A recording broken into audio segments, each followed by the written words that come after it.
IB Nation, welcome back to another edition of the Irish Breakdown podcast. It is Monday, and y'all know what Monday means. That means it is time for the RTCF show. For those who don't know, some people are new and don't know. Some people have been around for a while and still haven't caught on to it. RTCF stands for R, recruiting topic, T, a Notre Dame team topic, T, and then the CF, college football. So we try to hit different angles on this show and make it, obviously there's a recruiting aspect, there's a Notre Dame team aspect. Sometimes those two go together. And then we also, Shaun and I love talking college football in general. And so we've got a lot of different college football topics that we also discuss. We will not have a show next week, but then when we get back, we're going to talk about, is college football more competitive now than maybe when we were younger? We're going to be talking about some of the best first-year starting quarterbacks, the top 10 offenses, top 10 defenses. We're going to rank Heisman candidates. We're going to have a lot of fun on RTCF talking college football this summer. So that's what the CF stands for. So without further ado, Shaun Davis and I are going to have some fun today. Shaun, how are you, man? Are you ready to go? I feel like we've talked a lot these last few days. We were at Irish Invasion together on Friday. We've been talking all weekend. I'm ready to rock and roll, man. Let's get to it. It's a lot to talk about, man. Great camp. We're going to go in order today because when recruiting is not so much a pertinent topic, we sometimes will move it around. We don't always go in RTCF order. But because of the Irish Invasion on Friday, we are going to start off with that. And then the Notre Dame team topic today, we're going to talk about Notre Dame's floor and their ceiling. And then the college football segment today will be, we're going to dive into the house settlement. We're going to go over the particulars of the approved house settlement. Talk about what it means, talk about what's next, what does this whole thing mean? And so we're going to have a lot to say about that. But first, Shaun, we're going to talk about the Irish Invasion camp. You and I were together for Irish Invasion on Friday, had a chance to be there. You, Trevor, and I were there, went out and had some lunch afterwards, and we saw some really talented players. It's hard to see everybody, and this year's Irish Invasion was a little bit more condensed. There wasn't quite as much time to it as there normally is, and a lot of players. So we couldn't see everybody, but we tried our best to see as many guys as we could. We especially focused on quarterbacks and wide receivers and for obvious reasons. So we'll talk about a lot of those, but we're going to dive into the Irish Invasion conversation, Shaun, because obviously Notre Dame has yet to offer a 2027 quarterback. They've had several 2027 quarterbacks on campus this past week. Obviously, you had Teddy Gerard was on campus and threw during a camp workout, and then you had, which was not available to the media, you had Israel Abrams was on campus. I don't know if he threw or not. I believe he did in a camp setting. And then, of course, Malachi Ziegler was there. Some other 2027 quarterbacks. Obviously, Emmett Queen was there. He's a guy that's been to Notre Dame multiple times. Carson Schoen was there. He's a talented quarterback that really first time I've really seen him. And then there was a quarterback from Hawaii. Hunter Fujikawa was also there, 2027 player. And then there's a bunch of 2028 kids. So we're going to dive into them as well. But as we kind of kick off the segment, the recruiting segment, Shaun, I did want us to start focusing on quarterbacks, and I wanted to kick things off, obviously, with Malachi Ziegler, who we got a chance to see in person. I know you and I are both high on him in what we've seen on film. I know you've got to know him a little bit through the recruiting process. Very outstanding young man beyond just the football piece. But I want to talk, Shaun, about what we saw from him also on the field on Friday, because it was nice to see. I mean, I'm a film first guy. Like, I don't care what you look like in a camp throwing setting. If you can't do it on film, it doesn't matter to me. But the film already checked out. Now I wanted to see what Malachi looked like in person, and we got to see him up close and personal on Friday, Shaun. And what we saw pretty much lined up with what we saw on film. Trevor and I were standing there and we were watching him. The one thing we noticed was his throwing motion. Very smooth, quick release. So a lot of other kids, especially in the 28 class, they have some really good quick releases that we might mention. But Malachi Ziegler just is a very athletic, very good looking. He's good on the hoof. Looks like a very impressive quarterback. Ball comes off his hands with a good zip. I don't know if I would say he has elite arm talent, but it's good. It's definitely not elite arm strength. Yes. If you're talking about, that's what I meant, strength. Right, yeah. Right. But, if we break down the nuances of it with accuracy, ball placement, that's where he starts to kind of like show where he can be elite. And so just the smooth, natural motion. And what stood out to me is that he's very cognizant. And I think he pointed out when he visited in the spring that this was going to be the most important offseason of his recruitment. And that's why he bypassed playing baseball. He's a very talented baseball player as well. But he felt like he needed to really lock on his development as a quarterback overall. And that's what he's been doing. So you can tell that he still feels like he wants to be consistent when it comes to footwork. He's a very athletic quarterback, can make off-platform throws on the move. That was one of the things that I loved, is that when they had the quarterbacks rolling out in particular drills, he had accuracy and he didn't lose zip on the ball, was able to turn his hips, get good rotation. Love seeing that, but that just plays into his athleticism. And so with that, when he's in the pocket and he has drills in the pocket, there's a couple of reps where you could see he was upset with his footwork. And he was like retracing his steps, talking to himself, self-correcting himself. And so that was really good to see that he's aware of that. He has a self-awareness and that he's working on improving that. So overall, he just confirmed what we felt he was on film as a quarterback. And he had already after visiting in April, in May, Gino Guidugli goes out to see him at Benton High School. He throws 128 balls in adverse conditions and is able to put on a show. And I think for me, Bryan, we talked about this. Everybody's been asking, why is Notre Dame waiting? Why is Notre Dame waiting? And we said maybe one of the things is they're really just separating the wheat from the tare in a sense, trying to figure out which of these kids are really serious about Notre Dame. And Malachi Ziegler stands out as a young man, as a quarterback that's very serious about Notre Dame. Coming up on his own dime in April, going through that, workout. He could have canceled the workout with the rain and the wind. And no, we're going to go out here and put on a show, 128 throws. Did that, felt good after that workout, and then comes back to camp in June, to compete. So love this kid's attitude, love his willingness to want to get better, and some other things we'll talk about. But that's what stood out for me watching him perform. Shaun, there's something that I look for in quarterbacks when I'm evaluating, and that is this guy a natural thrower? And you could be not overly accurate and be a natural thrower, and that tells me you got something to work with. I've seen guys that are relatively accurate that are not natural throwers. Brandon Wimbush, for example, was not a natural thrower. I never felt Deshaun Kaiser was a natural thrower. Like Deshaun was always kind of stuck between trying to turn his quarterback motion was too much impacted by the fact that he was a pitcher, and it was never like real clean.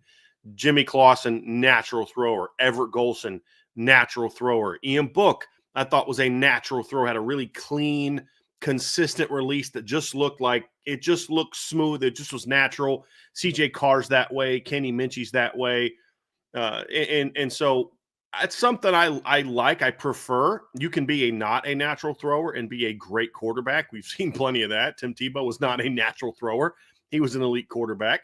There's been plenty of guys that were not natural throwers. I never thought Cam Newton was had a real natural throwing motion where it just looked clean and crisp. And he was an elite quarterback in the NFL and in college football. Malachi is a very natural thrower. Like it just like I think the comment I said to you and also about Neiman Lawrence, who's from the 2028 class, is it's like that's what God put him on this earth to do. It's not. I think God has much bigger plans for people than football, but you get the point that I'm making. Like that young man was just like born with a body that just was going to look clean and natural. Very quick, compact release, very repeatable. Can change arm angles. We didn't see him do that a ton of that at the Notre Dame camp, but there was a little bit of that. He can change arm speeds. He knows when to kind of not hurry things up, but I got to speed things up a little bit. What I liked is when he did speed things up, he didn't lose accuracy. And that was the big thing for me is the ball placement on Saturday was very good. You're correct. He doesn't have like a bazooka, like a howitzer for an arm. We saw one 2027 kid, Derek Baker, he's from Florida. He went to Aquinas. Now he's transferred to Georgia, has a cannon for an arm. There was another 2027 quarterback, and I'm not quite sure how to pronounce his name. I think it's Draken. I think it's how you pronounce his name. 5'11", $170, looked like a D3 quarterback I would have recruited. And then he steps back to throw, and it's just like a howitzer connected to his right shoulder. Malachi doesn't have quite that type of arm strength, but he can make every throw. We saw him banging comebacks. He was hitting in dig cuts, backside dig cuts with ease. He was dropping the ball over top on post routes. It's not so much distance that I care about. I've seen guys can throw the ball 60-plus yards, and they're not good deep ball throwers because the ball hangs up there forever. I want to see a guy that can throw the ball 50 yards, and it gets up and it gets down in a hurry with nice trajectory. That's what I saw from Malachi Ziegler. So I saw everything from him. The footwork is improved. It's still a little bit of needs some work. But when you look at it compared to high school film, it's much better.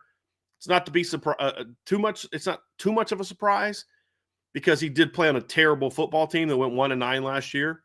And I think that's a bit of a hang up for some coaches around the country. It's like, okay, this kid's a great talent, but you'd think a kid with his ability could lead a team to be better than 1-9. But we're going to see a little bit something different this year with the new coaching staff at his high school down there in Louisiana. But the footwork is getting cleaner. Even when moving around, like it's one thing to sit, drop in the pocket, but you mentioned, Shaun, there were plenty of drills they were asking him to move around, and it looked really clean. He's a good athlete. He's not a runner, but a good athlete.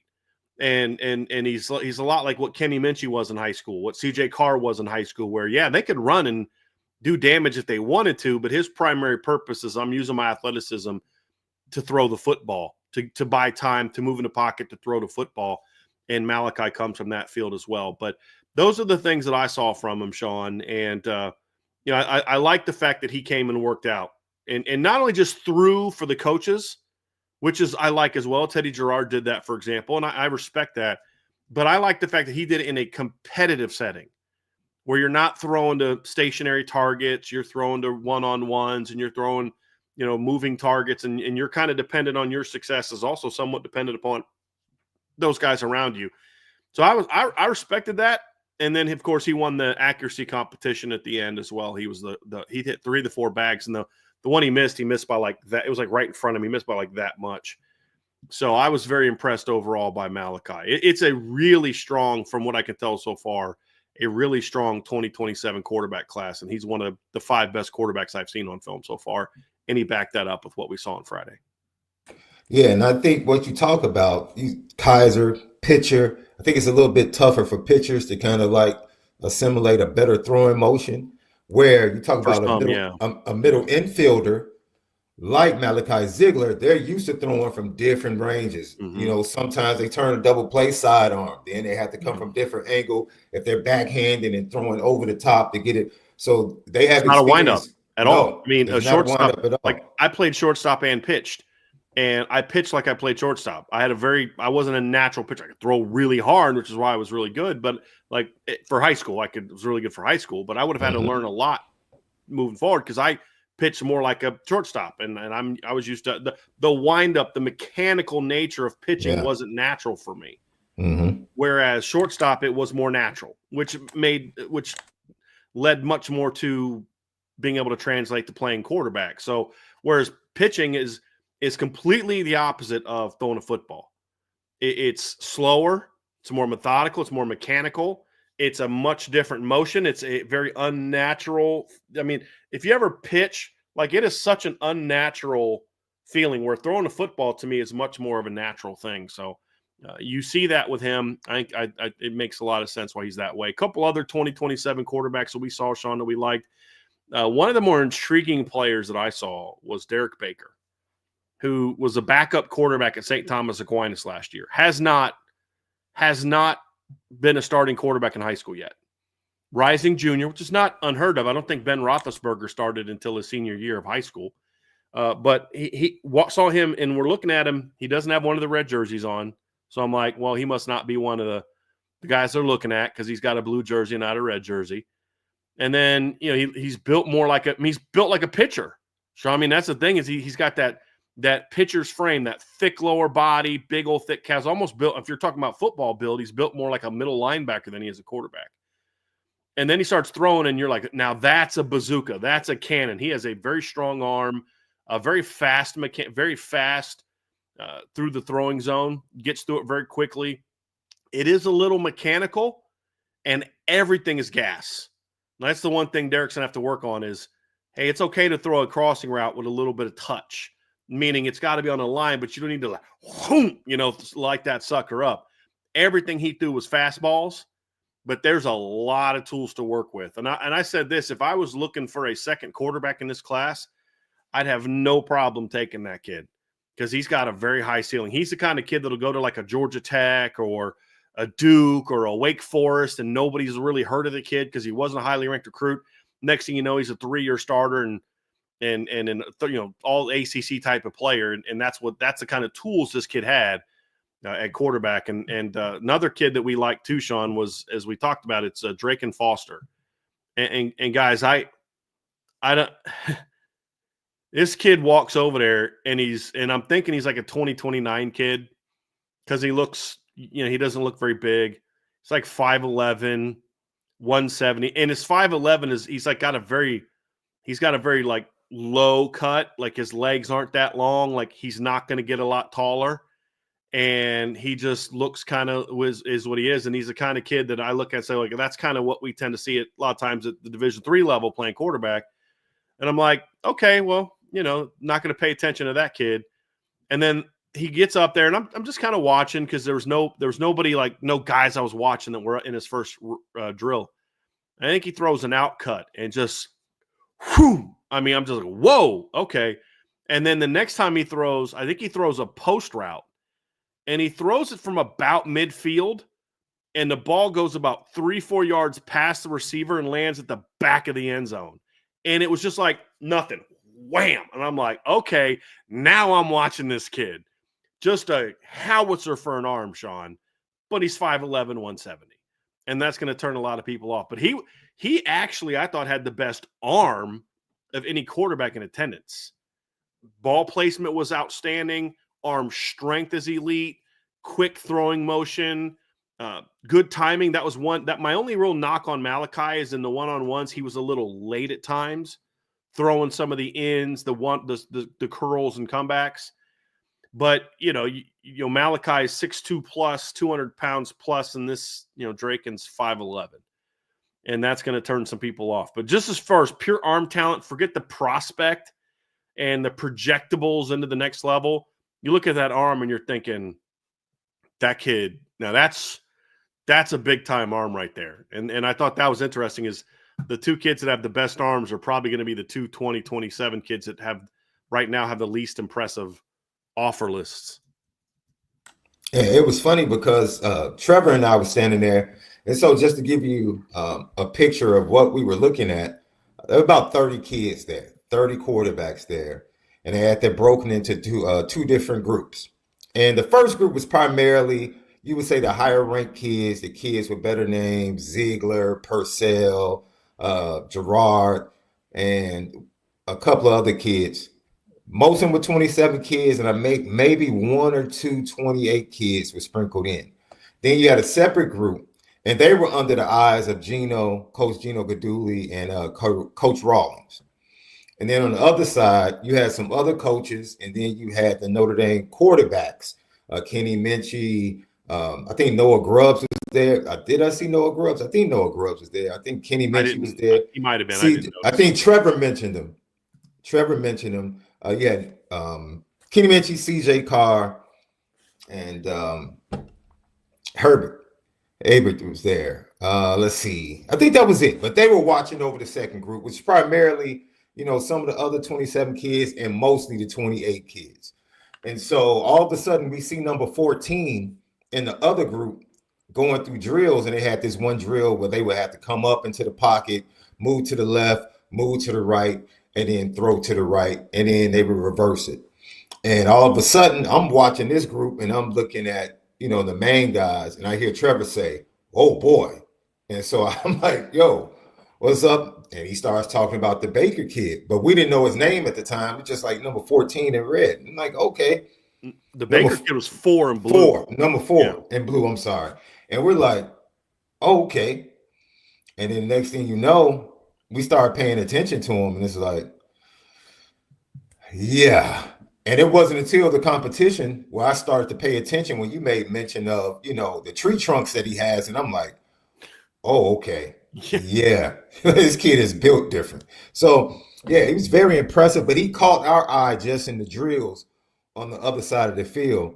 And it was apparent that he had a rocket for an arm, like you said. Mhm. Yeah. Him and Foster probably had, like you said, the two best arms of the camp. It's like, and it was noticeable. Like a power standpoint. Yeah. Yeah. It was very noticeable. But overall, I loved what I saw just from the lineup of quarterbacks. Because they had about 3 or 4 28 quarterbacks just from that camp that you were like, okay, these kids have to be on the radar. You don't want to be waiting until next summer to offer Neiman Lawrence and Trayvon Towns. Yeah. Couple other just quick 2027 notes before we move on to the 28 kid Shaun, because I definitely want to talk about them. We did see Jamison Purcell. Shaun, I'll let you talk about him because I know you're a little higher on what you saw from him than I was. Also saw Emmett Queen. I like Emmett Queen. He's got a really nice quarterback frame, real clean release, very accurate.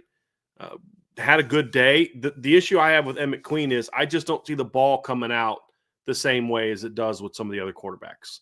And seeing him in a day where he is throwing next to Malachi Ziegler and Derek Baker and Drake and Foster and Neiman Lawrence and Trey Towns and some of those guys, the ball just doesn't have the juice that some of those other guys have, which was it's not the end all be all. There's plenty of great quarterbacks that don't throw the ball with a lot of juice.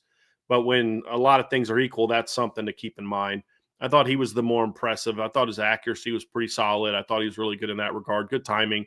The guy that I wasn't as high on Jamison Purcell, Shaun, but I know you liked a little bit more of what you saw from him than I did. No, well, first of all, Jamison Purcell, local kid, Naperville Central, and I was kind of shocked that his name was like connected to Notre Dame. They were looking at him when news broke early in the spring. And I was like, man, let me check this kid out because I've never seen him play. And so I looked at the film and I saw the arm and I'm like, oh, okay. And on film, he looks different on film than he does in person. That was the one thing I noticed. I was like, yo, he's a little bit smaller in person than I expected based upon his film, because what I saw on film was just a raw athlete. You can just say he's a raw athlete, really good movement, can run the ball effectively, can definitely throw the ball down the field. And so when I saw him throw in person, man, arm strength is really good for his size, because now I'm looking at him like, man, he's kind of like, I'm not comparing him by any means arm strength and power to Drake and Foster. But, for his size, like, man, this kid can throw it.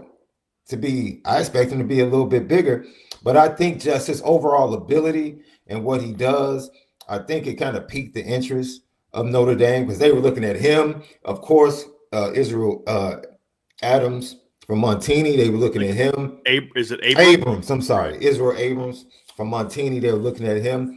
So, they're just was he throw? I didn't see him throw on set. No, he came in 2 days before. He did a private. He came in Wednesday and did a private. Yeah, he did a private that Wednesday. So,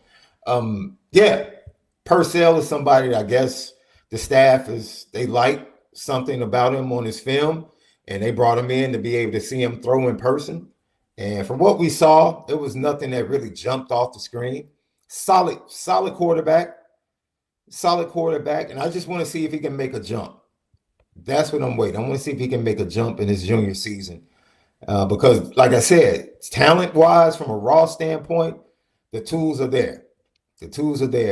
But like you said, he was throwing right next to Malachi Ziegler. And that is where you get into, like, you can see a kid in a private workout. But then when you put him next to another really talented kid, now the little differences start to kind of show up. And so for me, in the competition part of the camp, he rolled out. He missed a couple of passes, rolling out to his right. That's where the athleticism thing you talk about, where a kid like him is not going to shine in an event like this the way that some of these other kids are, because his game is more about it needs to be 11 on 11 and be able to kind of play a little bit of street ball, that kind of thing. Is his game is more built around that, and as a 5 to 10 yards in, he was fine. It's when he started having to throw down the field. Then you saw, and his ball really, like you said, the nice trajectory, and it comes down really quick. He didn't have that. So I'm going to sit back and wait, see how he develops. But, I would probably have out of that 27 class, it's fair to say, he would be towards the bottom of the quarterbacks, in my eyes, based upon, because I was intrigued by the film, but based upon what I saw at the camp, that's where I would sit with that young man. If you are interested in Jameson Purcell, you can't allow an event like this to deter you. You have to take it in the proper context. It's like I've said this a million times. If it came down to I am looking to build a 7-on-7 team. Who do I want on my team? Who do I want as my quarterback? Tim Tebow or Tommy Rees on my 7-on-7 team? I'm taking Tommy Rees. Mm-hmm. If I'm talking about who do I want in my 11-on-11 game, that's a no-brainer. Tim Tebow is one of the best quarterbacks of my lifetime as far as just 11-on-11, just winner making plays kind of thing. Riley Leonard's an example of that. For Notre Dame, there's quarterbacks that have played at Notre Dame recently, maybe even a Drew Pine, that might be better 7-on-7 quarterbacks, but you get an 11-on-11 game and it's not even close. So Drew Pine's probably a bad example. Jack Cohn would be a great example. And, I'm a big Jack Cohn guy. Let 7-on-7 tournament, give me Jack Cohn any day of the week. Give me an 11-on-11 game, and it's give me Riley Leonard any day of the week and twice on Saturdays. You know what I mean? So, or in the postseasons, Wednesdays, Thursdays, and Fridays, and Mondays. But that's what you see. Let's talk about the 28 kids here real quick, Shaun, before we move on to some other positions. I was very impressed. There's 3 kids that I thought really just stood out to me, and honestly might have been the 3 most impressive prospects, along with Malachi Ziegler, that was there. We're talking about Neiman Lawrence from Miami Northwestern. Talking about Trey Towns, who's from Oaks Christian, the alma mater of Jimmy Clausen, and then the Michigan native Donald Tabron was also there. If that's any indication of how good the 28 quarterback class is going to be, those 3 kids, then this is going to be a great quarterback class. I'm not saying they're top 100 players now because I haven't evaluated their film, and there's no way I can rank a kid based on a camp workout. Tabron's the only one I've really seen high school film of and studied it all. But as far as just the tools you look for, they all 3 had the tools that you want in a top 100 caliber quarterback. I thought Neiman Lawrence probably had the most natural throwing motion of all of them. He has a really clean release, really natural thrower. I thought all 3 of them threw great deep balls.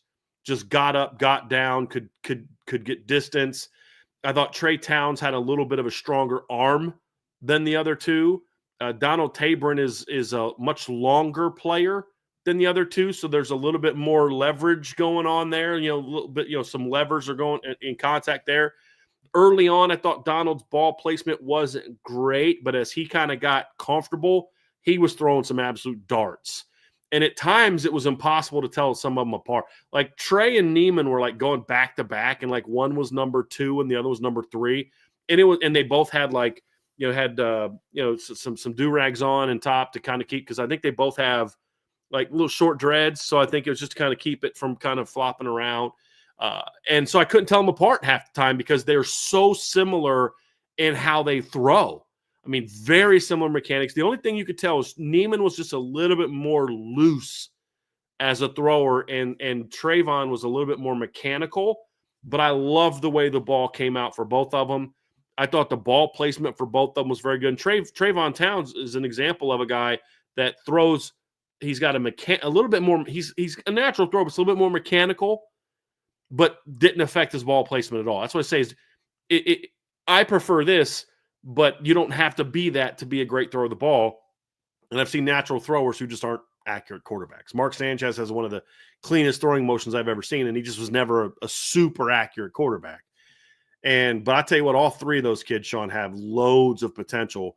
And you know what I liked is it didn't look like they were competing against each other in any kind of pressure way. It's almost looked like they were just out there kind of competing in a more fun way, like, rooting for each other, encouraging each other. Okay, you threw a nice ball. No, I got to throw a nice ball. And I thought all of them handled that really well. I was impressed by that trio of quarterbacks, Shaun. And if Notre Dame offered any one of those 3, I'd offer all 3 of them like on the spot. There's no way you're going to be able to wait another year to offer those kids if you want to have a shot. Yeah, I love it. Goes back to the culture. I think the culture and the energy of the day was absolutely electric. Like you could hear. It was funny. We went it was so electric and so many dynamic voices on both fields that it wasn't until the back half of camp that for the first time, I turned to you and said, I think that's the first time I recognized Mike Denbrock's voice today. Like, because everybody in it, I had heard him several times, but yeah you were correct. Yeah. And I was like, because you had gone around in that area. Right. And had heard him. But where we were standing, it was just so much energy on both fields. It was like, oh man, Denbrock stood out right there. I don't know who he was getting after, but he stood out at that very moment. But that just goes to show, and a lot of the kids talked about that, like the energy that the coaching staff brought, and they made it fun. Like it wasn't like this tension-filled, camp with competition and guys playing uptight. Kids were just going out there, cheering for each other, having fun, building camaraderie. The coaching staff had great camaraderie with kids. And so it was really one of the best camps, in my opinion, one of the best invasions that I've been to. I was at an invasion in 2017, 2016 that had JT Daniels, Sam Howell, Avery Davis, among other quarterbacks. This is one of the deepest, if not the deepest, quarterback group I've seen. I mean, there were 9-10 Division I quarterbacks. Now, varying levels of Division I quarterbacks. Not all of them were Notre Dame kids, but 9 to 10 Division I quarterbacks at the very least at this camp. And I just want to clear something up real quick too. When people, looks like there's some people want to know what mechanical means. Mechanical just means there's two. It's more regiment. It's more segmented. Where there's like I'm here. It's just there's more parts to it. There's more of a pause. There's different things where it's here, as opposed to just a kid that just does it more naturally. If you shoot it frame by frame, it's going to look exactly the same. If you took still shots of a kid that was mechanical and a kid who wasn't, and you just stopped it at every point, it's going to be here, you're here, you're here, you're here. But the kid that's more natural, it's all one thing. And that's where Shaun's kind of talking about the difference between like a shortstop and a pitcher. Think of a pitcher's windup. It's very mechanical. It's here, I'm rocking, I'm dropping it down here. There's a pause, I'm coming here, I'm throwing. Whereas shortstop, it's just all one clean motion. You're catching it, it's going in, it's going out. Very different type of throwing motion. So that's what more mechanical means. It doesn't mean you have to be slower. There's mechanical kids with I thought Trayvon Towns was a little bit more mechanical, very quick release still.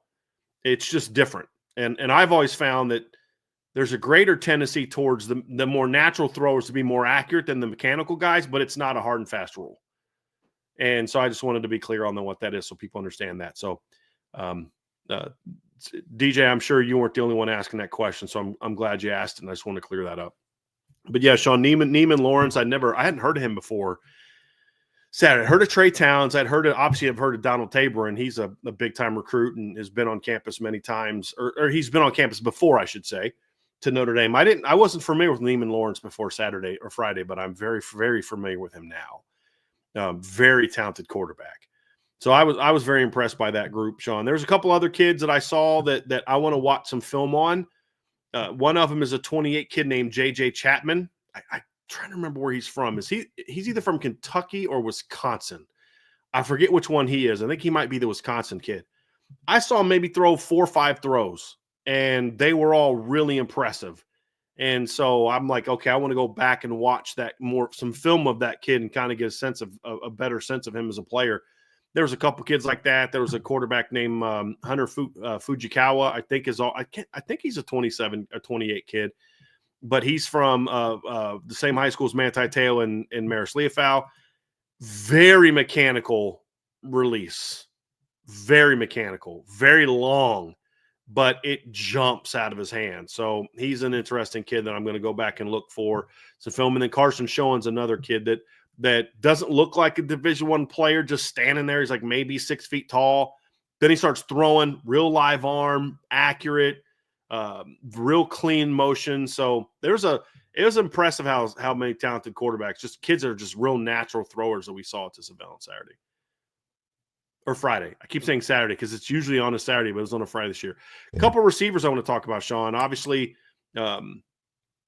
there's one receiver for sure that we got a chance to see, and we'll talk about him first, and then we're going to talk about the guy that I thought was the most impressive of everybody that was there. But the quarterback I want to start off with is obviously Quentin Burrell, who's a 2027 quarterback wide receiver from the state of Illinois. Not related to the Quentin Burrell that played at Notre Dame, I don't believe, Sean. I think you and I have talked about this. Not the same Quentin Burrell family, but big-bodied kid. I've seen him on film, liked him on film, got a chance to see him on Saturday. Few things that stood out to me, Sean. Really good size, 6'2"-ish, but built well. And he's got long arms, really nice catch radius, great body control. Like had a number of just really tough grabs that he made in the practice and like really clean hips, good foot quickness. He needs a lot of work as a pure route runner, but he has an understanding of what he's doing. Not quite as like the pure speed didn't blow me away, but plenty fast enough at his size with his ball skills to be a really good player. Micah Gilbert-ish in how he plays as far as style, a little bit more shiftiness than Micah, not quite as thick as Micah. But that type of player, I was impressed with what I saw from Quentin. It was good to see him in person look as good as he does on film. It is one of those guys that you look at, and like you said, you don't get that just wow, but to see him at his size with his athleticism and his body control, good hands, almost ran me over on one particular rep, running the out route. And you just see him like, yo, this is a big kid. And sometimes watching from the stands, you don't get to really, grasp just how big some of these kids are. But he's listed at around 6'2", 6'3". He's still a young kid. So, he's listed at 175, I think. And I was like, yo, he's not 175. I was like, this definitely has to be, an old measurable. So, he looks at about 6'3", maybe about 185, 190, maybe. Rivals has him at 6'3", 190. Okay. I don't know if he's that's more quite up to date. 6'3", but he's in that ballpark. He's in that ballpark. Far more Absolutely. Absolutely. Than what, like you said, yeah. He's put together. 247 is the one that has him at 175. That might have been like maybe his freshman year or something, but that kid's not close to 175. No. And I will say this is his second consecutive year being at the Invasion. Right. This is his second Invasion. So he's very comfortable. Great relationship. You saw the rapport between him and Mike Brown after pretty much each rep. Pretty just talking to each other. Very coachable. Open to being coaching. But that comes from the program he goes to, which he said after his April visit, Notre Dame is very similar to Mount Carmel. It's very similar. The way they have things, the culture, everything. So it's an easy transition. And he has a great relationship with Mike Brown, and it's getting even stronger. He talked about that after the Invasion. And so, you pointed out everything that he showed. The one thing for me that just sticks out, this kid in state championship games as a freshman was making plays. Then he follows that up his sophomore year with 75 receptions, 1,257 yards, and 18 touchdowns as a sophomore. Yeah. So production. And he said pretty good competition, Sean. He's not playing they play a tough urban areas you and I have talked about that aren't great competition. Like Absolutely. They play good competition in Mount Absolutely. So are you going to get that high 4.3, low 4.4 type of kid like with speed? No, not yet. I want to point. Yeah, he does a great job. I was watching him on his release, and he creates angles and separation when he has to run that go, which kind of allows him at his speed and size to be able to get on top of the defensive back and then create enough room with his great body control and hands to make plays. He knows how to play. He knows how to play. And he's only going to get better because he's going to clean that up. Sean, one of the things that can be concerning about a kid like him is he is bigger and he is so, he's advanced for his age and all that. You wonder, like, what's the ceiling? But that's the thing I like about him is because there is still room to work for him. Yeah. There still is. He can still keep getting stronger. There is some juice there to be tapped into speed-wise, but he's a quality athlete. Like, there's room for him to get better. But he's one of those things that just because he's closer to his ceiling than maybe some other kids doesn't mean his ceiling's still not really high.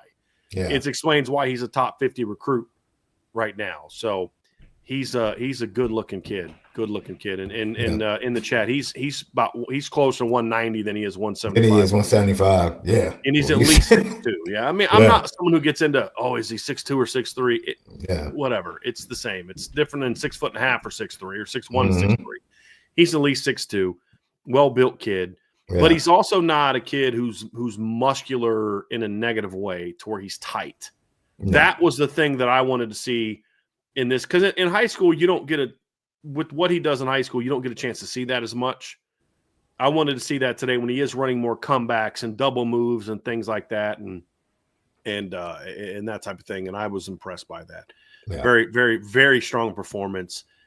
Was not the best receiver that we saw on Saturday, however. That was Rob Larson, a kid who I had no clue. I left my house 11 a.m. on Friday, not knowing who Rob Larson was. He was just a name on a roster to me. I very quickly learned who Rob Larson was. Rob Larson is about 6'3", 185, 190, very similar size to Quentin Burrell. 2027 player, yes. Same class as Quentin Burrell. Far more advanced, and when you know the high school he came from, you get it. He's from Folsom High School, same place that Rico Flores is from. Shaun, I know you talked to him about that. You said you told me that Rico has nothing but great things to say about Notre Dame. That was a concern I had. Same program as Ryder Lions, his older brother Walker Lions. This is a program that I don't know who's the receivers coach there, but those kids know how to play the game. This is one of the most impressive receiver performances I've ever seen. Probably a 4.6 something 40 time. Don't care. So's Cooper Kupp. So's Devontae Adams. So's DeAndre Hopkins. Don't care. This kid has the things that you look for to be dominant without being a burner. As a sophomore last year, had 20-some catches for averaged over 20 yards a catch, 10-plus touchdowns, I believe. Elite route runner, Shaun. You talk about knowing how to play, and not a camp route runner. Like, nothing drives me more nuts than to watch kids at camps and one-on-ones and 7-on-7s who are running routes. It's like, dude, that doesn't work in real football. Your quarterback doesn't have 5 Mississippi to get the ball to you every time. So you can do like 87 moves off the line, stutter, go, double, pump, work your dig cut. The quarterback's already back to the sideline getting the next play by now. I mean, like, what are you doing? This was a natural route running. This is stuff that works. It's translatable. Great understanding of leverage. Something Quentin also did very well. Understands, hey, this guy's playing me inside for a reason. This guy's playing me outside for a reason. And he got great separation on everything but go routes. That's where the speed comes into play. And the reason he was getting great separation on everything else is because he's an elite route runner. And even though he lacks elite speed, he has outstanding foot quickness. That's the difference between being a separator on anything other than posts and goes and a separator versus other things is you may be a 4.4, but if you're super choppy getting it out of your breaks, you're not going to be getting great separation on stops and digs and things like that initially. He does. And so you see that where he's running cuts, like stop cuts, and there's 4 feet, 5 feet, 6 feet in between him and the DB on him. And it didn't matter who was covering him. It's just great body control. He's 1-2 out of his break, sinks his hips. I always talk about sinking hips, Shaun. You saw a great example of what I'm talking about with Rob Larson. Using his hips as his stops, not to stop as his breaks, not his feet. Just and as good a ball skills. And this is what, like, it's him and Quentin Burrell. You watching those two kids playing together, you talk about elite ball skills. And as good as Quentin was, Rob even stole the show even more. I mean, just making ridiculous one-handed catches on go routes where it's like the ball's behind him. I don't know that I've ever seen and Shaun, I've been to Army All-American games. I've seen Michael Floyd live. I've seen Devontae Smith live. I've seen some great receivers live. I've never seen a kid dominate one-on-ones and things like that quite like it, with the exception of those type of guys. Like, those are the kind of guys I've seen dominate like this. Never seen anyone do it at Irish Invasion. And that includes Kevin Stefferson, who had probably the best Invasion performance I've ever seen until I saw Rob Larson. Like now, again, he's not the prospect Michael Floyd was, because Michael Floyd was running a 4.4, right? I mean, it's just, but this kid is if Notre Dame offered him tomorrow and took him tomorrow or today, I'd be like, great pickup. If their 2027 class has Quentin Burrell and Rob Larson in it, I don't want to hear jack about what kind of recruiter Mike Brown is. I mean, those questions are answered in my opinion. That's how good, in my opinion, those two kids were. If I took all of his highlights, there's one song that I would put to it, and that's Eminem, Lose Yourself. You talking about getting one shot to shine and not blowing it?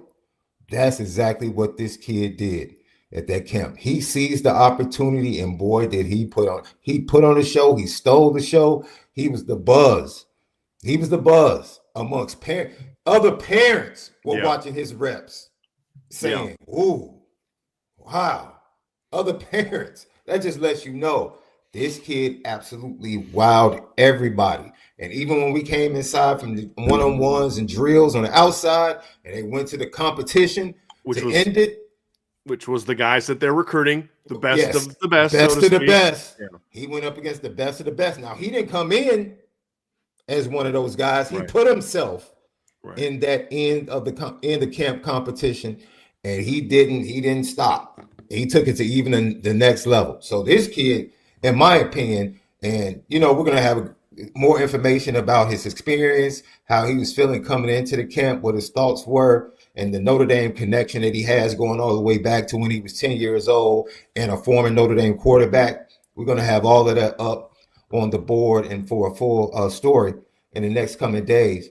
But I just want to talk about Mike Brown spent significant time with this young man after everything was over.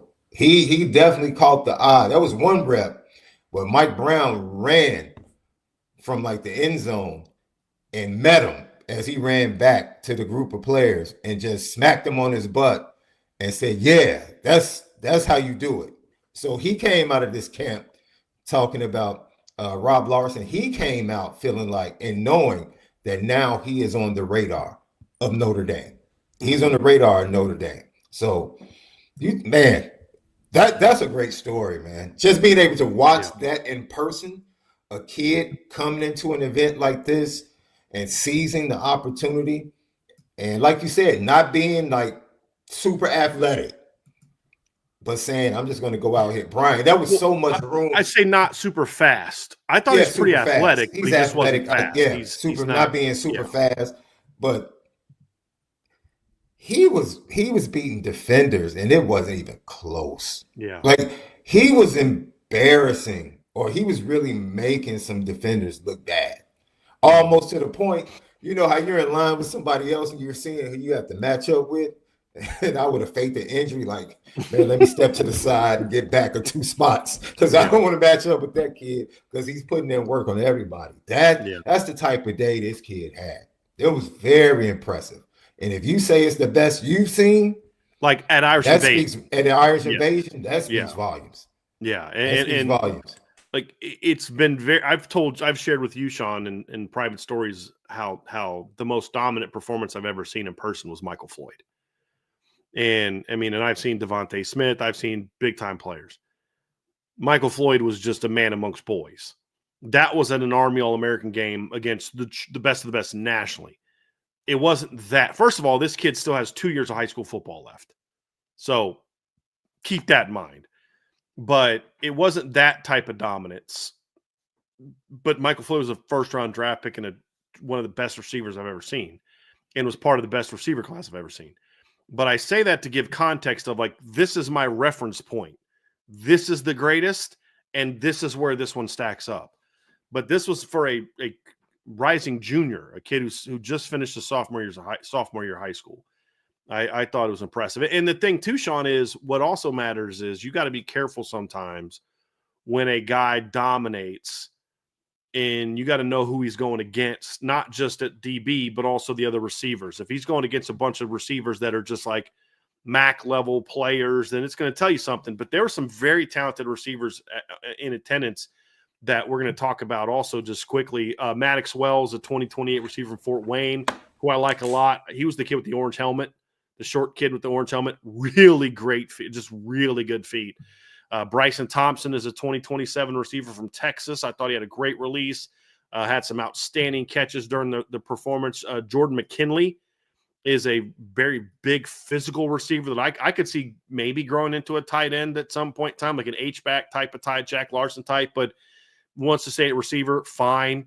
Very good athlete, strong, 6'3", 215.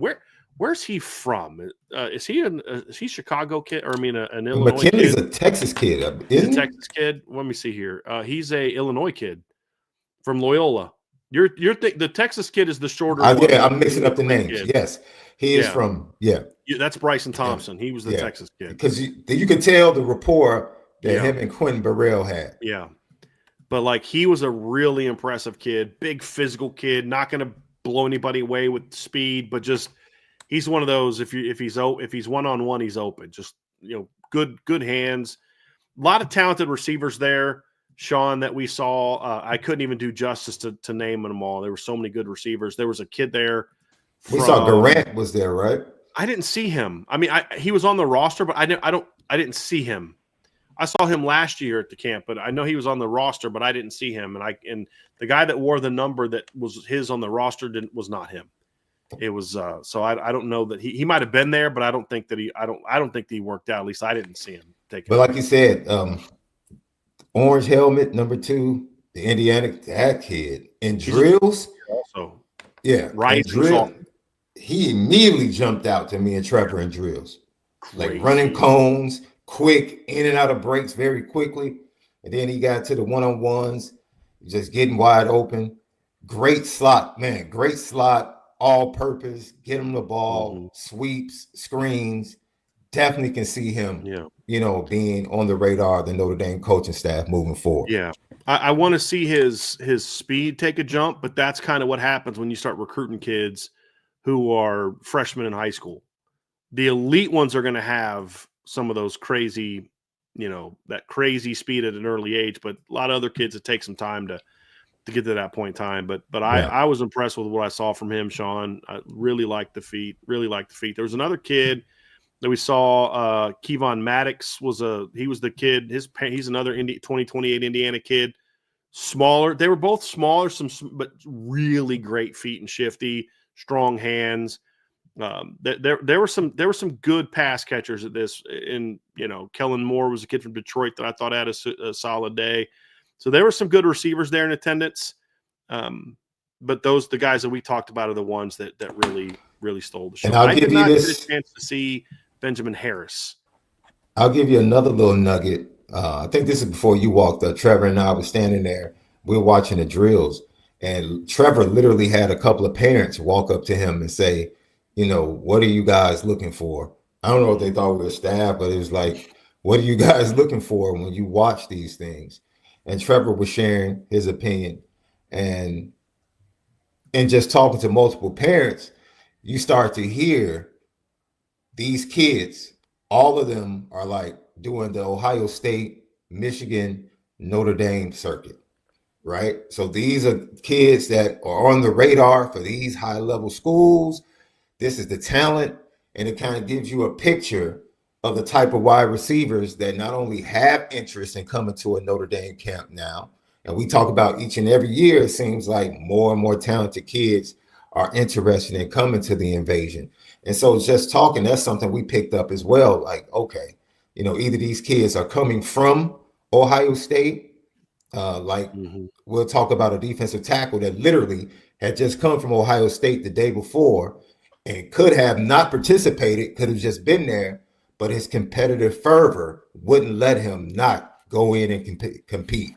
And that's one of the things we loved about his performance. So I love that, just finding out. Yeah. It's just like we look at offers, right?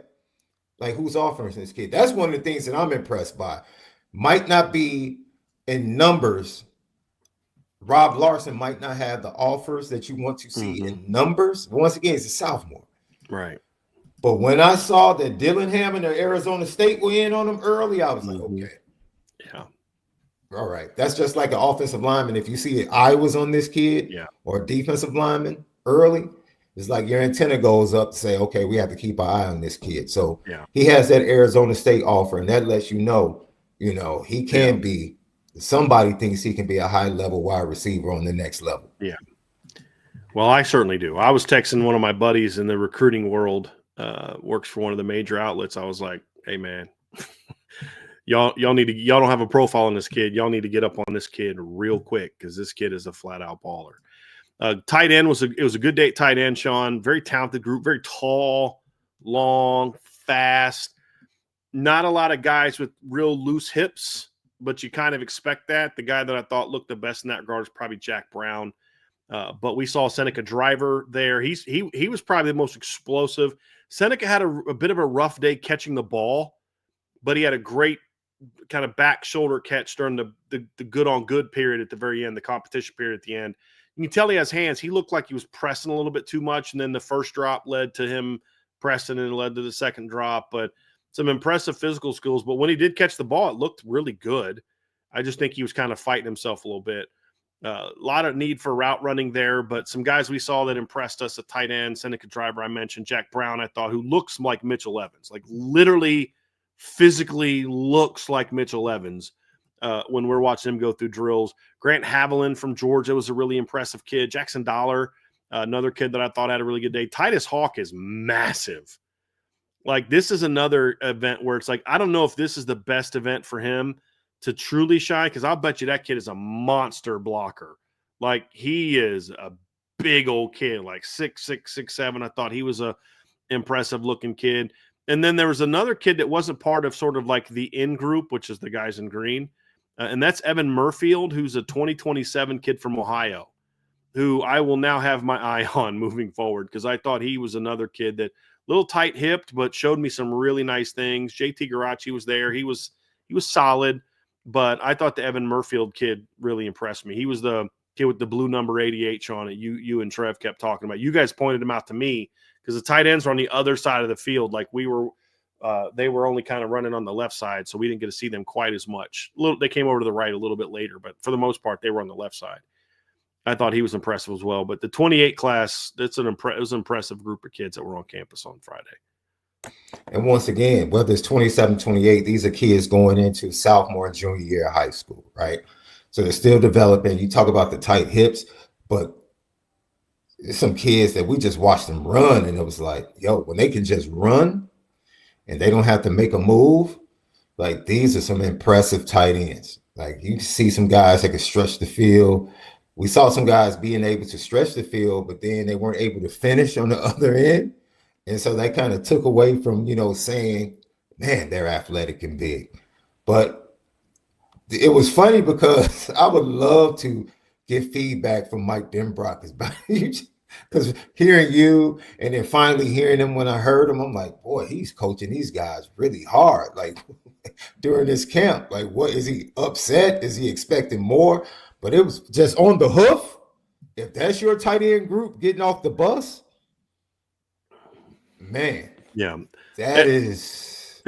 There was one point where they had made a couple really good catches in a row, like just contested catches, and Denbrock's like, "See, that's what we do at tight end. We're always open." It was just like you could see that he was encouraging, but he was having some fun out there too. Yeah. Offensive line wise, Shaun. Ben Nichols looked like I thought he would. I have him highly ranked. The guy that impressed me, well, not impressed me because Ben did too, but the guy that I was most curious about was Sullivan Garvin, because I like a lot about Sullivan's film, but right now I have him as a 3.5-star player because I just didn't love the athleticism. The foot quickness didn't look great to me. The ability to change direction didn't look great to me. Love the size, love the toughness, love the motor, love the power, love all that. I just didn't see a guy that moved incredibly well in high school. So he had one rep where he got bulldozed in one rep because I think he was kind of thinking the guy was going to go around him when we went through him. It happened.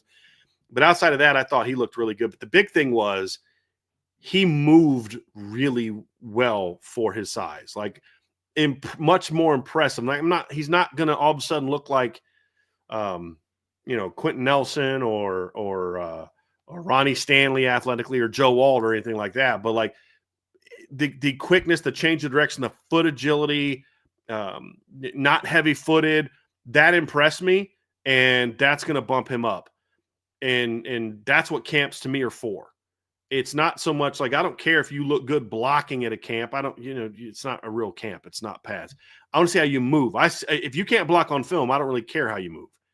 But I knew he could block. I knew he was tough. I knew he was physical, but I need to see how well he moved. And that impressed me. So his ranking will go up a little bit for me. And then the only other quarterback that I really got, or only other lineman I really got a chance to see much of was Cameron Wagner from 2027 kid from Illinois. That is an outstanding football player. You're talking about tree trunks. That young man's lower body is ridiculously big. But he moved well. And I see him as a tackle, barring him somehow slowing down as he gets older instead of speeding up like most guys do.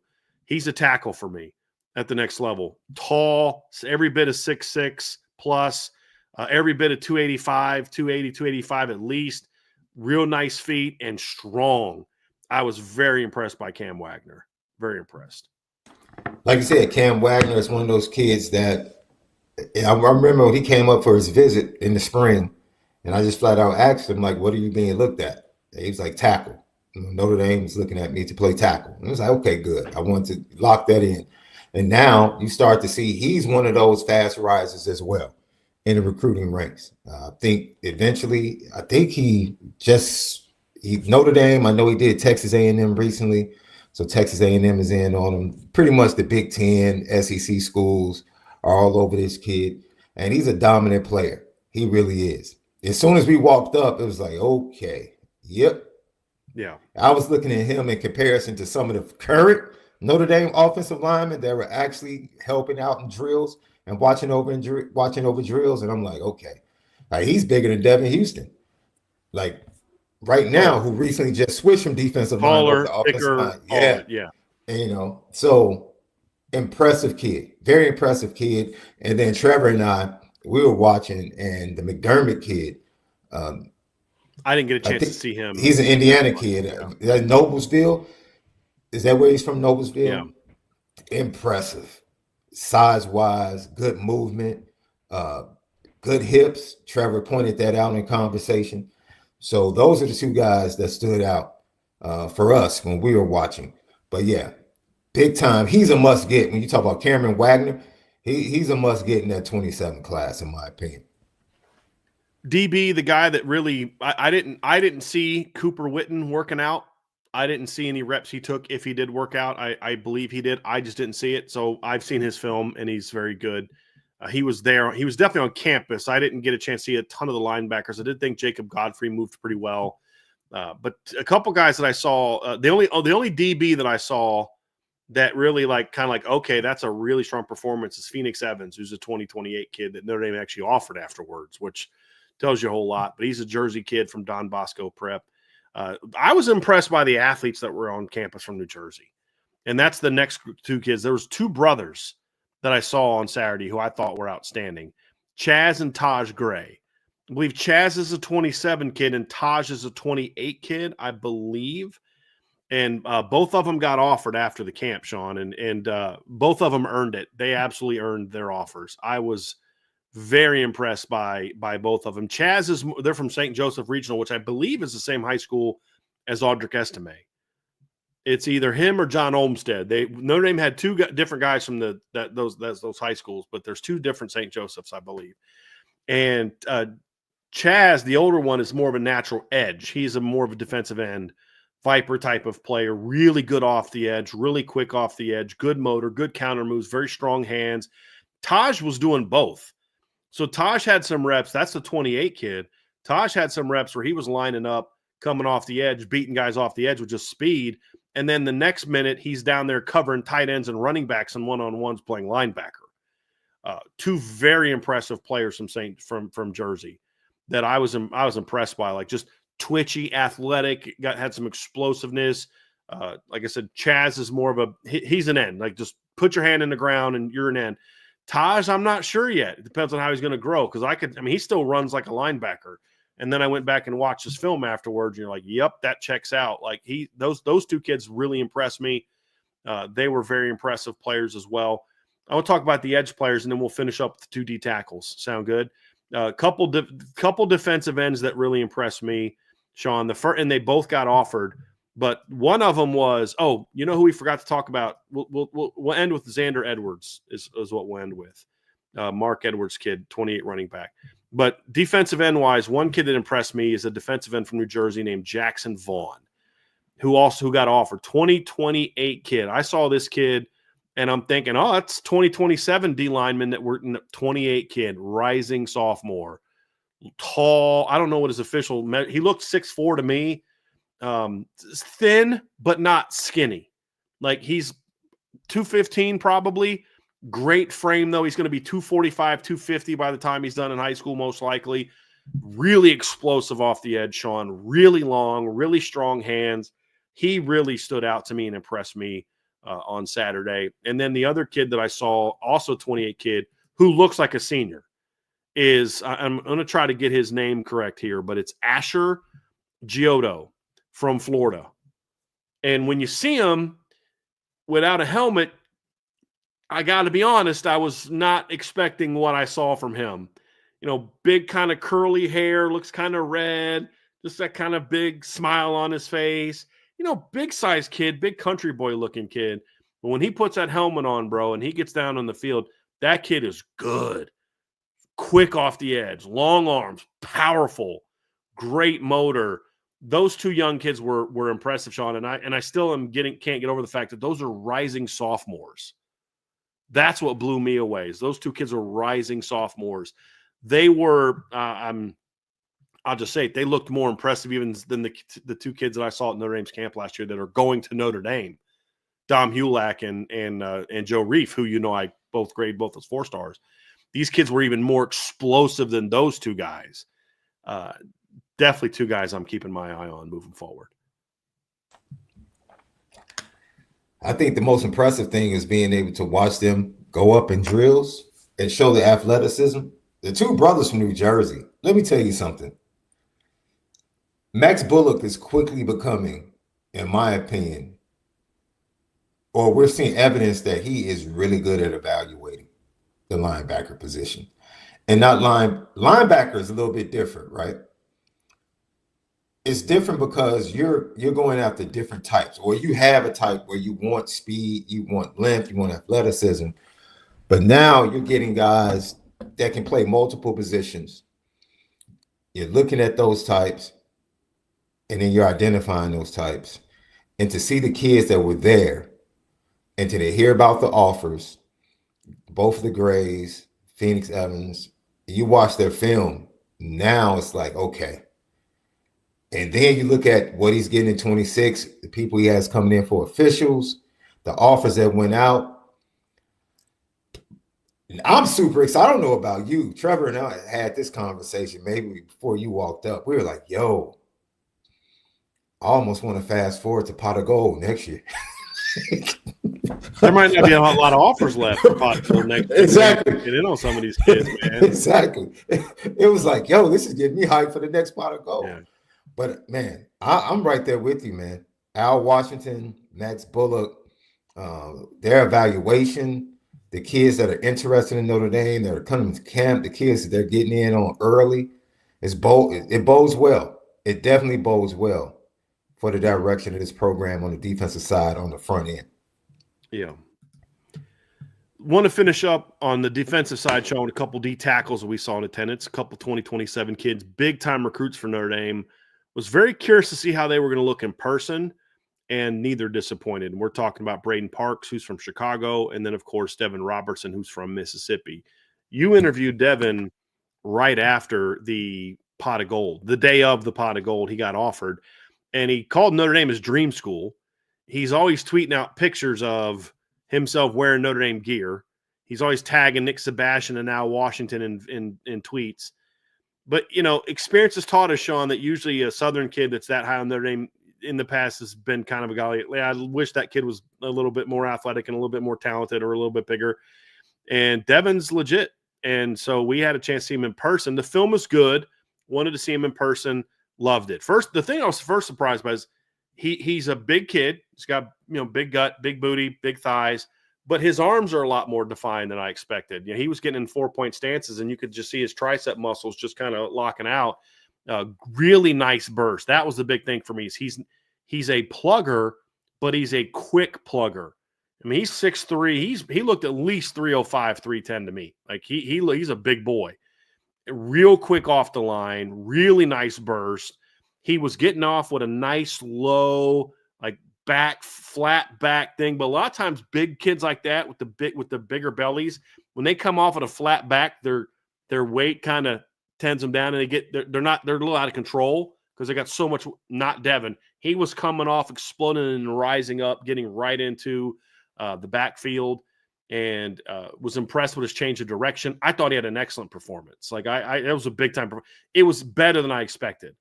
I've reached out to some sources, and they were impressed by it as well. I'm like, am I nuts here for thinking that this kid performed very well? Like, no, I had the word elite thrown around to me. I was interested, Shaun, you share, when I'm done, you share what you said. He said about his performance. I was impressed by it, and I think Notre Dame was impressed by it. Same with Braden Parks. I really liked what I saw from Braden Parks. He's a bowling ball build, which Notre Dame wants to get a little bit more beef on the inside. But again, not a big, slow plugger. That's the thing. It's one thing to get a guy 300 pounds, but if they can't run, then ultimately they're nothing more than rotational niche players. They can't be every down players unless they're just that rare 330-pound Jordan Davis type. So there just aren't a lot of guys like that dominate. They just take up space. And that's what I liked from both of those young men is the athleticism, the movement skills, the motor, both very coachable. You could see them both kind of like, Al Washington starts talking and they stop. They look right at him. They're listening to him. They're not like walking away as they're listening to him. Like they're both like keyed in on what he's saying. I love coachable kids. That's the kind of body language I look for. I think the kid's listening, but I can't tell because he's got his back to the coach who's talking to him. They were both turned around. Got you, coach. And then they'd go make the correction on the very next play. So I was impressed by both of those kids, Shaun. They both looked the part.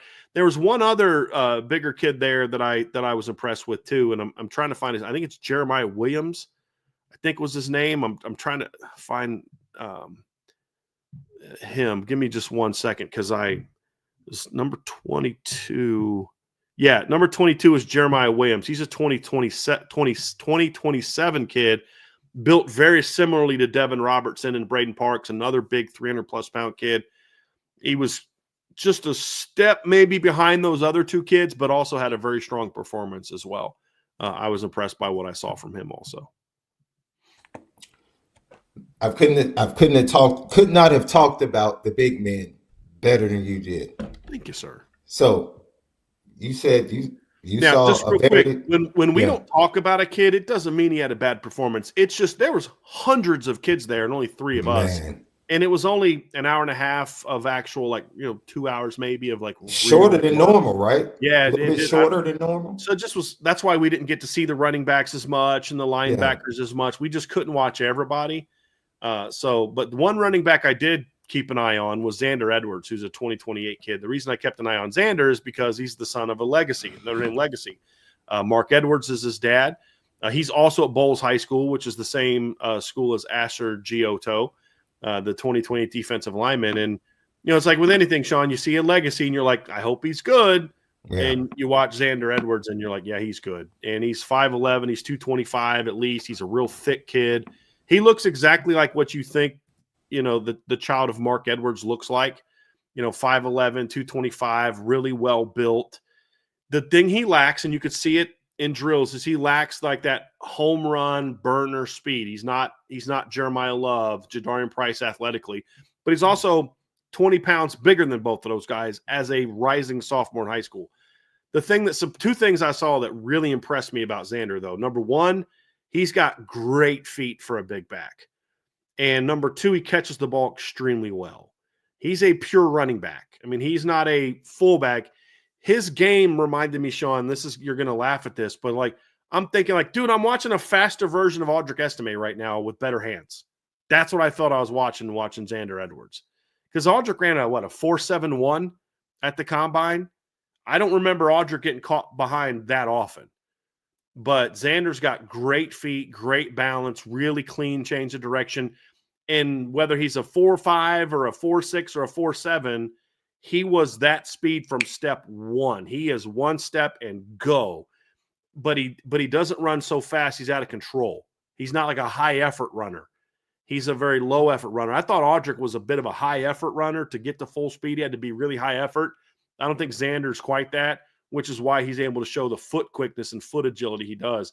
But he also had some very impressive down the field catches, like back shoulder seams, flipping his hips, catching the ball. I thought he had a really impressive performance. That's a Division I football player. And to me, I mean, it's early yet, and I don't love evaluating 2020, rising sophomores, but if there is such a thing as a Notre Dame caliber player at that age, he looked like one. As did, we talked about the others, Giotto, Jackson Vaughn, Phoenix Evans. There was guys that looked like Notre Dame caliber players already, and Xander was one of those players for me. Yeah, before I get to him, just hearkening back to what you said about the defensive tackles, just some tidbits. You said that you talked to people that were very impressed. Yeah. Sounds like the only person that wasn't impressed by him was. And you were impressed, right? Yeah. He was not happy with his performance at the camp. Flat out said it. Don't you? Yeah. He's a very polite kid too. Mr. Davis, I didn't put my best foot forward. And so when he says it, as soon as he says it, I text you. Like, wait a minute. Didn't you tell me that you love what you saw from the kid? And the quickness and everything. Mm-hmm. And so he shared those reasons why he felt. And that's why I reached out to some of my sources to see how they felt about him. Yeah. And they loved it. So that's why I was like, kid's hard on himself. So, he's very hard on himself. He expects greater and he expects the best out of himself. And he had just come from camp at Ohio State the day before. He had just camped at Ohio State the day before, drove down, wasn't feeling the best, had every reason to go ahead, sit out, said no, and put on a performance that everybody considered to be elite. So that just shows you the competitor that you're dealing with when you talk about Devin Robinson. Like he said early on in the process, when he got the offer to Pot of Gold, Notre Dame's his dream school, great relationship with Al Washington and the staff that continues to grow. And so now he's like, man, now I have to go get better. And I'm like, yo, this kid is almost maniacal the way he's talking about the position in the game. I didn't get a chance to watch his drills. I did get a chance to watch him the last part, best on best. He looked pretty good to me. Yeah. He drove his guy into the backfield, correct? Yeah, absolutely. And so then we go to Braden Parks, who has a Notre Dame connection because his godfather, who was on the sideline. That's why I looked. And you saw me like looking 5 feet away from him, like, oh crap. Yeah. And I'm like, yo, you're like, is that Chris Zorich? I'm like, yeah. And so Chris Zorich is his godfather. So he has a great relationship. I knew it was Chris Zorich. I was asking if he was here because he had someone here. Yeah. Like, and it was Braden Parks. Yeah. Braden Parks is the connection, that being his godfather. And a little birdie told me yesterday, I got this little bit of information yesterday, that they were at Brother Rice, that is the high school of Braden Parks, a couple of weeks ago, and they had a conversation before he came to the Invasion, and they were talking to him about his recruitment, and the birdie told me, I think he's going to end up in Notre Dame. Like, he really likes Notre Dame. Like, he really likes it up there. And I was like, okay, cool. All right. So I'm going to get a chance to talk to Braden Parks himself later on this week. But that's what stands out. And Braden Parks, when everything was tied up, offense, defense, and the competition, at the ending competition, they chose Braden Parks on the defensive side to catch punts. And I thought it was pretty cool. He caught the first one. Yeah. I thought the second one, for a big 300-pound defensive tackle, carried on him. And he still had it around. Yeah. He still adjusted enough to get his hands on it, and he dropped it at the last moment as he was going to the ground. He showed himself. And Wagner was the offensive guy. Yeah. So that just goes to show you. Both. 2 Illinois kids, by the way. Just told you. I tell you all the time. What can you come get from Illinois all the time? Lineman. Big lineman. Mm-hmm. We have them in spades. Everything else, it's a little pick. It's hit or miss. Yeah, it's hit or miss. 27 in Illinois is absolutely low. Like Illinois, Indiana, and Michigan is loaded in the 2027 class. It really is. It really is. But no, those 2 big guys, Notre Dame sits in great position with both of them. great position with both of them, and they both put on a show. Shaun, that is going to do it for this part of the show. The recruiting hour went a little bit longer, but we had a lot to talk about. We wanted to give you guys some full detail about what we saw from the Irish Invasion. But before we move on to part 2, folks, do us a favor. You see the little thumbs up button below. Go ahead, hit that thumbs up for us. It helps us spread the word. It's good for the algorithm. It lets YouTube know that, hey, this is a channel that we need to be spreading to people who do searches for Notre Dame and watch Notre Dame contests. We'd greatly appreciate that. Make sure you're subscribed. Make sure you got those notification bells on so you know when we go live. But, of course, the absolute best way to support Irish Breakdown is to sign up for our message board, and that's at boards.irishbreakdown.com. You can sign up for a monthly membership. You can sign up for an annual membership, or I got an email from people saying, hey, I'd like to support even more. You can always sign up for our booster club, which means we get that. All of that money goes to Irish Breakdown. But we also kind of, as a thank you, not only to get access to the board, but you also get some free gear. So if you sign up for the Shamrock Club or the Blue Club, you not only get an annual membership, but you also get a free IB Club mug, which only goes to IB Club members. I don't even have one. Shaun doesn't have one. Vince doesn't have one. Haven't even sent one to my mother, and I send her free everything that we have. She doesn't get that because she's not a Gold Club member or a Shamrock or a Blue Club member. If you sign up for the Gold Club, you not only get the free mug, but you also get an IB Club T-shirt of your preferred color and size. So a little bit of a thank you for those who support us even above and beyond normal and sign up for one of our booster clubs at boards.irishbreakdown.com. Part 2 of today's show is going to talk about the Notre Dame team. And we have a lot of fun topics to kind of get into and a lot of detailed topics to get into, Shaun. But what we wanted to do today, and we were going to do this for Notre Dame and then the rest of college football, but because of the House settlement, we're going to talk about that in this college football section. We'll move this one back to another day. But we wanted to talk about sort of floor versus ceiling for Notre Dame. We've talked a lot about that. We're going to talk about that with each of the 12 opponents that we do. We did a floor versus ceiling discussion with Miami when we previewed Miami on Thursday. We'll do one tomorrow when Trevor and I preview Texas A&M. You and I wanted to do one with Notre Dame. And so what we're going to do, Shaun, is we're going to kind of talk about our floor versus ceiling performance expectations for the offense, the defense, and the team. And when we talk about floor, it's not so much like what's the worst they could possibly do, because anything can happen. I mean, anything can happen. A team could go, 4-8. I mean, the floor for Florida State going into the season wasn't 2-10. That's what happened. The floor is sort of a reasonable expectation of what a team could do at the very minimum. Beyond that is disappointment. Like, you did a poor job. If this is your record, you underachieved. It's meant to give you sort of a range of what's a good performance from just, okay, you met the minimum standard to you maximized your potential. The floor for anyone is 0-12. I mean, realistically, but that would be a ridiculous conversation to have. So that's what we're going to dive into today for the team. And then, of course, the performance of the offense and defense. And let's start off with the offense, Shaun, because this is the side of the ball that is still sort of the bigger question for Notre Dame. And I think there's a lot of talent. There's a lot of expectations, but it's sort of but what if? We got to see the line play together. We don't know about the quarterback, who it's going to be, what that performance is going to be like. We're still, 2 new receivers as part of the rotation. Can Greathouse and Faison carry their postseason performance into the regular season? There's a whole lot of things to kind of go there when you look at the offense. But we're going to talk big picture about the offense and begin sort of looking at what our expectations are, floor versus ceiling for the offense. And we'll kind of get into some different aspects of it, Shaun. But I'm going to let you kind of kick things off as far as what you think the floor is for the Notre Dame offense, and then what you think the ceiling is, and everything in between. So let's kick that off with you. I'll say the floor is what we saw offensively last year for the offense. They able to put up points specifically against the teams that they're just more talented than. But when you get into the big games, it's an offensive struggle.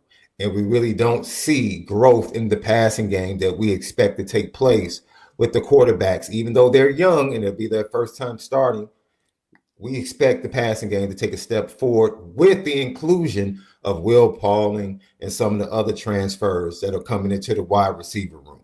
All right. So that's just 1 + 1 is 2 offensively. We also expect the running game with an offensive line that we expect to be better with the talent that's returning.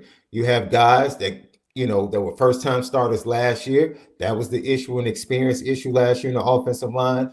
You got guys coming back from injury. You have guys improving because they have game experience, getting a full season under their belt at the tackles position in particular. You expect that offensive line to be more cohesive, especially to start the season, and to be more powerful. And they had a really good running game last year without that. So now we expect the running game to be even more explosive. We expect yards per rush to possibly go up. If it's incrementally, or does it take a big number? Let's say incrementally would be what? 0.2 to 0.4 yards per carry? Possibly. 2/10 to 4/10. Yeah, I mean, I'll just go in with that range. I'll Anything above that, it's fair to say would be like, yo, that's a pretty good jump. Yeah, I mean, because they ranked 7th in the country last year at 5.7. Right. And if they go up 0.3, they're 4th, and they're right behind, and they're behind New Mexico, Boise, and Kansas State. Meaning, if they just go up 0.3, actually, if they only go up 0.2, Shaun, that puts them number 2 in the nation behind Power 5 teams. Because if you look at their numbers last year, they were 7th last year, but they were 4th amongst Power 5 teams. So still, would you say good. If they did the same thing against a tougher schedule, would you be more impressed? Yeah, I mean, I think the run defense schedule last year was actually better than the one that they faced this year. I mean, you had, and I actually did an article on that, but it's the thing we don't think about that, Shaun, is because some of the better teams they played were not your typical really good teams.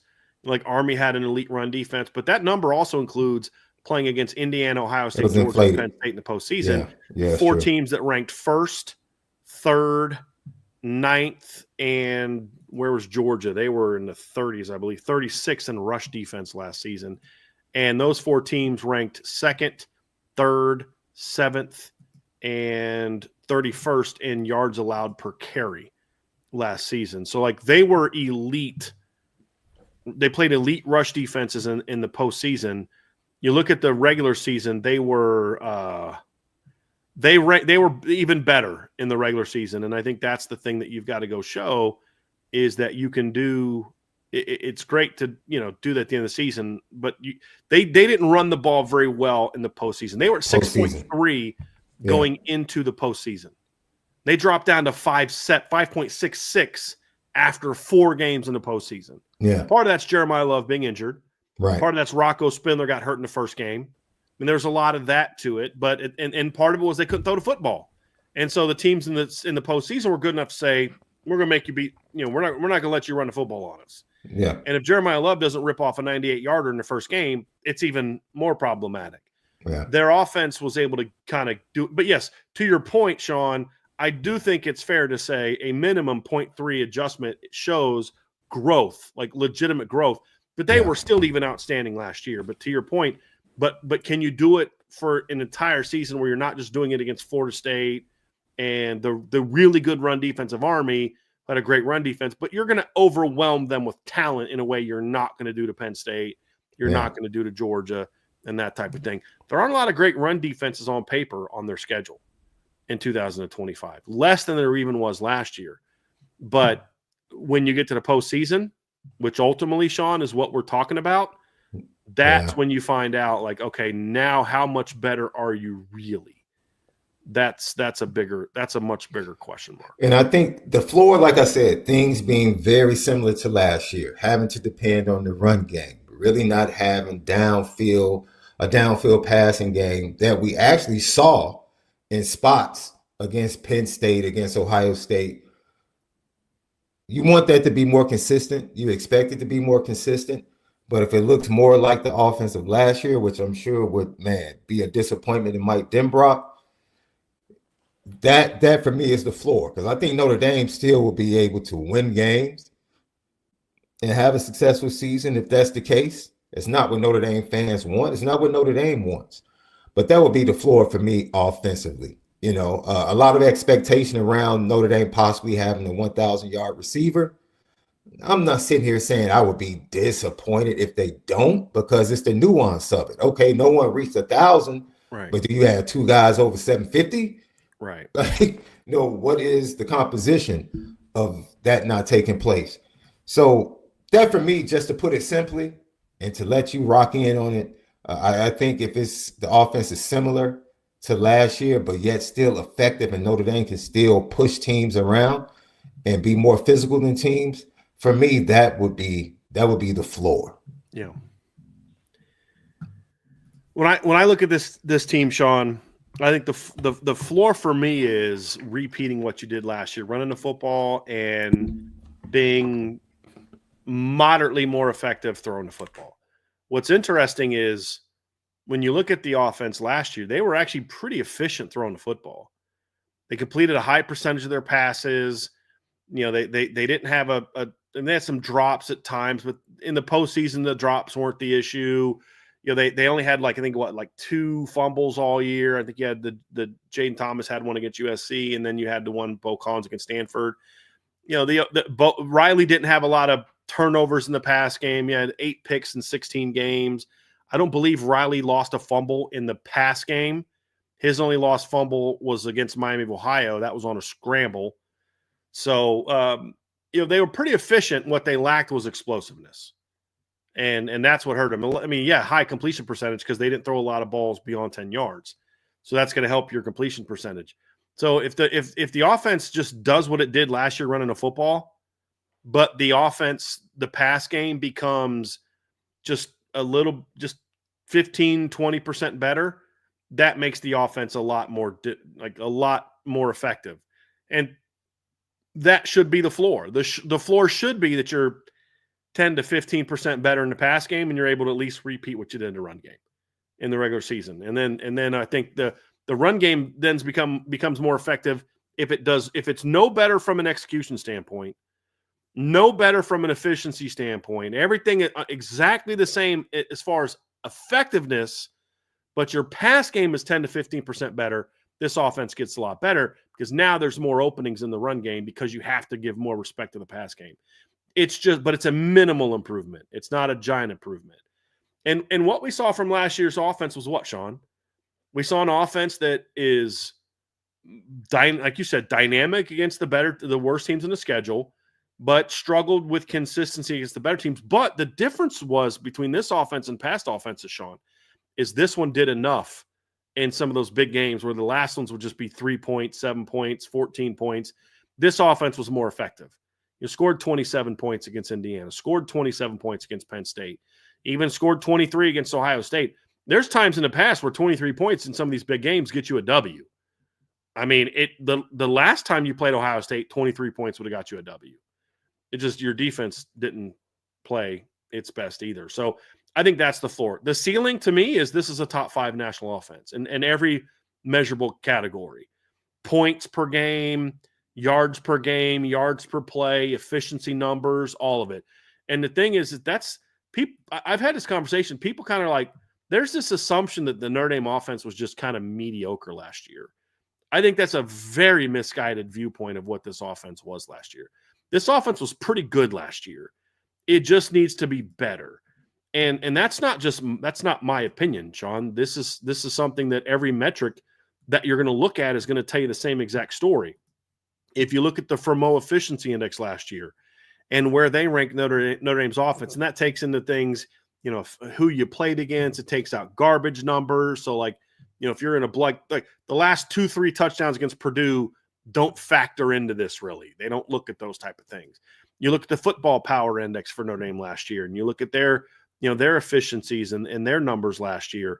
I'm actually going to pull those up, which I think overall the football power index is pretty bad and pretty biased against Notre Dame, but they ranked 9th last year in efficiency on offense.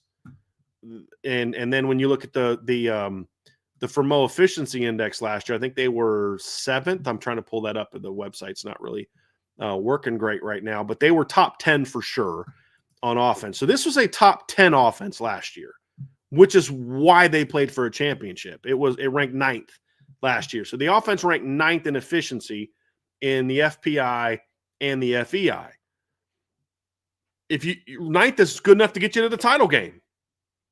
I think you can be better though. And I think a top 5 offense to me this year is the ceiling. I don't care about number 1. I'm just if you're and what does that mean? What does a top 5 offense mean? Well, a top 5 offense, in my opinion, is one, and this is end of the season, not end of the regular season, because end of the regular season, they were over 30 points a game. I'm talking end of the season, meaning you've played multiple playoff games. You're about 38 plus points per game, which a year ago would have ranked them 4th in the country.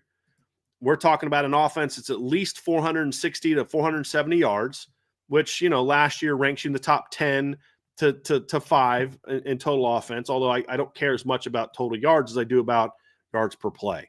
That's the number that I care more about. Last year, Notre Dame ranked 27th in yards per play at 6.3. I want to see them at least top 5 to 10, which means you're around 6.5 to about 6.9 yards per play. That's what I want to see them at next year. And I think they're capable of it with an offense that keeps its efficiency, but becomes, while also being able to extend the ball down the field more. That's why you brought in Malachi Fields. That's why you're going to try to do what you're going to do with Jaden Greathouse. That's why you're getting Jeremiah Love more involved in the pass game, is to make that part of the game more dynamic. And I think that then makes the run game more efficient, because the run game was effective, but it wasn't efficient last year. We talked about this in post-game shows and then upon further reviews. There were games where it was hit or miss. I mean, you got to 200 yards because you had a 65-yard run here and a 40-yard run there, and then there was a lot of negatives in between or not great runs in between because of some of the offensive line issues. I think that balances out this year. That part of the game is more efficient too, on top of improvements in the pass game. I think those two things combine to where the ceiling of this football team is certainly that of a top 5 offense, which is, again, that's not a huge jump. You're going from number 9 to number 5 plus. That should be expected from this offense. I don't think that's an unreasonable thing to expect of this offense. I mean, the year before, in the year of Jared Parker, they were 17th in offensive efficiency. And they went from 17 to 9 in year 1 of Mike Denbrock's tenure. There's no reason to think that they can't go. And what were they in 2022? Let me just look this up real quick. They were 41st in 2022. So it went from 41 to 17 to 9. I don't think making a little jump of 4 or more is out of line for what we should expect of this offense. Yeah, for me, when I look at their ceiling, for me, it's about explosiveness. Because the Notre Dame offense, like you said, is efficient, built on the power game, built on the offensive line, and then making plays to extend drives. And occasionally we would see, Jaden Greathouse make a big play against Penn State. When they got down big against Ohio State, now they're able to make big plays. I want to see that from the beginning. I want to see them be able to come out and not have to use the run game to establish and go ahead and make big plays. Can you make big plays in the passing game without having to come off of the run game? Like, everybody would love to do it that way. But when you face the better defenses in big time games, you're going to have to make plays. You're going to have to open it up. And I don't want to see Notre Dame have to wait until they get into a certain position or they're forced to go their route. I want their offense to be so diverse and efficient that they can choose to do so, whether it's the first quarter, second quarter. And I don't think that takes away from the program being built on the run game. That's going to be the anchor. That's going to be the bell cow. But when you have diversity, I think you're going to love this. That's something that the Denver Broncos were able to do. I think that I remember one of their Super Bowl runs, they had to go up to Pittsburgh and play a game. And John Elway against a Pittsburgh defense that was, Terrell Davis wasn't about to walk up in Three Rivers and just run the ball on that defense with the great linebacker core and the front 7 they had. And they had to make some plays in the passing game starting early. And they were able to do that, jump out in front, and eventually win that game. And they did it different ways. I mean, Shannon Sharp had the big play late. You had Terrell out of the backfield, Howard Griffith out of the backfield. Hit Rod Smith, Ed McCaffrey. Mm-hmm. Like, they did it different ways. But they lost at Pittsburgh earlier in the season. Yeah. So it's like they knew they couldn't just go out there, like you said, just go run the ball. So when I say explosive plays, I'm not saying come out, like Andre Ware, Houston Cougars, and just now you're just throwing the ball all over the field.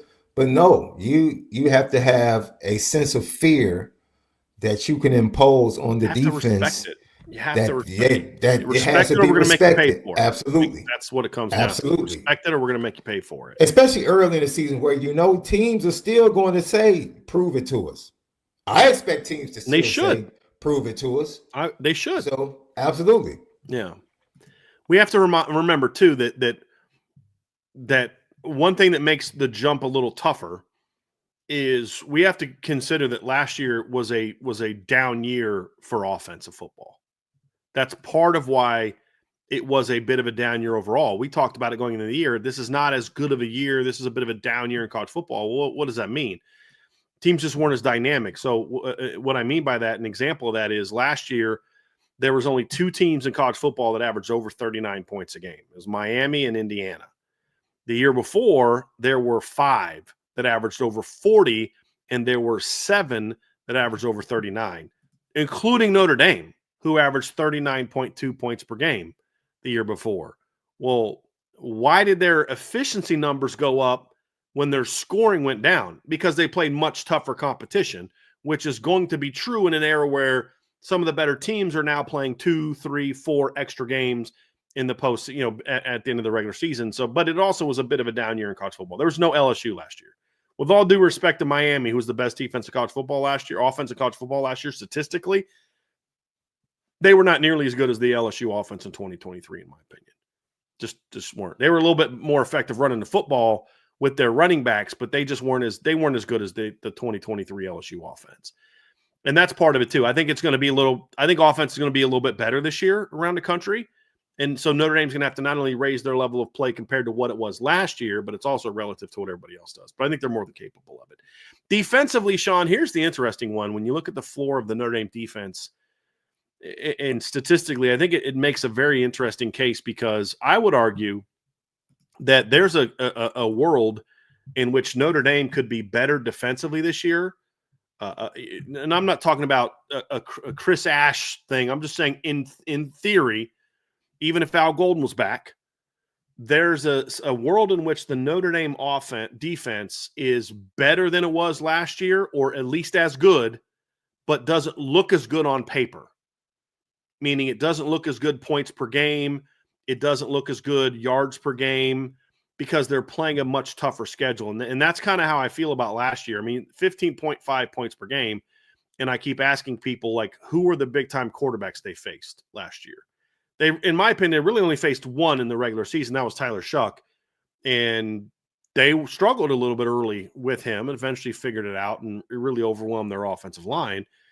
But the next best quarterback they faced, in my opinion, the 2 best quarterbacks they faced other than him were 2 triple option quarterbacks, and Blake Horvath and Bryson Daly, because you didn't face Haynes King, who was hurt in that game. I mean, Connor Wegman was disappointing last year. Northern Illinois' quarterback was average. Purdue's quarterback struggled because the rest of Hudson Card struggled because the team struggled. Miami's quarterback was a nice MAC quarterback. That's it. Stanford's quarterbacks were not good. Florida State's quarterbacks were not good. Virginia's quarterbacks were awful. And USC's quarterback looked good against Notre Dame, but he's not a big-time quarterback, or at least wasn't last year. I think the difference this year is I actually do think the quarterback play is way better this year. I mean, just front to back, you're gonna get Carson Beck. Marcel Reed is not a guy that I think is a great quarterback, but anytime you have a run throw guy, he can hurt you if you're not disciplined, if you don't play well. I think Ryan Brown is a good, talented quarterback at Purdue. Taylon Green at Arkansas. You've got Michael Madsen at Boise State. I'm gonna eventually get that. You've got one of my favorite quarterbacks coming back in all college football, C.J. Bailey. Shaun, how many times do you guys hear me talk about C.J. Bailey? I freaking love C.J. Bailey. You've got Jalen Maeva is going into year 2 there. Potentially Dylan Lonergan at BC, if he's able to win that job as a former big-time quarterback that transferred from Alabama. You've got Eli Holstein. You've got either Ricky Collins or Steve Angeli at quarterback for Syracuse. And then you're probably going to have Elijah Brown at Stanford, who used to be the modern-day quarterback. I think quarterback play is much improved. There's some good receiving cores they're going against. The only issue for opponents is outside of A&M and Miami, there's not a lot of great offensive lines on the board right now. But one thing, so that's where I lead to is the floor is basically just be what you were. Like, that's the floor, but it may not look like it statistically. You could actually give up a point or two more per game, and it's actually more impressive when you consider what they're facing this year, which I believe. And of course, Blake Horvath is also on the schedule. I kind of passed by him because I already mentioned him, but that's there's no team that I look at and I'm like, their quarterback sucks. There were several teams I said that about. There's no Virginia quarterback room on the schedule right now. There's no Stanford quarterback room because I think they're going to finally be playing a better quarterback. I was never a big Ashton Daniels fan. You know that. There's nobody on the schedule. I'm like, that guy's terrible. There were several guys last year that we looked at and said, that guy's not good. Or there's no MAC teams on the schedule this year. And even though those MAC teams played Notre Dame tough, it wasn't because of their quarterbacks last season. I agree with you, but I'm going to look at it from this standpoint. Barring injury, Notre Dame would be in better position as a defense to win the championship as they head into the playoffs. Forget the numbers. Forget them not living up to the analytics and what they did in 2024. When they get to December, this Notre Dame team will be in a better position defensively to go on and win a national championship, meaning they will be better against an Ohio State type offense when it's all said and done. I anchor that on the depth, especially and specifically on the defensive line, that I think is better than last year. And they, without that similar depth, in my opinion, made the run that they made, missing two of their best defensive linemen. I saw Archer say something that I thought was funny. He said the floor was 9-3 from his perspective. And I would love for Archer to think about it. You take Jack Sawyer and JT off that team in the middle of the season and tell me whether or not Ohio State still makes it to the national championship game. Take their best two pass rushers off that defense. I'll be very interested in whether or not they make it to the national championship game. So that just goes to show you, I love the way Marcus Freeman has created the culture in this program. It's almost like he eliminates the floor. He eliminates the thought process of like, there is no floor for us. Injuries, whatever happens to us, the standard is the standard. The golden standard is the standard. And so I think with that mindset, what we're going to see, I think we will see a step back early on. I think the transition, Chris Ash, playing against better quarterbacks. I do think if you look at the stats, it would be fair for people to say the defense might not be as good. You're saying it's understandable. Yes, agreed. Yes, I understand that early on. But as the season goes on, I would not be shocked if they equal or start to trend with better numbers than they had in posting in 2024. And of course, that's barring injury. So what you're saying is the end of the season numbers may not be as good, but they'll be better in the postseason.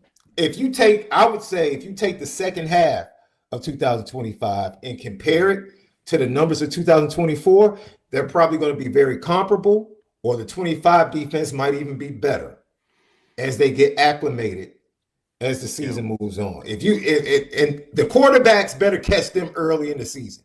That's my opinion. Sure. The better quarterbacks better catch this Notre Dame defense early in the season, because I feel like as this defense gets more acclimated to Chris Ash and he gets more similar to Denbrock. Denbrock had to come in and figure out certain things as he went through the season, and then you're hitting on what will determine the floor versus the ceiling. Yeah, and that is it's Chris Ash's ability to get the most out of this team. Mm-hmm. Look, I think Al Golden's defense last year statistically was better than the one from the year before in most areas. Wouldn't have been if the last year's team would have had to play 4 postseason games. But I think it benefited from it was very talented. It benefited from not playing a very difficult offensive schedule. And like Trev and I talked about last week, and you tell me if you agree with this. I said, look, I don't know that there's any running backs on the board on the like. There's not as many outside of maybe Le'Veon Moss. There's not as many high level running backs this year that they faced like last year when they played Arterio Brown. They also had Le'Veon Moss. They had Jamal Haynes. But the difference is, I feel like every team they play has a really good running back to some degree. It's that depth of competition. And I think we've talked about this before. The 2023 schedule had 3 or 4 really good teams and then a bunch of just very mediocre to bad football teams on it. I mean, Pitt was terrible 2 years ago. They were Florida State bad. But then there was other teams like that on the schedule. Navy was way better in 2024 versus 2023. And so I think the defense benefited from playing some really just not good offenses last year. Virginia's quarterback. And I think a lot of that had to do with the offensive lines and the quarterbacks. They're just going to they're going to face a tougher test this year. The good news is that they're going to be extremely talented. And that's why I say that the floor is you've got to repeat your effectiveness of last season, whatever that means statistically.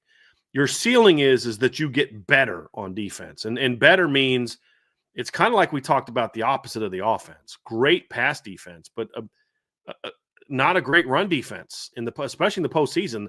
Like they did a great job of shutting Georgia down, but Georgia's rush offense last year was very mediocre all year. Actually, wasn't even mediocre. I think that might actually be kind.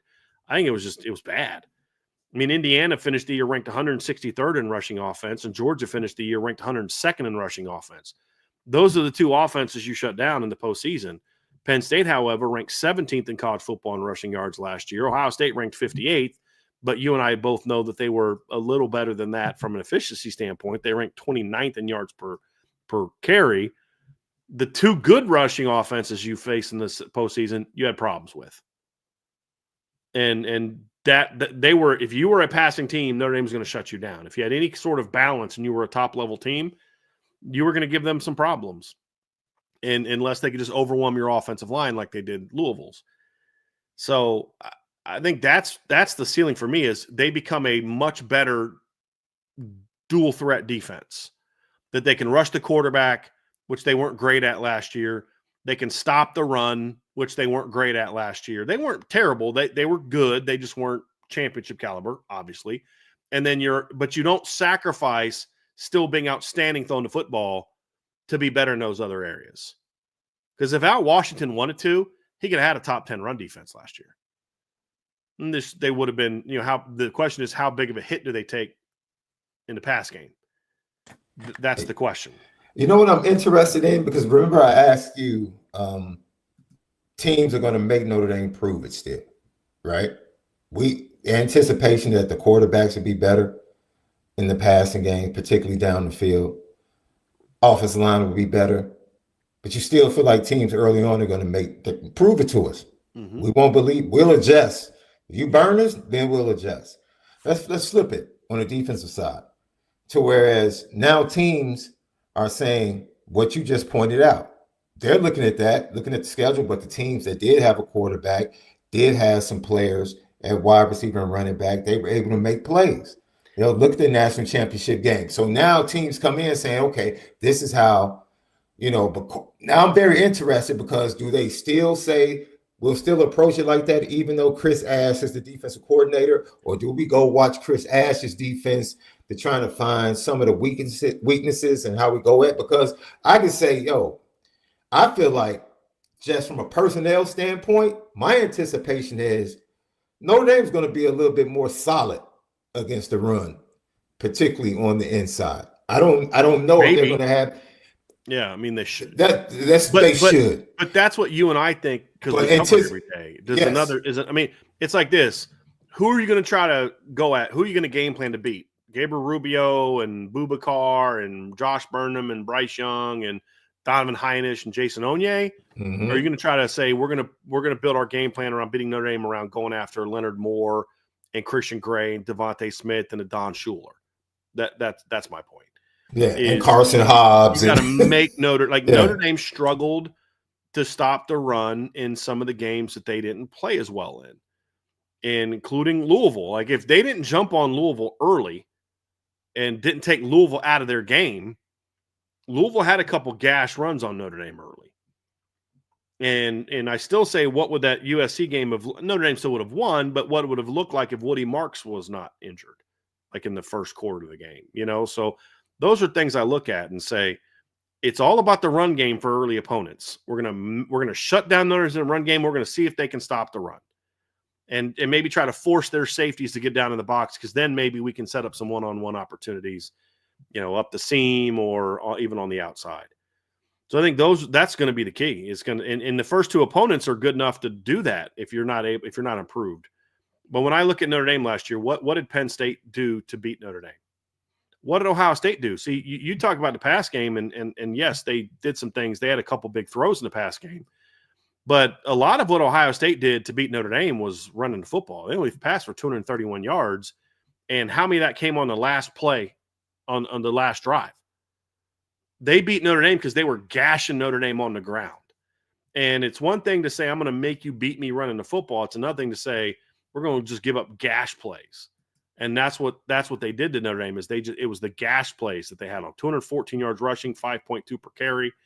You know, I mean, think about it. Your last two games of the season last year, you gave up over 200 yards per game rushing. In your last 6 games last year, so that includes Army, USC, Indiana, Georgia, Penn State, and Ohio State, you gave up over 200 yards 3 times. One of those you could say is a good performance against Army. But then the other one, let's just say last 5 games. Let's take the triple option team out. You played USC, Indiana, Georgia, Penn State, and Ohio State in those games. And when you look at it, you had USC ranked 21st in rushing off yards per play. You had Penn State ranked 17th in yards per rush. Ohio State ranked 29th in yards per rush. Those are the 3 good teams that were in the top 50 in rushing offense and yards per play. And Georgia ranked 84th in rushing yards per play. And then Indiana ranked 68th in rushing yards per play. How'd they do? They held Indiana to 63 yards rushing on 2.3 per carry. They gave up 62 yards rushing to Georgia on 2.1 per carry. The 3 teams are ranked in the top 30 in yards per play. They gave up 197 to USC, 7.0 yards per carry. They gave up 204 to Penn State, 4.9 yards per carry. And they gave up 214 to Ohio State, 5.2 yards per carry. If I'm a good team and I'm playing Notre Dame, I'm going to make them stop me from running the football. I'm going to see if Chris Ash can do a better job of this.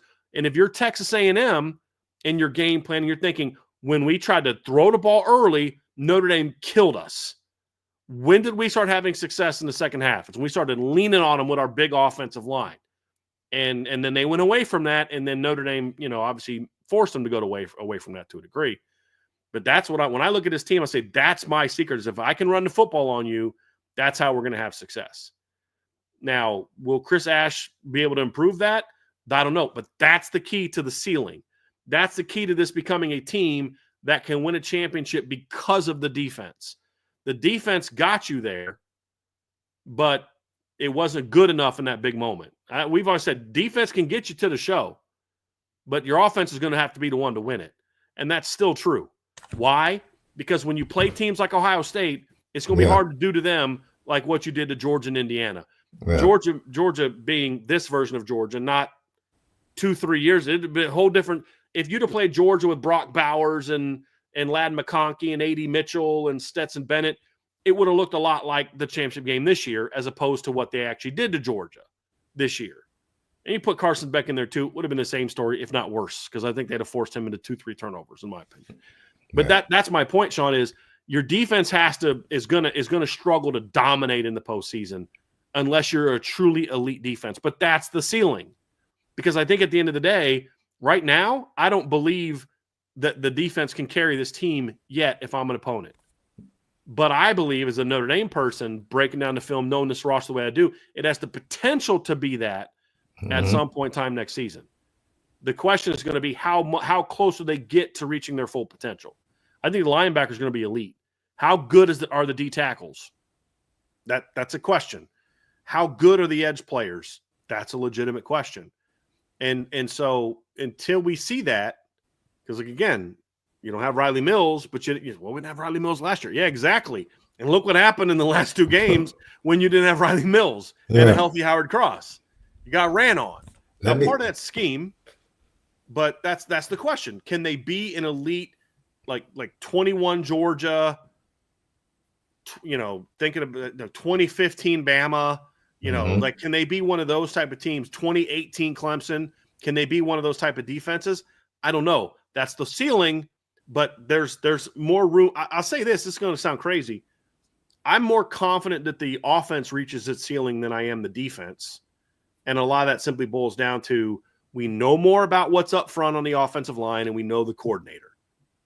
That's where fair. It really comes from for me. That's fair. We may have a different conversation a year ago, but it's hard for me. I could switch hats and put my Homer hat on. I got it over there, my Notre Dame Homer hat. And I could say, well, it's this and the town. That's all great, but there's a lot of, you got to show me. You got to prove it on defense. There's way more proven aspects to the offense in the front, running back, wide receiver, than there is on defense. On offense, the only unproven position is really quarterback and tight end. That's it.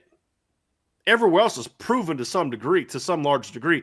Defensively, I don't think it's as proven in some key areas. But bigger picture, it's just, I don't know what Chris Ash is going to do with this defense. So it's not good, it's not bad, it's just the unknown. And I think that's why I'm more not that the offense has a higher ceiling than the defense. It's just I'm more confident the offense is going to reach their ceiling because it's just more of a known commodity. And that's why I say you could argue that a lot of the success this season and your ceiling floor as a team is going to rely on the ability of Chris Ash to get the most out of this defense. Because if he can, the defense on the talent on defense is, in my opinion, it's elite. But it's just like Emil Wagner doesn't as far go. Jagasol, Wagner, Schrouth, Knapp, Greathouse, Faison, Fields, Pauling, Love, Price. They don't have as far to go to reach their elite potential as Jordan Patelho and Boubacar and Bryce Young and Josh Burnham and Jason Onye and some of those guys, Jadon Blair and Luke Talich and Bronte Johnson, as they do. That's a much greater, here's where they are, here's where they can get to, where those other guys have already kind of gone along those lines. A lot of it because of injury and youth, but that's the reality. The potential on defense is elite. Boubacar and Bryce Young could be elite. Josh Burnham on the edge, Junior, Patelho. That could be Logan Thomas. That could be the best end rotation in the country. The D tackles could be outstanding. Elite, I don't know about that, but outstanding. The linebackers can be elite. The corners can be elite as a duo. The safeties can be elite, and as a secondary as a whole can be elite. But I need Christian Gray to take a step. I need Adon to take a step. I need Devontae to prove he can play a full year. I need whoever the other safety is. I mean, there's a lot of question marks there. More so, I have more questions about this defense than I have the offense, which is kind of surprising. But it's just because of the known commodity aspect. But also, I know Mike Denbrock. I know what he can do at Notre Dame. Chris Ash now has to prove it. We'll have a different conversation a year from now. But that's, being objective, that's why I still have a little bit of a we have to see aspect on offense. Interesting way of looking at this.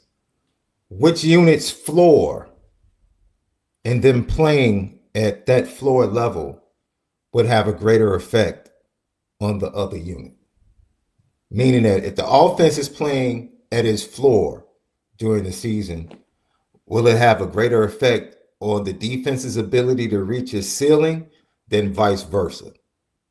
I think the defense playing at their floor will still have a good impact on the offense. Or if the offense plays at their floor, and it really comes down to the postseason for me, Shaun. It's the offense playing at their peak does more for the defense than the defense playing at their peak does for the offense.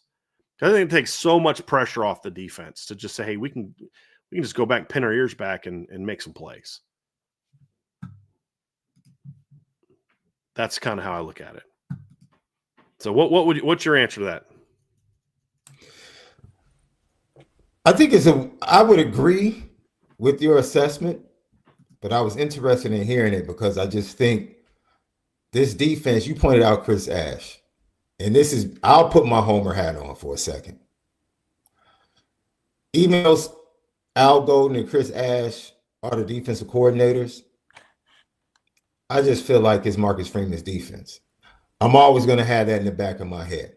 I'm always going to feel like Marcus Freeman, when he needs to walk in the room and say, hey, clean this up.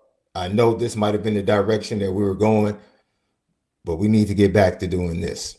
I just have faith and belief that he'll do that, because I feel like he's done that across the board in his program.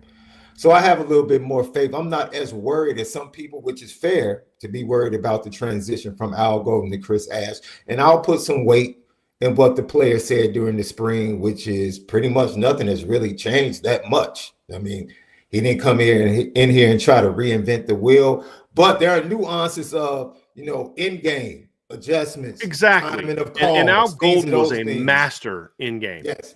And, Al Golden would go up against, I'll say this, did Al Golden go up against better offensive minds in comparison to the offensive coordinators that Chris Ash is going to go up against? Because I think what you saw in that Louisville game and other games where he went up against really good play callers, he had this ability to just make people play left-handed, if you want to say. Like, we're not going to let you do what you want to do.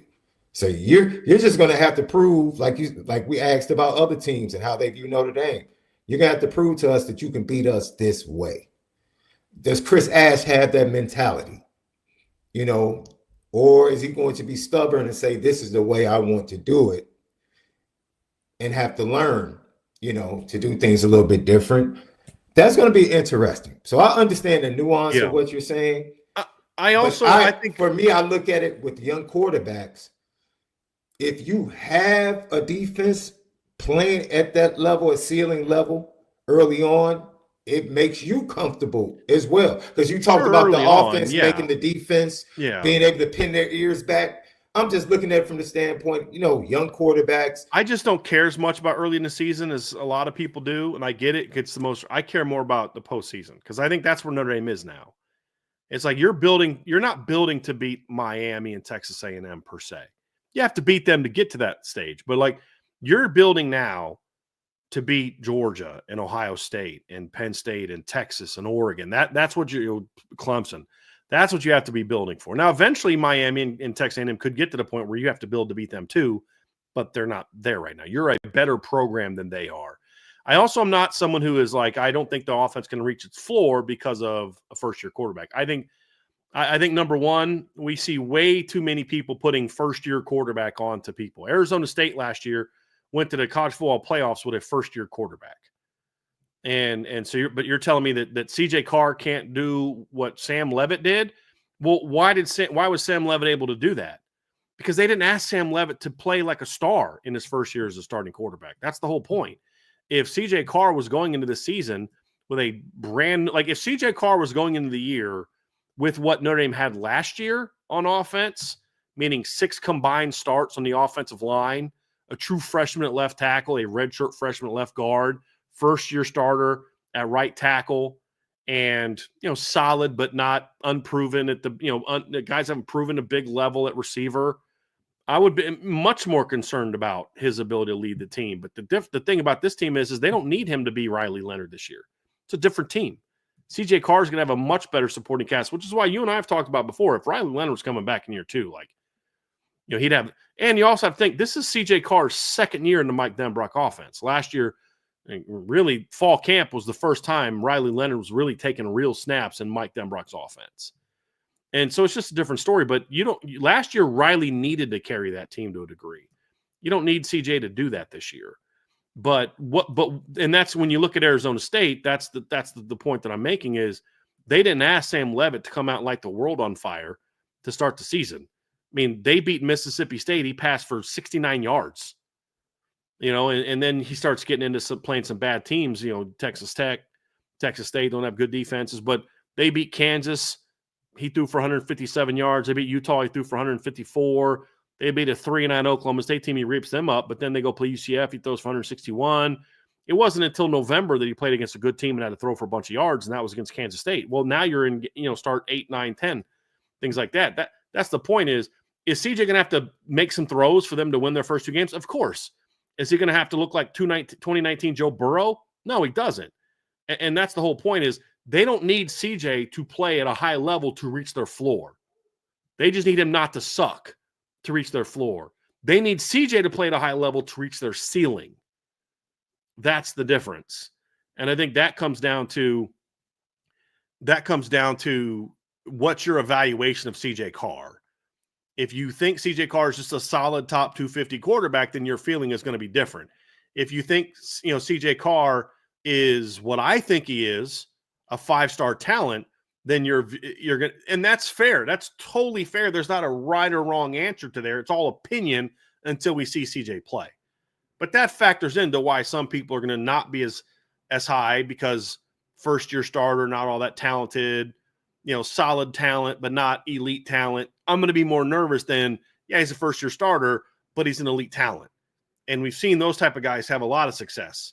I mean, Jameis Winston in 2013 won a title, and CJ Carr took more reps as a freshman than Jameis Winston did because, remember, they couldn't play back then. Freshmen couldn't play back then. You talk about Jalen Hurts as a true freshman at Alabama, went to the title game. So we saw Trevor Lawrence as a true freshman win a title at Clemson. So I just say, like, if you think CJ's not on that level or anywhere close to that level, then you're going to be more, concerned. I think CJ is not. I don't think he's Trevor Lawrence, but I think CJ Carr is an elite talent, and so I think that's going to factor into it. But Mike Denbrock's not going to ask him to go be elite. And I've pointed this out before. Mike Denbrock's had plenty of success with first-year redshirt freshman starting quarterbacks. They went from 3-9 to 11-2 with Desmond Reed as a redshirt. The year before Desmond takes over, what was Cincinnati's record in 2017? It was, let's see here. It was last year of Hayden Moss. They went 4-8. And then first year of Desmond Ridder, they scored 20.9 points a game. That was Mike Denbrock's first year at Cincinnati. His second year at Cincinnati, he takes over. He goes into the year, and they start Desmond Ridder as a redshirt freshman. It went from 20.9 points a game to 34.9 points a game and went 11-2. And then, of course, we know what he did at Notre Dame in 2015 with really two first-year starting quarterbacks. Although, obviously, Deshaun Kaiser's the more relevant example because he played longer and he was a redshirt freshman. And I would argue that CJ Carr is a more advanced and further along than what Deshaun Kaiser was. And that Notre Dame team went out there that year and played in the Fiesta Bowl and set a program record in yards per play with a redshirt freshman quarterback. So this isn't new for Mike Denbrock. And we've seen him be successful in those situations. And so, but I would also argue that part of what helped Desmond Ridder was he had a pretty good supporting cast around him. What helped Deshaun Kaiser in 2015 is he had a pretty good supporting cast around him. Same thing here. He's got a pretty good supporting cast around him. He doesn't need to play like a first-team All-American for them to reach their floor. The better he plays is the closer they get to their ceiling. So that's why I believe I said the team I'm most confident in reaching their floor is the offense. And that's why. So I'm not ignoring that they've got a first-year starting quarterback. If they didn't have a first-year starting quarterback, the floor would be much higher. I expect them to the floor would be the ceiling if CJ was going into year, like if we were getting 2026 version of CJ Carr, because again, that's who I expect to be the starter. And if he's not the starter, it doesn't change anything because Kenny's going to have to beat him out to be the starter, which means Kenny's going to play at a high level also. But if we were getting like next year's version of it, now my floor would be the ceiling, and my ceiling would be they should be the best. They could be the best offense in college football. I truly believe. I mean, it's not just my opinion. Athlon Sports thinks they have the number 2 running back room in the country, the number 1 offensive line in the country. There's 2 other outlets that believe that Notre Dame has a top 10 receiving core. Lindy Sports, who doesn't think they have a top 10 receiving core, ranked Jaden Greathouse as the 9th best receiver in college football, and Malachi Fields is the 17th best receiver in football. So this isn't just Brian Driscoll being a Notre Dame homer saying that. You can make that case with what other people outside of the Notre Dame sphere are saying about this team as well. And that's why I say that CJ doesn't have to be that guy. We're not making the case for the receiving core and the O-line going into last year because we had no clue what the offensive line was going to look like like last year. That's the difference. So, Shaun, let's get into part 2 of this. Let's just kind of dive real quick into the team aspect of it. Let's talk about the Notre Dame floor versus ceiling as a team. I'll let you start. When you look at this Notre Dame team, give me your floor, what it looks like, and then we'll put a record on it at the end. On the floor, it looks like, for me, what we saw from 2017 to 2021. Which was, people say, that's 5 straight seasons of double-digit wins, right? Couple of, trips into the playoff, 14 playoff, but no real championship contender, right? It was just kind of like, no, I don't want to use the word flatline. The program had leveled off. And there really was no clear path to really being a true contender. And so this is what we get to see. We have seen in the first 3 seasons of Notre Dame, 9-4, 10-3, and then 14-2 with a trip to the national championship game under Marcus Freeman. So we have seen improvement each year, but now we get to see if Notre Dame can stack national contending seasons back to back. Can they be true national title contenders in back-to-back seasons under Marcus Freeman? Because I don't think we've seen that since Lou Holtz, in my opinion. Like, we've seen double-digit wins. We've seen a really good team. We've seen a top 10 program. But has Notre Dame legitimately had 2 teams in back-to-back seasons where you felt like they are true national title contenders? Notre Dame they definitely have an opportunity to do it. But for me, that is the floor of just simply, we're title contenders. We've shown it back-to-back seasons that we're title contenders. The regular season record, I think this goes to your point. That's going to be determined by the postseason, right? Not the regular season. That's going to be determined by the postseason, because that's when they prove whether or not they're true title contenders, because of the way the playoff expanded is now set up. For me, I'll just go ahead and throw it out there. The ceiling is winning. That's it. That's the ceiling. Winning it all. I don't care the composition. I don't care if it's an undefeated regular season. I don't care if it's a 1-loss regular season. The end all be all, and the ceiling is winning the national championship. That's it. Ask an Ohio State fan, would you rather have been 15-1 and lose the title game, or 14-2 and win the title? I would think everyone with a brain would say, I'd rather go 14-2 and win the title. Because at the end of the day, that's ultimately what matters. I've said this before, Nick Saban had 7 national title teams, only 2 of them went undefeated. Yeah, it's hard to do. As long as you're undefeated in the last 3 or 4, that's all that matters. Yeah, the floor for me is like we're just being Notre Dame, right? You went 14-2. I mean, you made the playoffs. You had a great regular season. But if Notre Dame does that and they lose in the quarterfinal, that would be a floor to me. That would be a floor. Like, I'm not even thinking about missing the playoffs, all that stuff. All of that, to me, no, that's not even a floor. That points back to the culture I think Marcus Freeman has created. Like, all right, now this is where we're at. And the norm should become, like it does in most programs when they get into their run or that window, we expect to win. Right. I think we have a program now where these players and these coaches, they expect to win the national championship. You said they felt that way going into the season, even if we didn't feel like it and fans didn't feel like it. They felt like it going into last season. I truly believe they feel like it this year. It's like I said, when was the last time that belief existed in the program? Yeah. With the coaches and players that they legitimately. Well, the previous coach would always make excuses. I mean, I would hear excuses before the season every year from certain circles of why they weren't going to be able to win. And it was just because they were always lowering the standard.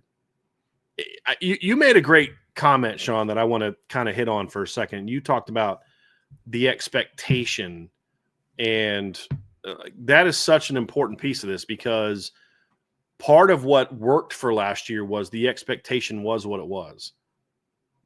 And when they lost to Northern Illinois, there was no reshifting there was no moving in the goalposts for Marcus Freeman and his staff and his leaders. There was none. Matter of fact, it was doubling down on it. And so it's creating an element to where there was a belief that if we listen to coach, and coach means Marcus Freeman, Mike Denbrock, Al Golden, Al Washington, Mike Mickens, Mike Brown, Dylan McCullough, Joe Rummy, listen to coach, right? Big picture and at your position, then and do what they're telling us to do, then we can be that team. And there was supreme confidence in that. And it was them not playing to their level of football that got them beat. And that's why a team that I would say is maybe not as talented as some other teams that Notre Dame has had in the past, more depth, but not. I mean, there was no Jalen Smith. I love Xavier Watts, love Benjamin Morrison, There was no Xavier Watts on last year's team. I mean, excuse me, there was a Xavier Watts. There was no Jalen Smith on last year's team.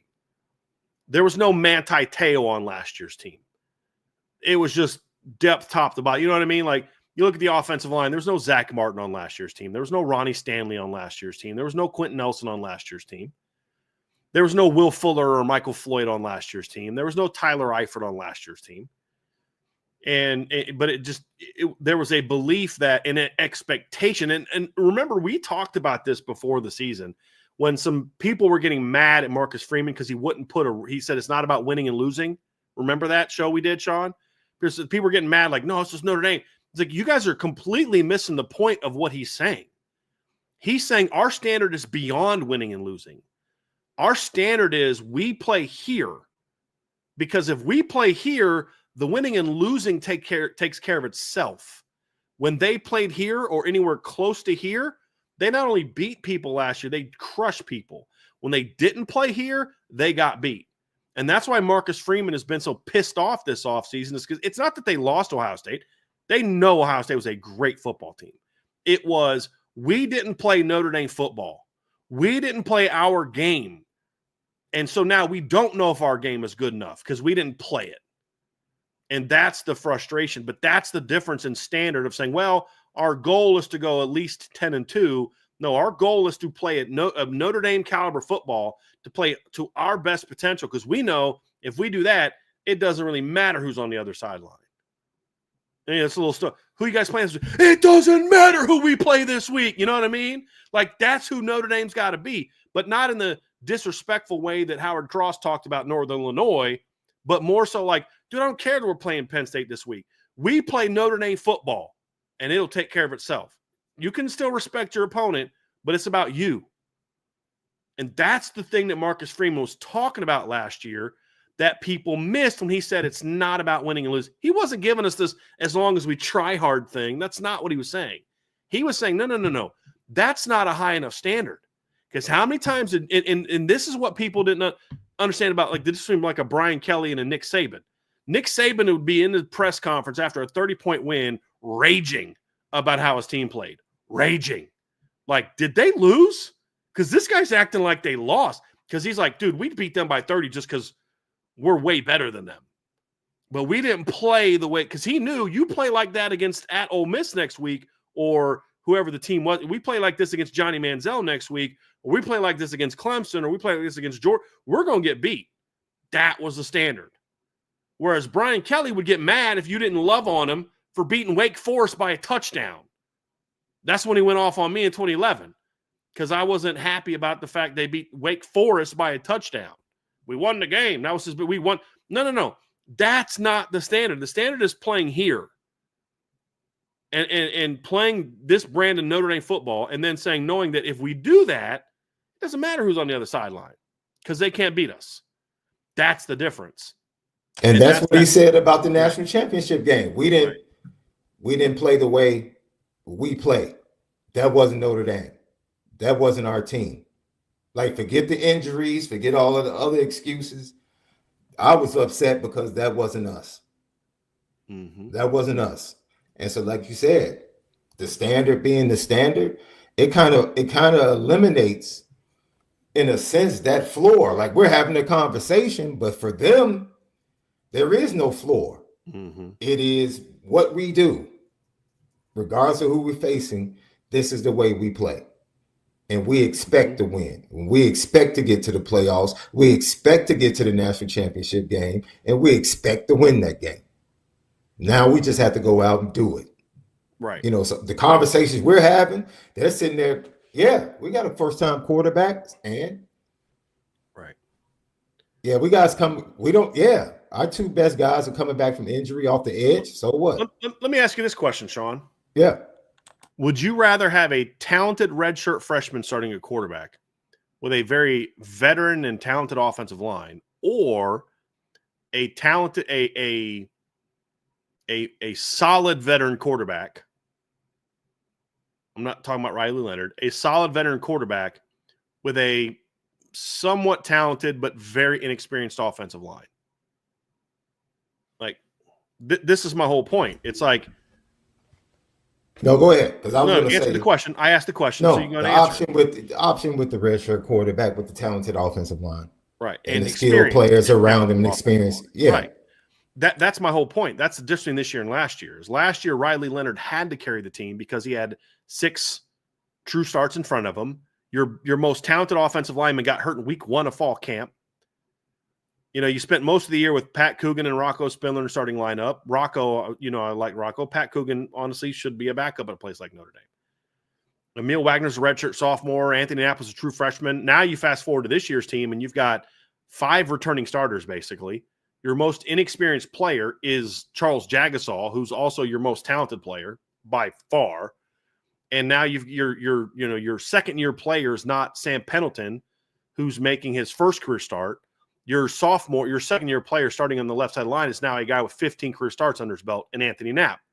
And he'll be next to a senior with 16 career snaps, as opposed to Anthony Knapp being a first-year player with no career snaps, playing next to a second-year player making his first career start who had 30 career snaps or so coming in the season. That's the thing, is that's the difference, and that's why quarterback is going to determine the ceiling, not the floor, in my opinion. Now, what is the floor for Notre Dame?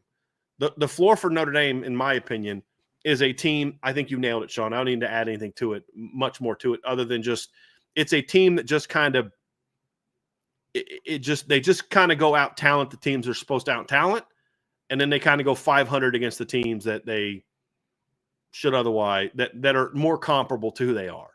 That's really what it boils down to for me. Is it's a team that battles injuries in certain spots. It's a team that battles maybe not being hungry, or it's a team that just also has to deal with occasionally, Shaun, there's just that time where there's just this one team that's way better than we thought it was going to be. And I didn't have Army as being the best team on Notre Dame's schedule last year on my preseason prediction. Was definitely not there. I did not have Bryson Daly as being the best quarterback that Notre Dame was going to play all year. Was not on my preseason prediction. So you really never really know what the opponents are going to be. But I think the floor, I think you nailed it. It's just kind of, it looks like the Brian Kelly era, where it's just about, we're good. It's, solid. It's a good team. We're going to out-talent most people. May not always be as pretty as it should, but we get the job done and we keep this thing rolling. That's what the floor is for me for this team. Let's put a record on the floor, Shaun. Where you and I disagree a little bit is I think the floor is potentially missing the playoff. I think the floor is 10-2. I think the floor is you split the first 2 games, win 1, lose 1, and then suffer another upset later in the year. Something that this team has dealt with every year of the Marcus Freeman tenure. You can't just say, and I'm not saying you, Shaun, I'm speaking general you can't just say, well, I expect the team to go 12-0 and I'm fully confident it's going to happen. I'm not even worried about anything other than that. Well, why? Well, because Marcus Freeman took him to a title game. Sure he did. Yep, did great. But part of that title run was a loss at home to Northern Illinois. Like, Marcus Freeman has not proven that he can get a team to run the table in the regular season. He has also not proven that his team can't get beat by a team they have no business losing to.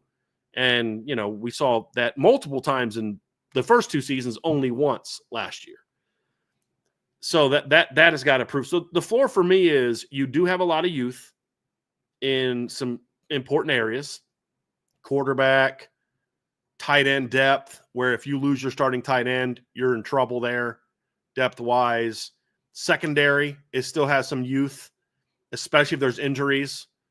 Linebacker is more experienced, but still a relatively youngish group. So there's still a lot of areas where this team is young. And then, of course, the unknown of the defensive coordinator. Not that Chris Ash is the problem, but the unknown aspect of Chris Ash, where this team goes 10-2, the schedule's a little maybe tougher than we thought, and this team doesn't play to its potential. That, to me, record-wise, is the floor. That might actually still be good enough to get to them in the playoff, because I think a second loss last year still gets them in. I just don't think they're hosting. I think that's the difference. Now, but most years won't be like last year. Most years, a 10-2 team doesn't get you into the playoff.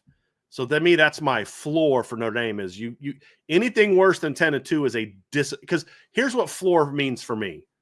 You just kind of play your game.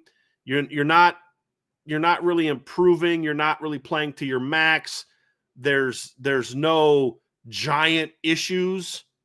I mean, any team could lose 13 starters and go 6-6, or just play terrible football and lose a bunch of games they're not supposed to. That's not the floor for me. That like the floor for Notre Dame, and I thought in 2016 was 6-6. 4-8 was worse than the floor. So I don't look at floors like what's the worst possible scenario that you could have. It's more of what's the most likely low point of a season where anything beyond that's an underachievement. That's like a dramatic underachievement. I think 10-2 is underachieving for this football team, but it's not a dramatic underachieving. It's kind of like Georgia's season last year. It was an underachievement, but they won the SEC. But they were still a good football team. Right. And they were a good football team. Like, right. There's that, and then there's Bama.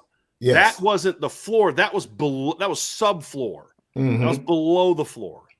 The floor for Bama last year was 10-2 in the regular season. They went 9-3. That was below the floor. So you can play worse than your floor, in my opinion. This is what we're saying is like, but those usually have to do with unforeseen things. Is usually how that goes. Yeah, I would say 10-2. 10-2. I would agree with the record. 10-2. I still think this team makes the playoffs. Even if they don't reach regular season potential, I think eventually, if they make the playoffs, that's when you're going to see the best. Sure. Of Notre Dame. That's when you see the best of Notre Dame. I think there's plenty of scenarios where they don't play to their potential and still make the playoff and still play above their floor. Yeah. That's why I think the floor is 10-2.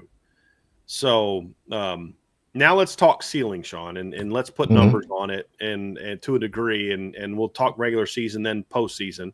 Yeah. To me, floor is 10-2. Most likely how I think the season's going to go, 10-2 means you're playing in a bowl game, not a playoff game.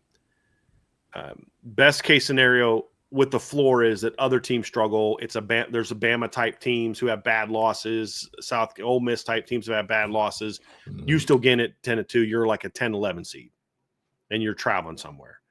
Get knocked out in the first or second round. I mean, you could reach your floor and maybe still win a first round game because you get a team that's just not that good. But you're not going in. You're not going past this quarterfinals at best case scenario. But I think 10-2, playing in a bowl game, finish 11-2.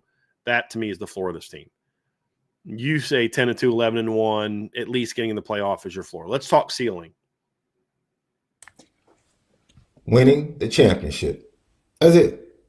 That for me, that changes from you can go floor and then win the championship and you reach the ceiling.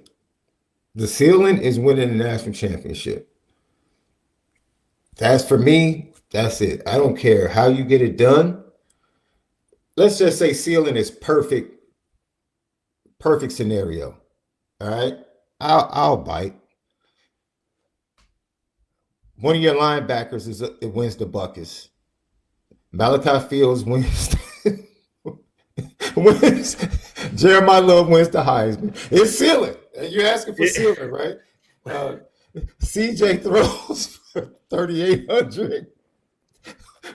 28 touchdowns and 8 interceptions. I didn't mean we're playing CFB 26 on freshman level. I just meant you asked for the ceiling. Realistic stealing possibilities.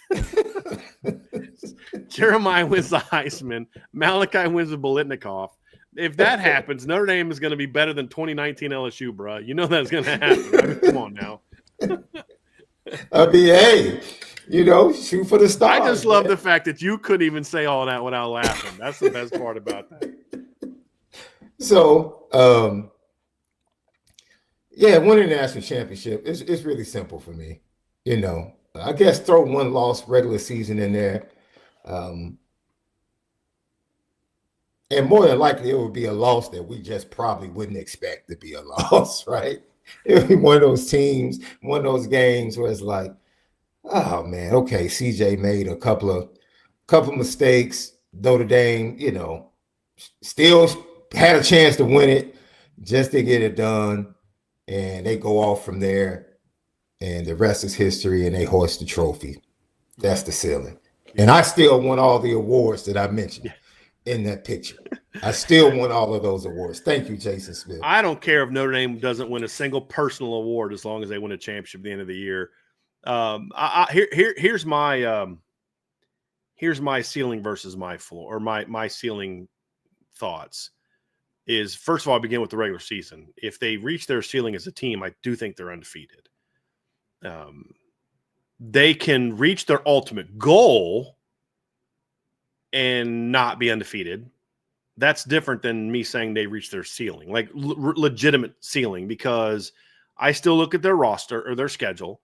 And while I think there's some good football teams in their schedule, I think Miami's a good football team. I have them on my preseason top 25. I have Texas A&M sniffing the top 10 in my preseason top 25. I have Navy in my preseason top 25. I have Boise's a borderline top 25 team. I think NC State's going to be a better team this year than they were last year. At least on offense, they will be. I got some questions about their defense, but even there, they bring back some good football players. I think there's some good teams on their schedule, but I also think none of those teams have their roster. And the team that's closest to them roster-wise, you get at home after a bye, and that's Texas A&M. You get USC at home. I mean, the only team that you're playing on the road that can really sniff your roster is Miami, and that's a big one. But I think you can reach your ultimate goal and not be undefeated. In my opinion, if you are playing to your ceiling, then you beat the teams you're supposed to beat. And then, of course, once you get to the postseason, this team is capable of beating anybody that they play. So, yes, national championship is the standard.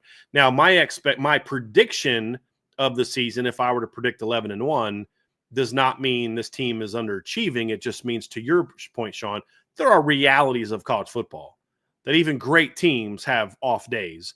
You point to, Alabama in 2011, loses at home to LSU and then whoops LSU in the rematch in the title game, both on a neutral field. You think of the 2016 Clemson team, which was a great football team, but they looked really not great on that one late November Saturday against Pitt. It just happens. You talk about the Bama team in 2012, just had that day where they just couldn't stop Johnny Manziel and Mike Evans. It just was one of those days. You know what I mean? So every team has those days. I mean, you think of Clemson almost losing to Syracuse in 2018 and what that looked like. Every team has those days. That doesn't mean that you don't reach your standard or your goals. It just means maybe you don't necessarily play to your ceiling, because your ceiling is an undefeated regular season. I'm not saying that anything below that is underachieving, because ultimately the standard is you win a championship. And as we said earlier, I don't care what the regular season looks like as long as the end of the season results in the championship. Just like if they go 12-0 and beat everybody they play by 40 and get knocked out in the quarterfinals, I'm sorry, you didn't play to your standard this year because you got beat in the quarterfinals. Yeah, but we set a new record for this, and this. It was a great season, but you fell short of your standard. There's a difference. I'm not one of those championship or it's a failure type of people. It's the expectation standard is here.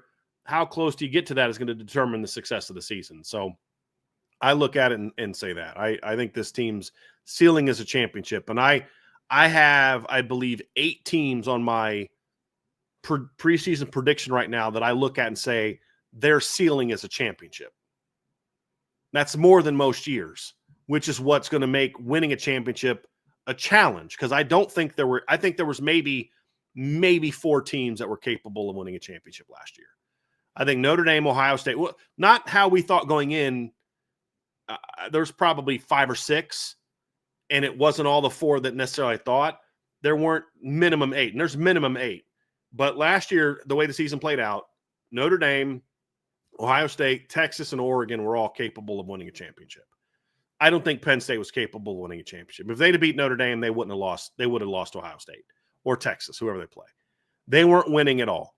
And I've argued Notre Dame didn't even play well against Penn State and still beat them. Same with Georgia wasn't a championship team last year. They just weren't. Arizona State wasn't. Tennessee wasn't. Indiana wasn't. Those were not teams capable of running the table. They were teams capable of pulling upsets, but they weren't teams capable of winning at all. And so that's why I say there was 4 last year. Right now I have double that going into the preseason. Now we don't know what it's going to look like once season plays out, but I do think it's a deeper year this year than what it has been. And all the 4 teams that I thought could win it last year are all on my teams capable of winning it all this year. I also add Alabama to that list. I add Clemson to that list. I add Georgia to that list. Did I say Alabama yet? Oregon's on that list. And I'm trying to think who was and I'd add Penn. I think this Penn State team is going to be more capable of winning it all than last year's Penn State team. Not by much. And they're high in my preseason ranking, but they're much lower on my who has the best chance of winning a championship ranking because they're still led by James Franklin. And I think you have to at least consider the possibility of LSU being on that list too. They're not there for me. There's a lot of things that need to go right. But if everything goes right for LSU this year, I think they're capable of making a run. There's a couple teams like that, but they're not all on my list of 8 because the 8 teams I talked about don't need everything to go perfectly to win it all.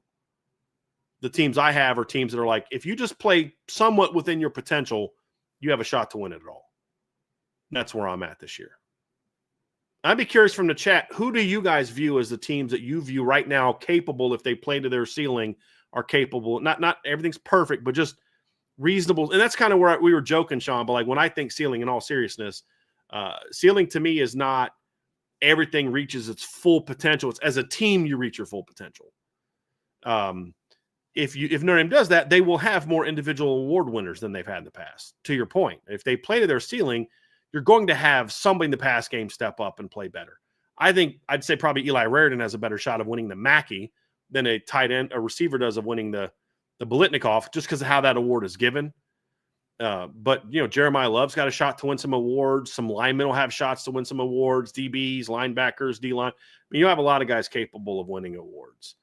So that's kind of where I'm at for that one. But I think we agree this team's capable of winning a championship if they play with potential. And I would say if they play to their ceiling, I said this, Shaun, I want to get your take on this. Somebody asked me to give my hot take of the year, the hot take of the summer. And I said, here's my hot take. And I believe a hot take has to have it has to be true. It has to be something it has to be something you genuinely believe. A hot take is not saying something like, I think CJ Carr is going to throw for 7,455 yards this year and 73 touchdowns. That's not a hot take. That's just you being dumb. Like, a hot take is something that's not popular. It's kind of out there, but also, in my opinion, it's not. It's you believe it to be true. My hot take was this: I think if Notre Dame is healthy, and most of their 2 deep plays to some close range to their potential, I think Notre Dame has more questions than some other top teams, but I think Notre Dame has the best roster. On paper, depth, top-level talent, I think the best roster has to have elite talent at the top. I think they have that. It has to have elite talent on both sides of the ball. It has to have elite talent, skill, and trench play. You have to be deep as well. And I think my hot take was Notre Dame has the best roster in college football. What is and that's why my ceiling is what it is. What is your response to that?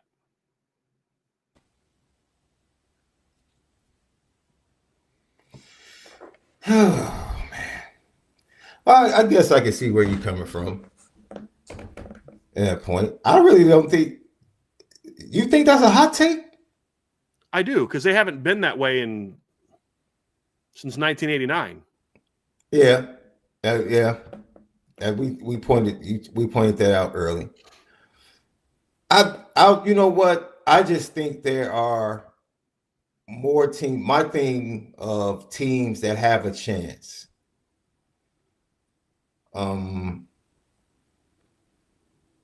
Once you get into a tournament, you have a chance to make a run, and fluky things happen. Like anything can happen. That's why I would have added Penn State. Would I have taken them against Ohio State? No.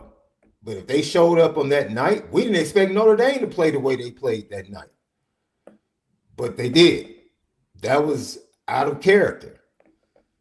Who's to say Penn State shows up against Ohio State and Ohio State plays out of character for the first half, and then the next thing you know, Penn State ends up winning the game. So I think I look at it from the standpoint of teams that have a chance to actually make a run to get there.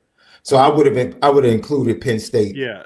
In but that, I think the fact that Penn State lost Notre Dame the way they lost Notre Dame is evidence of why I don't have them on there. Having said that, when you get to the quarter, when you get to the semis, it's not. I'm not going to debate with you. No, Shaun, you're wrong. That semifinal team that made the top four didn't have a shot to win at all. Yeah. My only response would be the only reason they were even there is because they had the easiest draw, and we said that before the playoffs started. Yeah. That's the easiest draw there is. If Georgia had that draw, they're getting the semifinals. They're getting the semifinals, and I don't think probably they could have won it all. Yeah. If Arizona State would have had their draw, I think they'd have had a shot. They'd have had a shot at getting there. If Clemson had that draw, they'd have had a shot at getting the semifinals. Doesn't mean they could have won it. The only thing that gives you pause is they did play Notre Dame tight.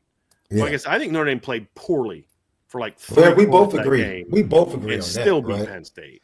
So it's almost like they pinned Ohio State did to Notre Dame what they had just done to Penn State in the semifinals. Right. Ohio State played well. I don't think they were happy with the way they played in the second half. You said they took their foot off the gas. They did. Offensively, they did. But defensively, they weren't happy with the way they played in the second halh. So that wasn't some of that in the second half was just like, I don't know what you're supposed to tell them DBs to do. Like the touchdown pass to Jaden Greathouse, like the second one. The second one over. What do you tell Jordan Hancock there? That was a perfect pass. And he caught it with one freaking hand. I don't know what he could have done better than that. The one where he made Caleb Downs miss, it's like, dude, you were a little out of control and he made you look silly. But like some of those plays with Jaden Greathouse, you're just like, I don't really know what to tell that guy. Yeah. At that point in time. But there was like they left Mitchell Evans wide open on a play over the middle of the field. He caught and run. I mean, there were some things that they didn't play well that game. That's what was so frustrating about the first half is because those things were open in the first half too, and they were not hitting them. They were missing them. And now would that have been good enough to beat Ohio State? Who knows? No clue. It's just more about the point is it's more about, you would have liked to have found out what would this game have looked like if we played our game. That's what Marcus Freeman's point was. Yeah. Maybe Ohio State still wins, but it's a different looking game. Who knows? Yeah. But I think they just would have felt, and I almost kind of wonder if you're going to lose, I almost think it's kind of better to lose this way. Because now you have a little extra motivation. Yeah. Exactly. As opposed to, hey, man, we played as well as we could have. It was, all that kind of thing. That's kind of where I'm. It's set it up. Would you, since you mentioned that, and you pointed back to 93. I said 89. I think last time they had the best roster was 89. I think 89. Florida State probably had a better roster than Notre Dame in 89 or 93. I just think Notre Dame was a bad matchup for them. For them, style of play. Yes. Yes, that's a great point. That's a great point. So, looking back at 89,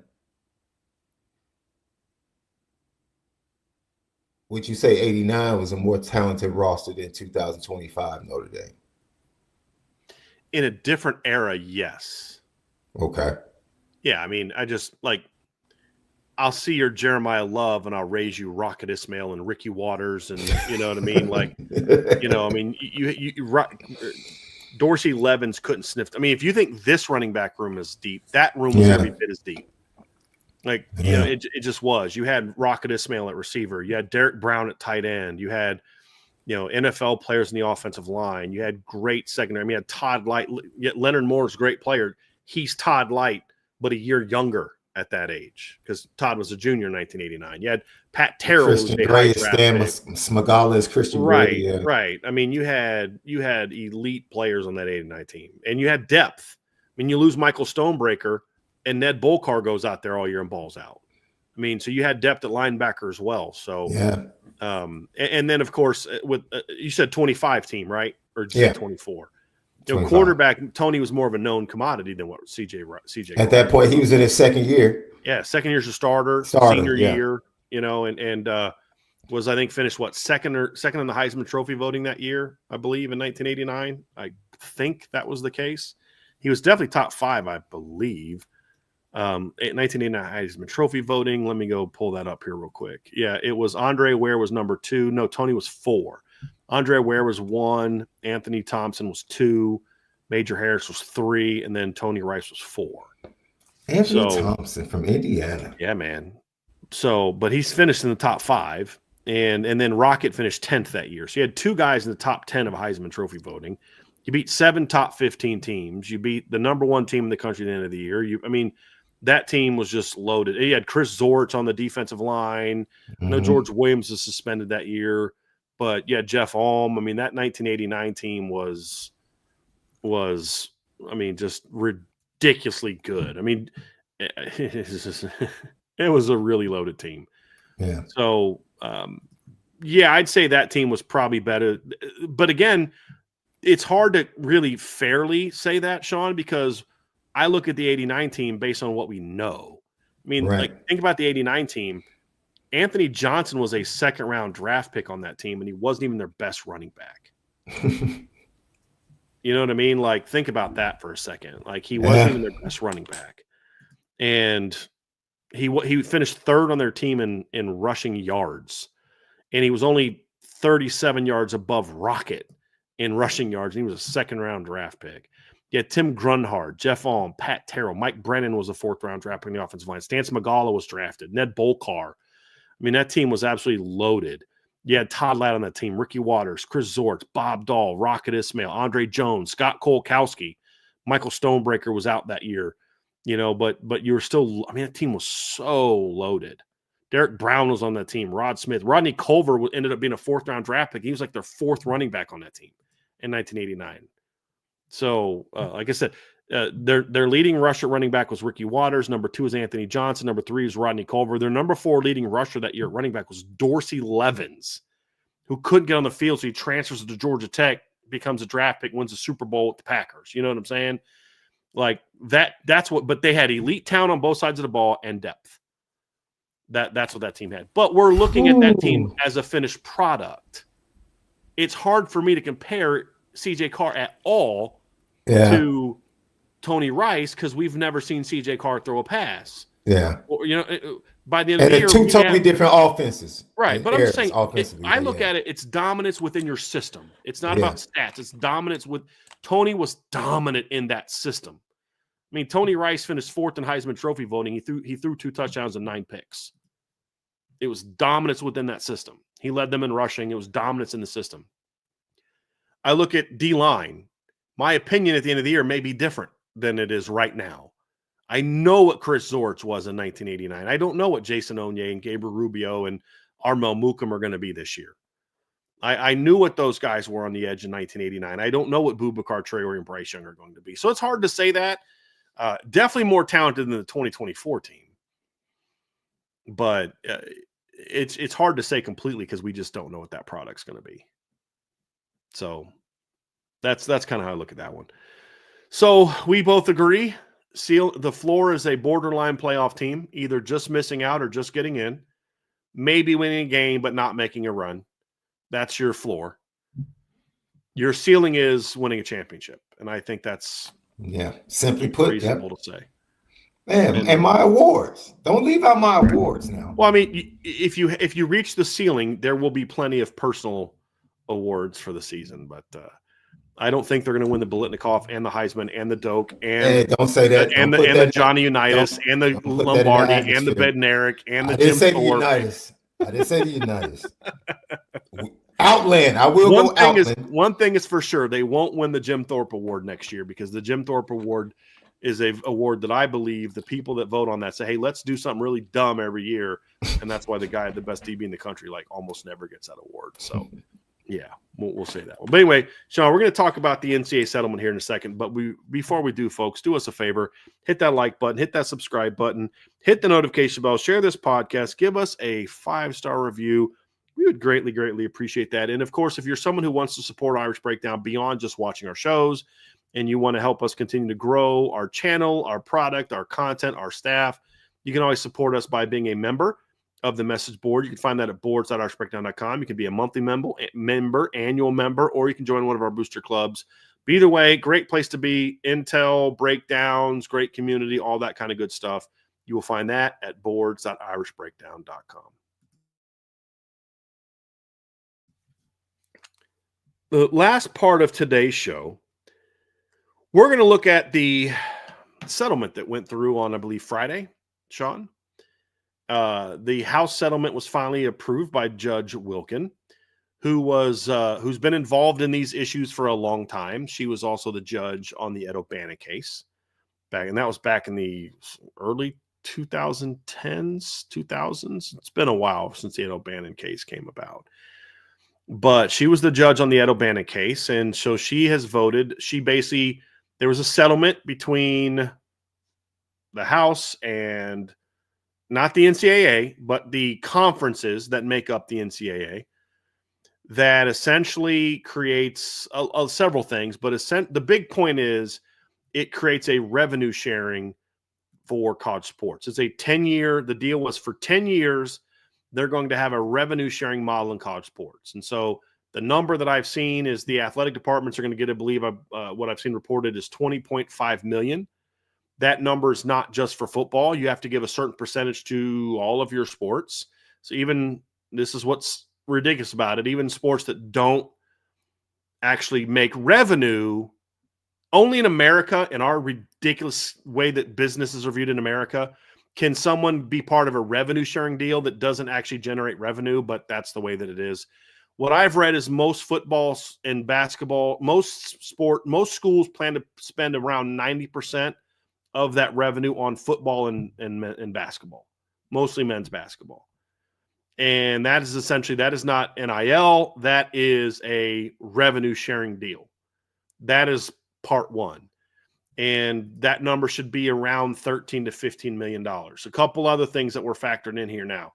105-man roster limits. The reason this took a little bit longer is because the judge rejected the initial deal, which did not have roster limits. That was an immediate 105. That's what the leadership of the conferences wanted, because the more people on your roster, the more money you have to give those players, the more mouths you have to feed, so to speak. She went back and basically they came up with a compromise, which is that players are grandfathered in. So that saves the modern walk-on player, but that still very much hurts future walk-on players. And I think that certainly hurts. That doesn't hurt Notre Dame. That doesn't hurt, Bama,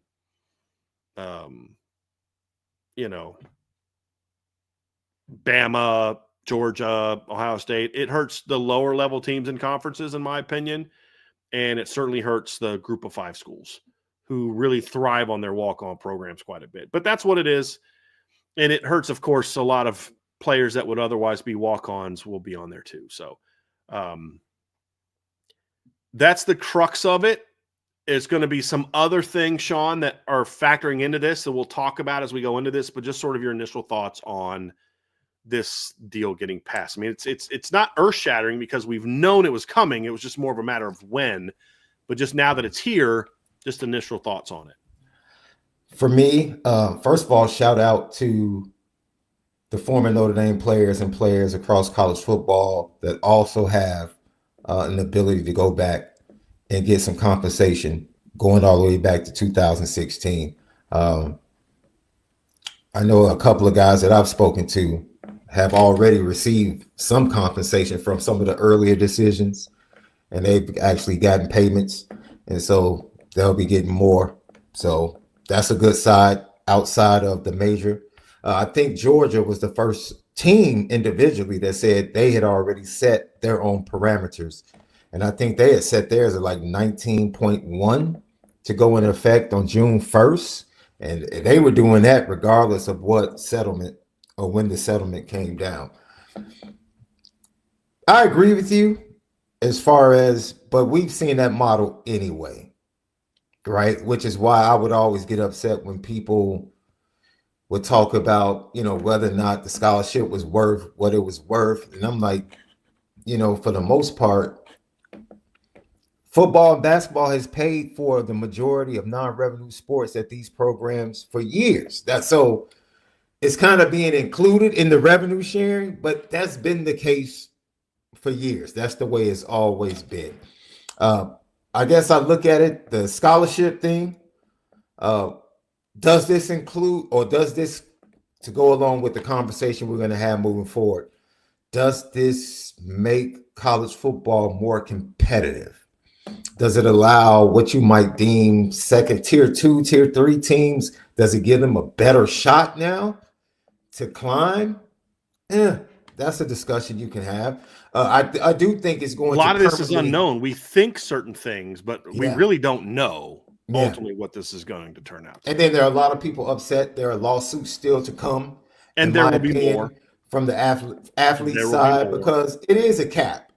It's a cap, and I felt like their guardrails. You talk to most athletes, they're going to side with it being more open, not having a cap, so you don't cap how much players can make. I understand that from their point of view, but I do think there needed to be guardrails.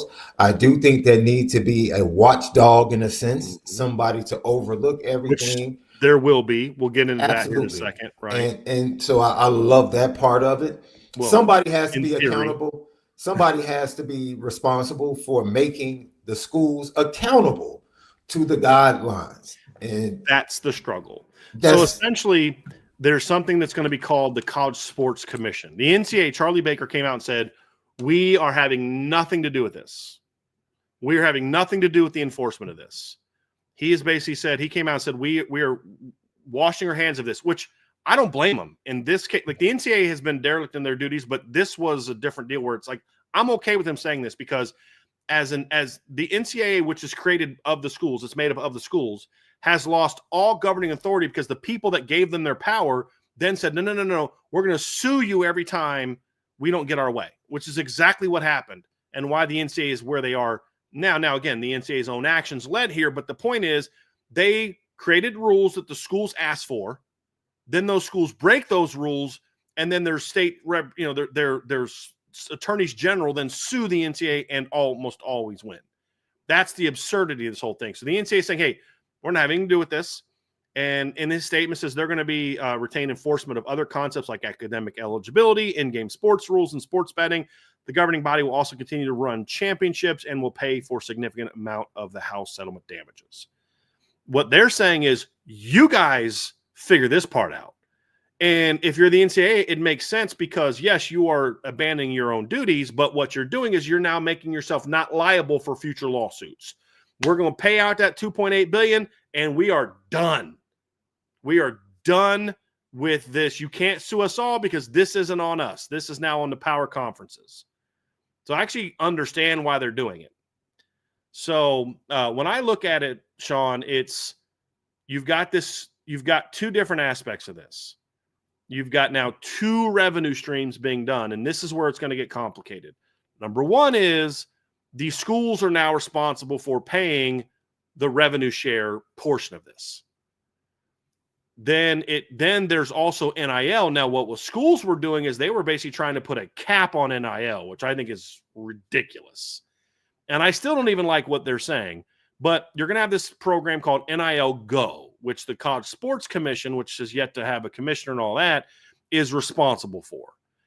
You're the ones mandating the rules. What they're trying to do, and they've already started to float this, is they are basically saying, you have to accept this, and if you don't accept this, then we have the right to say you're not part of what we're doing.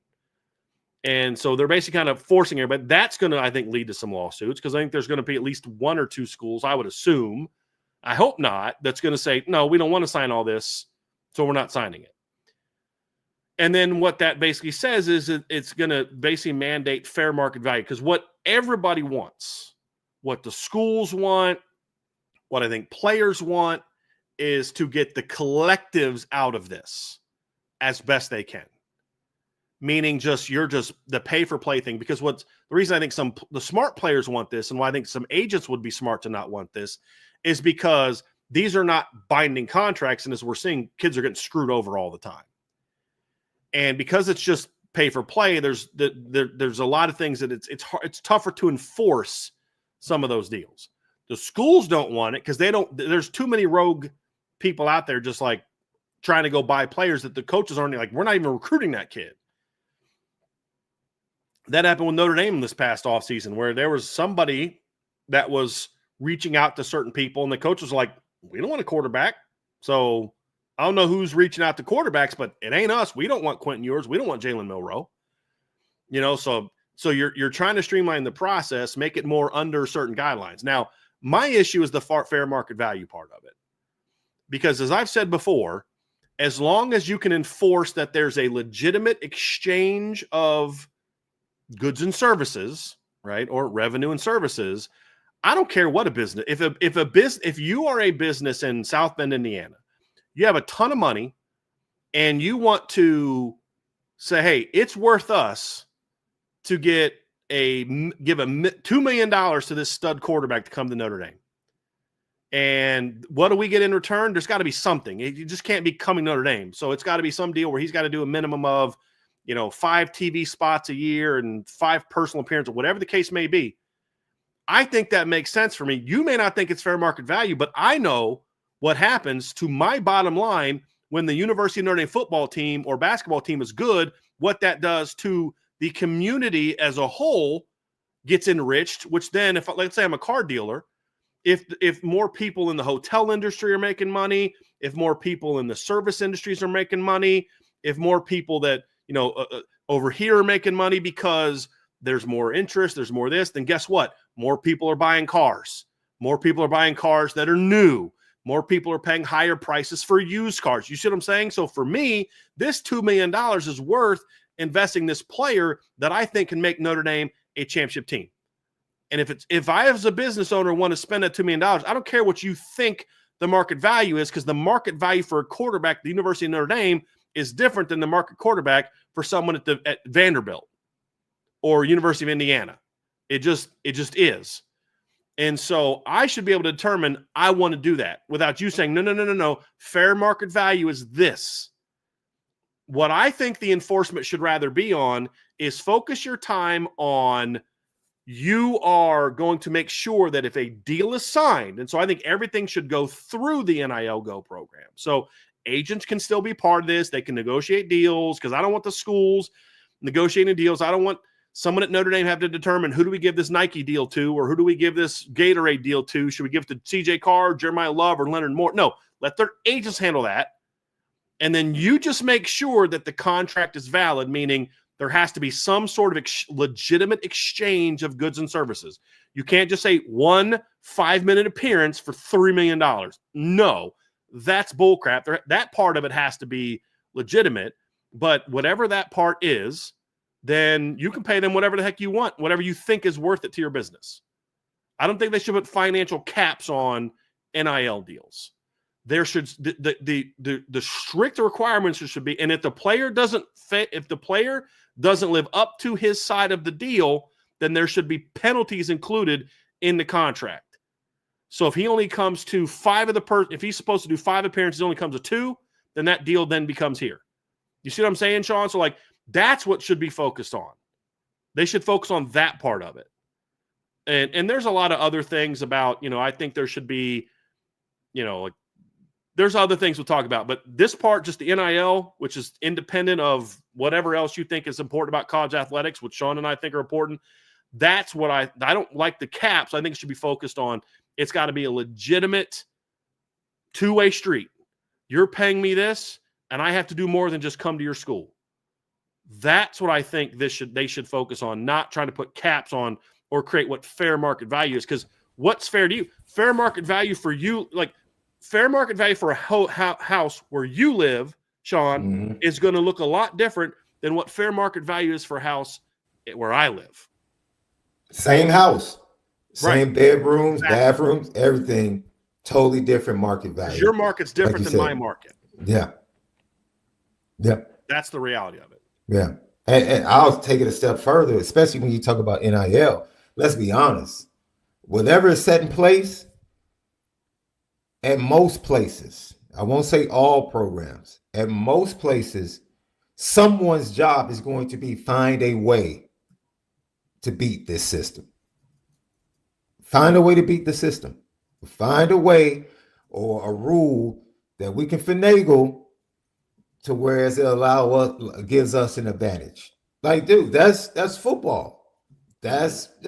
Somebody's going to be in there trying to look at how we can circumvent this guideline, that guideline, this we can allocate this as recruiting and it won't count towards the cap. Everybody's going to be trying to figure out a way. For me, when you talk about specifically capping everything, whether it's the revenue sharing, my question is specifically for the revenue sharing, locking that into a 10-year deal. Is that just hard? Or is it going to be a sliding scale similar to the NFL, which their revenue is more of a percentage? Yeah. So as the revenue increases, so does that number. Okay. See that if is it just locked in at 20? It's not guaranteed to be like in 10 years, they could just say, well, we're not doing this anymore because we're not making revenue anymore. But my guess would be that in 10 years, because there's new contracts, the college football playoff is going to be X number of time. Then you kind of have, okay, now we go into. No, I'm not even talking about after the 10 years. No, I'm not talking about after the 10 years. I'm assuming. I think during the 10 years, it's a certain percentage. So it could be more than 20.5. So that's a guess. Okay. So I get what you're saying, Sean. So like the salary cap in the NFL changes every year. Right. Because the revenue is such. Exactly. Correct. Exactly. So that is something I'm very interested in. Hopefully we can get more information about that if it doesn't exist already. For me, you go to the NIL, as long as when agents are involved, and to be honest, what I just spoke about, the agents are going to play a part in finding ways to circumvent and make calls to programs and present things and look at it this way, or maybe you can do it like this. So murkiness is always going to be in the waters, man. It's always going to be waters that are a little bit dirty. I appreciate steps being taken forward to give guardrails, to try to clean things up, to try to give direction, but there's still work to do. That's needed. There's still work to do. But you needed to take these first steps. The problem, Sean, here's the problem. The people who drove us into this hole are the ones that are now going to try to come up with a fair process. Like, here's the danger. I'm not a fan of employment for college athletes. I hate the idea. I also understand that there needs to be some level of collective bargaining. How can you collective bargain if they're not employees, if they're not part of a union? I think those things both sides are bad for college football. Yeah. They're both bad for college football. Yeah. And I think here's the point.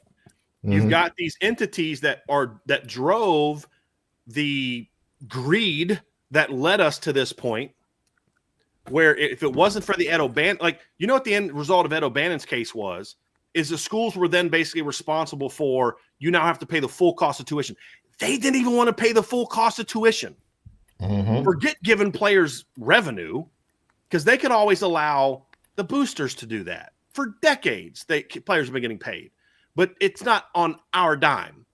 We're keeping all that money, which up until the mid-'80s made sense because football was not a big revenue driver in the 1980s. It wasn't until the TV contracts of the late 80s and then in the 90s where football started driving all this money. If you take TV out of this, then this is a different conversation.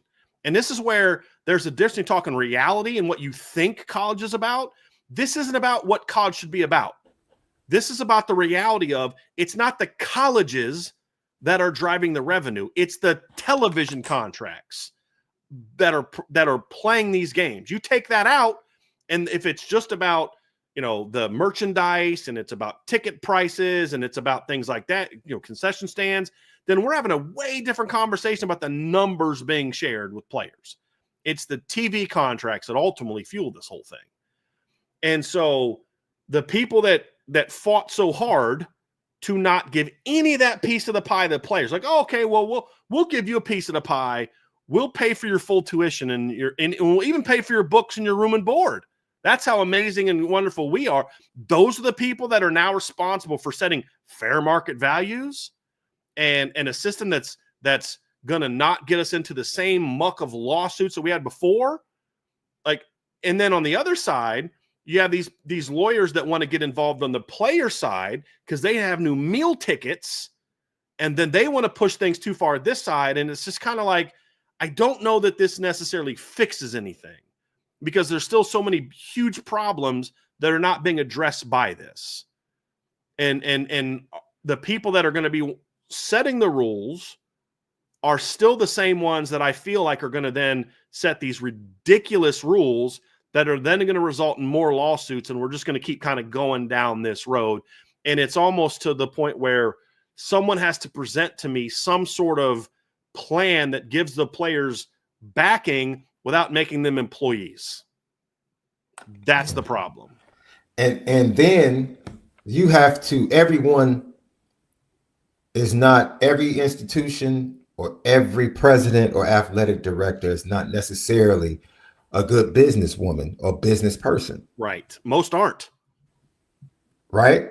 I mean, COVID taught us that, right? I mean, absolutely. And the COVID, we realized in COVID how many teams were spending outside. They were basically living paycheck to paycheck with million dollar paychecks, but they're living paycheck to paycheck. The fact that this rev share thing is forcing people to just like lay off a bunch of people and do all this. It's like you were like, not this. This is a little different, but COVID forced people to get rid of a bunch of people. That showed us that they're not smart business people. They're not. And this is why there's a difference between running a business and teaching a class about running a business. And you can say what you want to say. And I tell people all the time, the reason in the boardroom that Notre Dame is beloved, and you can't be blinded by what people say and analysts say when they want to talk about Notre Dame from a football perspective, it's in stark contrast to the conversations in the boardroom. It's in stark contrast to the committee, whether it was the BCS or whether it was the 14 playoff, or now the expanded 12 team, soon to be 16 team playoff. The reason Pete Bavacqua is the one with Greg Sankey playing golf and having a conversation with the president of the United States is because Notre Dame is viewed as great business people, right, when it comes to college athletics. That's why they're in the room. That's why they have a vote when it's time to make a decision, because they're respected. Fans can argue about they haven't won anything in 40 years. That's fine. At the end of the day, they're going to be in that room because of how they handle business. And they've done it independently, and that's respected. Whether or not you think they should join the conference, that's respected, because if it wasn't respected, there's no way Greg Sankey would be bringing Pete Bavacqua along to talk to the president. Well, I don't think Greg Sankey is the one that brought along. I think the president's people. The president speak with Sankey, but that goes to a saying. The president's people are saying, "Yeah, you need to talk to Notre Dame. They need to be part of the conversation." So I apologize for giving the wrong interpretation of that. But for me, I just think moving forward, there needs to be some honesty. And going back to your fair market value situation, fair market value is connected to what I just said about if you have bad business people, a fool and his money will sue the park. And you got a bunch of fools. Look, people are saying and are already saying in the chat, well, he's doing that because he used to be involved in golf and Trump loves the golf. If Pete Bavacqua was the AD at Bowling Green, if he was the AD in Indiana, he's the AD at Vanderbilt, you think he's a part of this as the only AD part? Come on now. It's because he's at Notre Dame. That's the whole point. He's not. Yes, I would assume that Trump that makes it a great fit in golf. I mean, I assume that. Yeah. That has nothing to do with why he's there. If he's still in that role, he ain't in this meeting. And he's the AD at most other places, not Notre Dame. He's not at this meeting. That's the fact. Exactly. Notre Dame is a reason. Notre Dame. And if it wasn't Pete Kwakwa, I guarantee you, I can't guarantee with 100% certainty, but I'm pretty confident it'd be Jack Swarbrick at that meeting. I'm sure Jack has had conversations with the president as well, unknown, that are not public. Right. So let's not try to downplay Notre Dame and the influence of Notre Dame being in the midst of all of this. Exactly. There's a reason Notre Dame is in the midst of all of this and will always be in the midst of all of that. And that's what makes everyone else a bit perturbed by it. But I wanted the fair market value thing, and then I can let you go. Fair market value, I'm here in Chicago, right? I think the worst thing in the world from a basketball perspective is max contract. Because I, in my personal opinion, there's only 10 max players in the entire NBA that literally uplift your organization. But if you don't have an opportunity to get one of those 10, then you have to pay the best dude on your team a max contract, and he might not necessarily be a max player. But guess what? That's fair market value for him within that organization. So now the organization ends up being stuck with that contract and a player that can't get them to the top. And that's a bad investment. And you had to pay it. We have to pay him. If we don't pay him, what else do we have? Okay, what else do you have? But how does that impact you winning? And so for me, how many of these presidents are going to be spending truly impacting winning rather than just going out there and spending frivolously and unwisely and foolishly? That for me, because when I see NIL hit and Nick Saban is out here begging, saying there's not enough, I'm like, well, what the heck have you been doing while you've been running up championships? Because I know there's plenty of money being spent. I know there's money coming in. How is that being handled? And that's the value of having a school that in the midst of all of that chaos will say, you know what? We're going to be good stewards. Regardless of what everybody else is doing. That's the problem. We don't have We're going to be good stewards. If we had that in college sports right now, we wouldn't be in the problem that we're in right now. Absolutely. We flat out wouldn't be. On either side of this debate. Yeah. It's the people representing players or the leadership of the NCAA, which is the leadership of the conferences. Yeah. Because if the NCAA was trying to do something that the conference leadership didn't want, the NCAA wouldn't be doing it. The NCAA is literally given its power by the conferences. Yeah. That's why I read some articles like, oh, the NCAA's done. Now the conferences need to do what the NCAA can never do. Where do you think the NCAA got their power from? Yeah. Like, where do you think they got their power from? It's absolutely ridiculous. So for me, it's the conferences. So that's the problem. There's these two sides, and there's nobody that's like cares about what's the good of the sport or the good of the young men. That's none of it. That's the problem. And Tristan, I don't know the context of your question. I'm advocating for people being wise, people with money. So we can sit up here and run numbers and give rules, and we still have fools at these universities. We're going to end up in the same situation at the end of this contract. It won't make a difference. It won't make a difference. We're still going to end up with a different type of chaos. That's it. You have another opportunity to reset things and do it the right way. This is an opportunity for everybody to be adults and do it the right way. Let's see what you do with it. Or you can continue to be greedy and find different ways to screw everybody while you guys just go off and spend and then come back begging as if we don't have enough. Right. What are you talking about? Please explain to me how Alabama's athletic department, specifically football, is talking about we don't have the NIL. What are you talking about? You've been, as Brett Bielema said, you've been paying players for years illegally. Now that it's legal, you don't have the money? Like, make it make sense. Right. Make it make sense. Somebody's dirty in here. Yeah. Somebody's dirty. And that is the confusing part, and that's what worries me. Who's going to be handling I feel like it's a half measure. Everything. It's a half measure. Like that's the issue. It's a half measure because it's like somebody in the chat said. I think it was. Hey, he's right. Bama doesn't Big. have all money, but Bama, living in Bama, and Bama's expenses, I guarantee you, are not the same as some others. Here's Insured by Big said this: is schools are not hoarding wealth. That is a huge misunderstanding. There's only about 10 to 15 schools that even make money.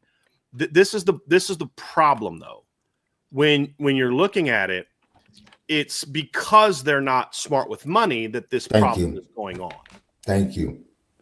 And that's the issue. It's so that's like the issue. When you have, well, we know we're guaranteed X amount of dollars by the government through grants and aids that you're getting through tuition payments. Mm-hmm. For example, I remember because I was working in college at the time, and I remember George Bush passed there was a Pell Grant increase.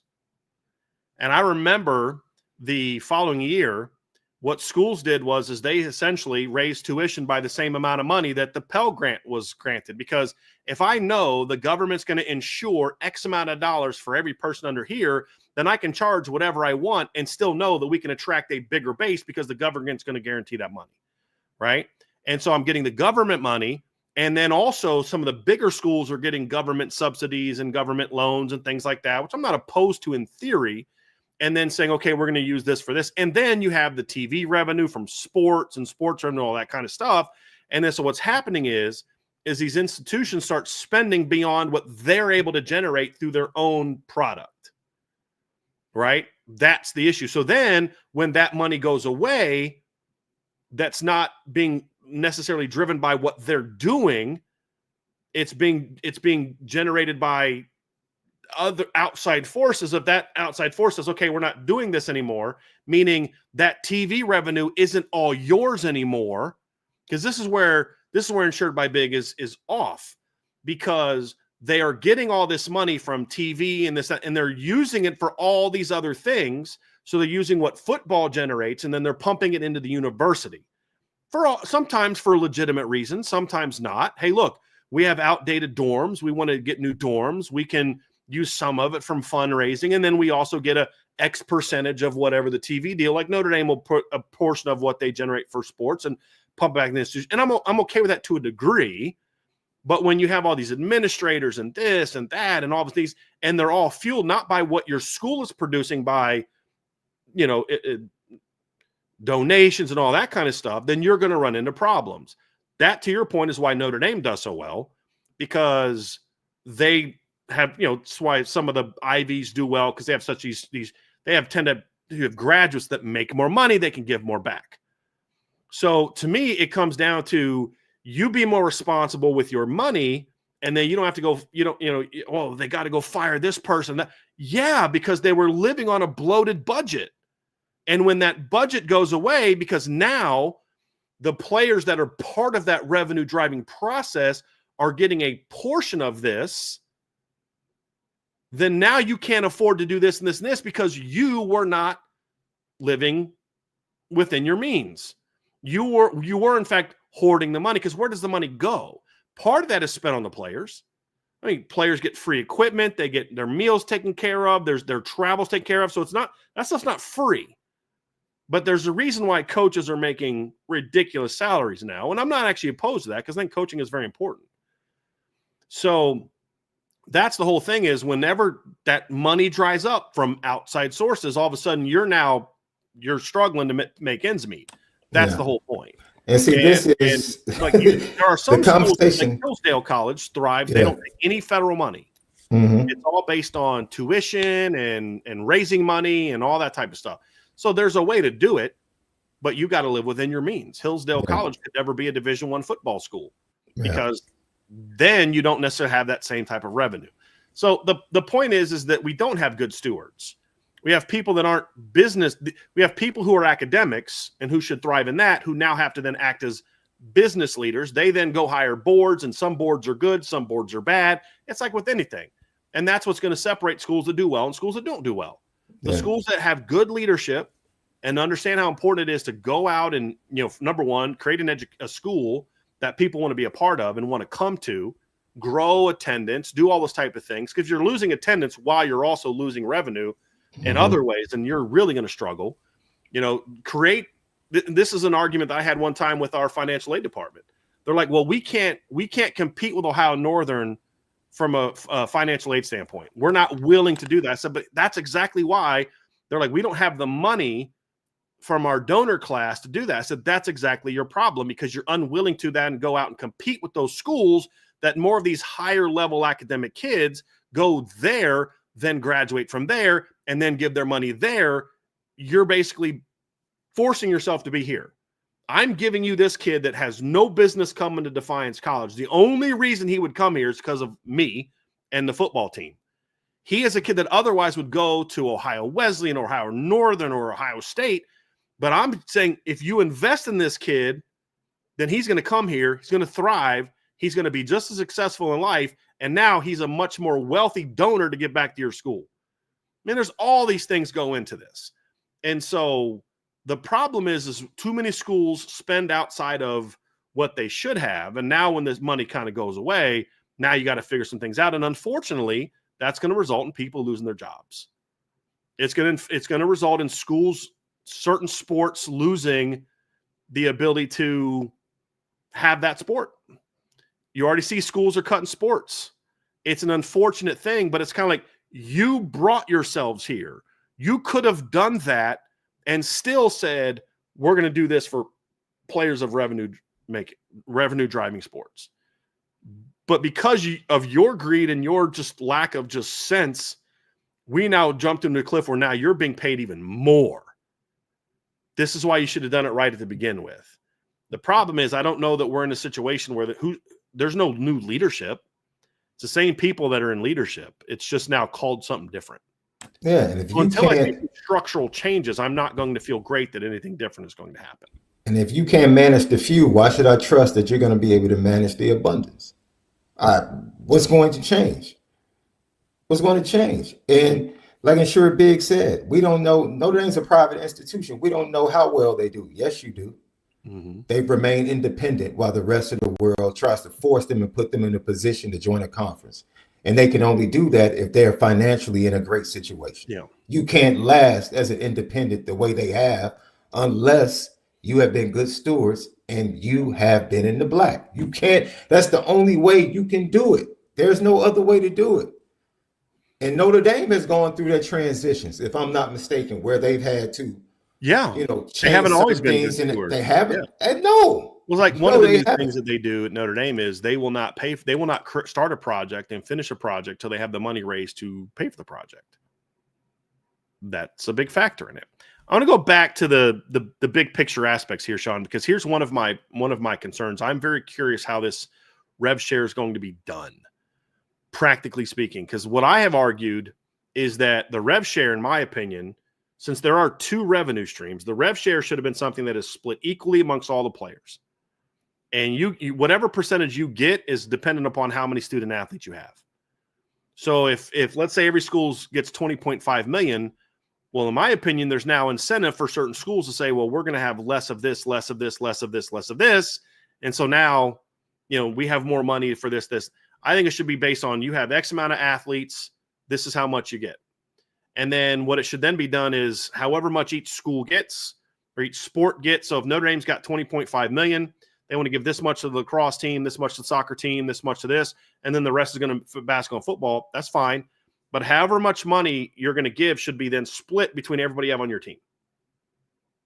That you see what I'm saying? Like that's what I'm saying. And so then how to get your stud quarterback, it's not that you're now giving him 5 million of your 15 total million, which can create problems. We see in the NFL where if you want, in the NBA especially, Shaun, where you go max out a contract over here on this guy, well, if you don't have one of the 5 to 8 like true elite players, but you're paying this guy like an elite player, you don't necessarily have the money to go get the supporting cast around him, and now you're not going to be as good.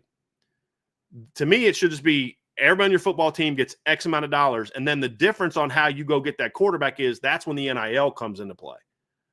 It's like getting partnerships with businesses locally, nationally, all that kind of stuff, and that's how it gets done. Okay, if you're a booster and you want to give money, okay, cool, but you need to find a way where your business is associated with this player or these players and a more legitimate standpoint. That to me is the way to go, and I don't think they're not going that direction, which is going to get really difficult for schools, and you're going to now require, a bigger staff in that regard to say, how do you negotiate total compensation packages where now essentially to get this quarterback, you've got to find some way. Well, if I give them more of the rev share money, then I don't have as much money to give everybody else. So now I got to go try to find a way to, and it's like, I don't know that that's what schools should be involved in. I think the school should be saying, if you're a part of the football team, we make this amount of money and everybody's getting this kind of base salary. And then anything beyond that is NIL. And the reason that they don't do that in professional sports is because it's a different model. They are employees. But that's where you can go make your money. I mean, they do that in the NFL. You get shoe deals and all that other kind of stuff. But the NFL, they're employees to the team, but the actual player union is a partner, right, with the league, and they enter into a revenue sharing contract with the league, while the individual players are still employees. But those are also legitimate businesses. Yes. Where schools should not be. They've been acting like they're businesses, but they're not. But they've turned themselves into that. Well, all these partnerships and TV money and all these other kind of things, right? And so the point of an NFL team is to then go out and say, we are going to generate revenue. That's the entire purpose of an NFL team, is to generate revenue. The problem is we're now turning institutions into where they have to be more focused on generating revenue as opposed to what the purpose of an institution should have been. But when it comes to athletes, a lot of them have lost their way. And that's what ultimately pisses me off more than anything, Shaun. Where are all these congressional people when we were talking about graduation rates? Where's the Secretary of State? Where's the state senators in Georgia raising bills and talking about why do we only have a 40-something% graduation rate? Like, where's that? No. We want our players to get paid. So I have little sympathy when people start talking about, well, we've lost the academic piece of this. Y'all sacrificed this a long time ago. So I don't want to hear you crying about, well, what about student athletes? You didn't care about that. When you were letting players get, cheerleaders to take their tests for them or not even have to go to class. And I talked to a professor at University of Alabama who coached there in the 90s. And he's like, I would see players like maybe once a year.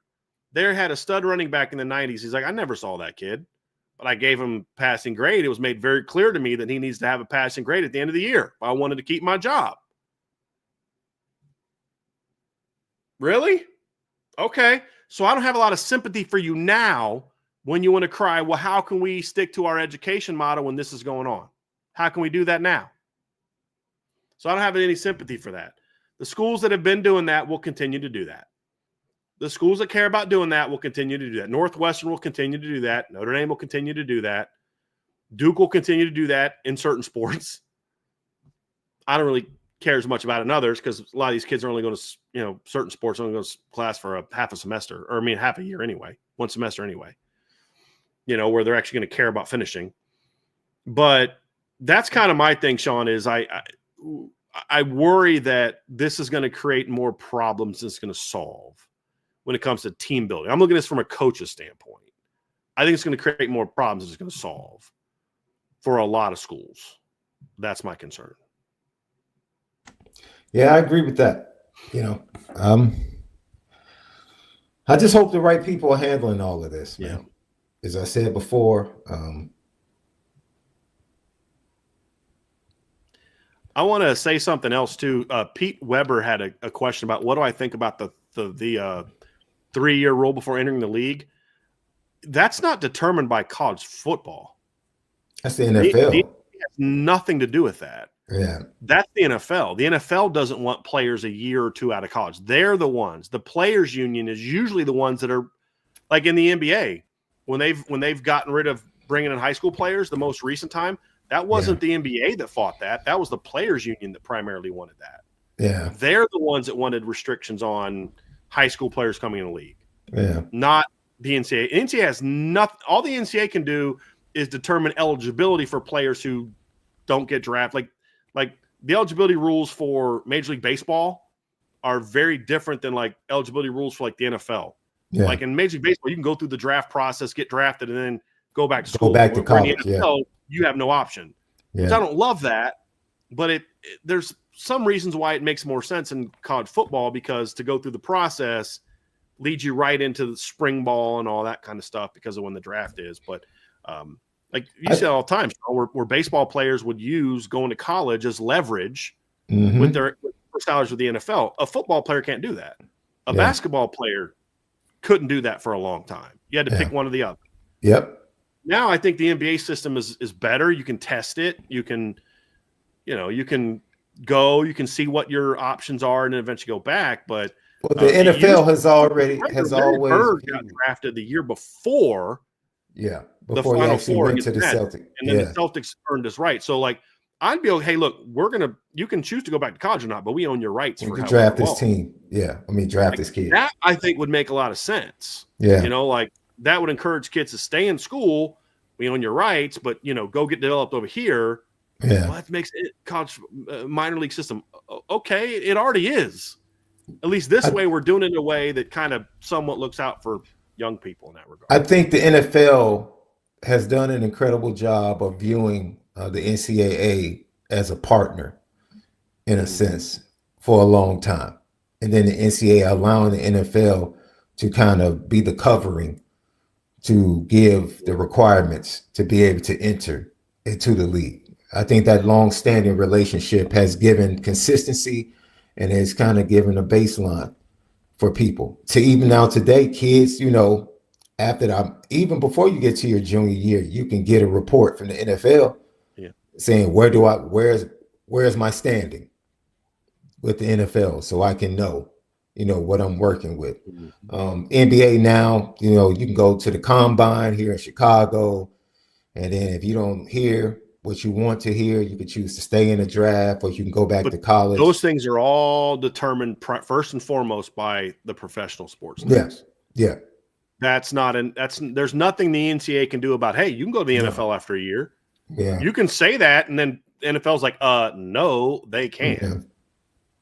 And that's usually something that both sides of that equation are on in the NFL. I don't know if the NBA, I'm not as sure about like what the difference between ownership and the players are historically, but I know the most recent change was driven by the players were tired of these high school kids coming in that were not ready for the NBA, but we're getting these huge deals where these 30-year-old professionals are getting cut because you got to make room for some high school kid to sit on the bench for 2 years. Because we all point to like LeBron and Kevin Garnett and Kobe. There's a lot of high school players who either never panned out, or it took them some time before they became anything, and they're collecting $10+ million because they're first-round draft picks, because the NBA's turned into a projection draft. And then these veterans who could help your team are getting cut because you've got your salary cap can only be so much. Yeah. And so, I mean, that's where the players' push for that was. Now, this is something that I'm very interested in watching moving forward, right? Athletic directors reacting to success.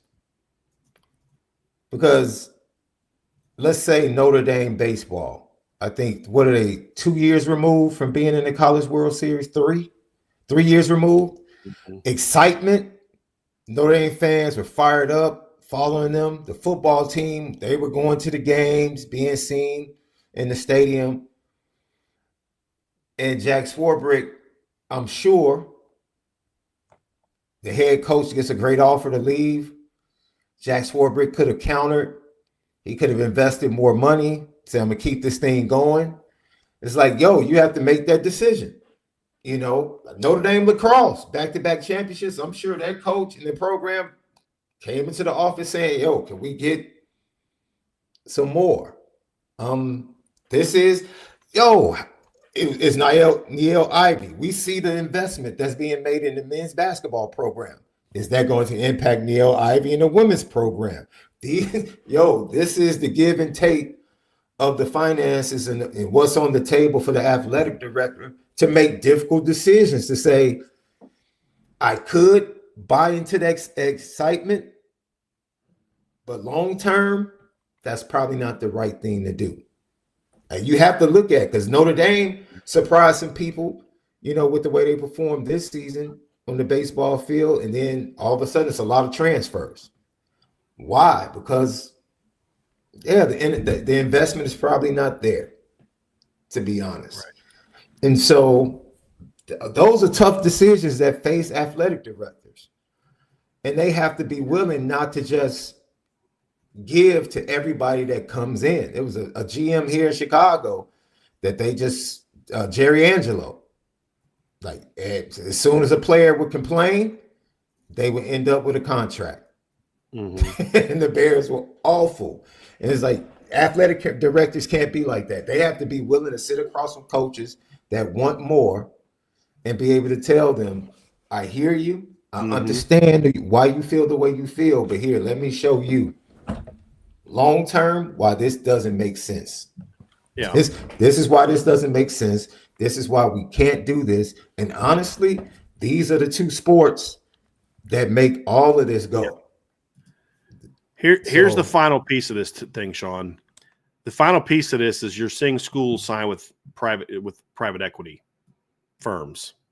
It was reported about an hour ago by Pete Nakos at On 3 that Penn State and UCLA have done that. This is a big concern that I have because we've seen a lot of businesses sign with private equity deals, and very shortly they're out of business because the job of a private equity is not necessarily they're all different, but there's a lot of them that are looking to make quick cash, and then we don't care about what happens to you in 10 years. We're going to make as much money as we can now to then make sure we're taking care of, what we got going on over here. I think that is not something that I hope that Notre Dame can avoid that as best as possible. And that's where I start getting very concerned. That is once schools start looking, instead of saying, hey, we got to rethink how we are running our business, because college is a business. I mean, college can't exist if they don't have enough money to keep the lights on. This is true for Division III schools all over the division. It's an institution of higher learning, but it's still a business because people aren't teaching for free. They're not cleaning the dorms for free. They're not cleaning the bathrooms for free. They're not making meals for free. And presidents aren't working for free. I volunteer my time. What do you do? Well, I work at Papa John's, but on the weekends, but during the week, I'm the president at Ohio State University. You know what I mean? And I just do that for fun no, these are jobs. And in order to have a job, you need to generate revenue, however that may be done. Instead of saying, hey, we got to do a better job of raising funds on our own, doing this, doing that. I think they're going for quick cash. And that's not often a good thing. And this comes on the tails of the Big 12 and the Big 12 commissioner saying no to private equity money, subsidizing them. So like you said, it's something to watch. It's a dangerous game. And as with anything, there's ones that do it right who generally are getting in it for. I mean, everyone is getting it. You're not going to get a deal that you think you're going to lose money. But hey, I'd like to help you out. And then there's like, hey, I'm going to use you to. That's the danger. You know what else is the danger? That's the danger. You know what else is the danger, bro? Oh, we're giving you money. When do you start feeling like you have to say so? Right. It's one thing. Do that. You want to invest in my company? It's fine. I'm still. No matter what they say. I had someone that offered to invest in our company. And they're like, no, you'll always make the decisions. And I'm like, nobody gives up that kind of money and is just totally fine. Like, you may say that now, but what if we go through a period where we're not making as much revenue as we did before? You're telling me you're just going to sit on the sidelines? I don't think so. That's not how you got to the point where you had the kind of money that you can invest in what we're doing here. So you got to be real careful with that, man. And sometimes people get in things with good intentions, but when it comes down to dollars and cents, it's like, okay, well, you did it your way. Now we're going to do it mine. And that's just something I hope Notre Dame does not go down that road in regard to that. It's one thing to create partnerships and you're going to invest in us. And, there's two-way street deals you can get with businesses, but getting into the private equity thing scares me. There's a lot of risk in there for schools, a lot of risk. Because like you said, it's like with anything, Shaun, hey, You're a head football coach, and hey, I love that our school gave $20 million this year in salary, but now all of a sudden, but what's the counter to that? Now they expect me to win and win at this level. And if we win at this level, they're not real high on that. But if we win at this level, then I'm okay. But as soon as I fall below that, then now all of a sudden they want to tell me who my offensive coordinator should be, who I should go get at quarterback, who I should do this, who should do that. It's like, I mean, look at SMU. I mean, you've seen the show. They have these boosters going out and getting players. The coaches are like, I didn't have anything to do with getting that player, because they just thought they could run the show now. And that happens more than you realize. So there's a lot of dangers here. And I feel like with a lot of things, it's like we have some direction, but everything around it's muddied. It's like, okay, we know that there's going to be a revenue share. We know there's going to be this commission that does NIL deals. That's it. That's what we know. So we're still in a very uncertain period of time. It's just, at least now, instead of we're all kind of going in these directions, at least we know we're going in this direction. We just don't have a clue what's in front of us. Well, we know what's leading the way. We know what's leading the way. And it's this revenue money connected to the TV deals in the big conferences. What's also connected to that is the future of TV, which is going to be streaming. We had a conversation. I told you 2 years ago, I said, Bryan, I don't know when, but the Super Bowl, the national championship game, people are going to have to pay for it. The days of, our fathers and our grandfathers sitting around the TV on a big time network like ABC, CBS, those days, we already see the NFL, a playoff game is already on Netflix, on streaming services. We already see it. Or Peacock. So you know what's coming. You know what's being set up. You know what's leading the way. And it's going to find a way to infiltrate the game we love, or the games that we love. And, unfortunately, this is something that I think it was Petros Papadakis had this to say about USC wanting to not play Notre Dame. And it's relevant to this conversation as well. Petros said the AD and the head coach at USC are not, like, they're stewards of a program that was built by others. And as stewards, they should look at more than just these superficial things right now, meaning, and his argument was, that's why the Notre Dame thing should never go away, because this is bigger than what you're talking about. And these traditions are bigger than what you're talking about. And that's what I think a guy like Marcus Freeman who came in and said, look, certain traditions, Marcus Freeman has changed certain traditions at Notre Dame. There are things they're doing now that they haven't done before, like just different uniform combinations just for a normal game, not the Shamrock, but just, okay, we're playing Ohio State, let's go all green. We're playing Georgia Tech, let's go blue and white. You know what I mean? We're playing Louisville, let's go green and white. But the reason he gets embraced for that, and you can't say because he made the championship game, because all that stuff happened before that, is because he embraced so many of the other traditions that truly matter about Notre Dame. Like things like, hey, we're going to the Basilica and we're doing the player walk from the Basilica.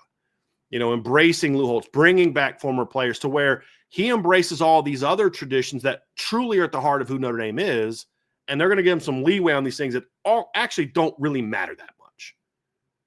And he embraces the different aspects of it. And so what Lincoln Riley's done is just kind of thrown all of that out and just, we're going to do what we're going to do. And so I thought that was a great point. And Andrew said that a USC Inside the Trojans podcast said that. They might have said it too, but I know Petros also made that statement as well. So maybe he was on that podcast. I'm not sure, but like Petros made that statement as well. And it's true. The problem is the people that run college football and have been doing so for decades don't view themselves as stewards of college football. They are just in it to make money. Make money. Yeah. That's the problem. And not even make money. It's about power and money. It's about control and money. It's not just about money. It goes beyond that, and I don't know which one's worse. And that's what was so irritating about the national championship game for Greg Sankey. He couldn't walk around that national championship game with his chest out. That's Like why he's reacting so emotionally. Yes. To your point last week. Yes. Why he's acting like a petulant child this offseason. Oh, It's like, you keep telling us how great things are. You just won the NCAA tournament.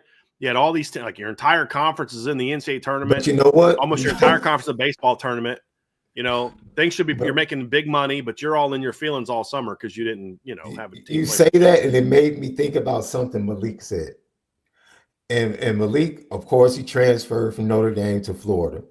And Malik was like, man, they got back with that championship in basketball and walked into the athletic director's office, and he had his assistant put that in the back room. Like, hey, man, put that. Nice. Okay. Put that in the back room. He's like, congrats, you guys helped us earn a lot of money. We're going to give it to the football team. Exactly. That's great. Yeah.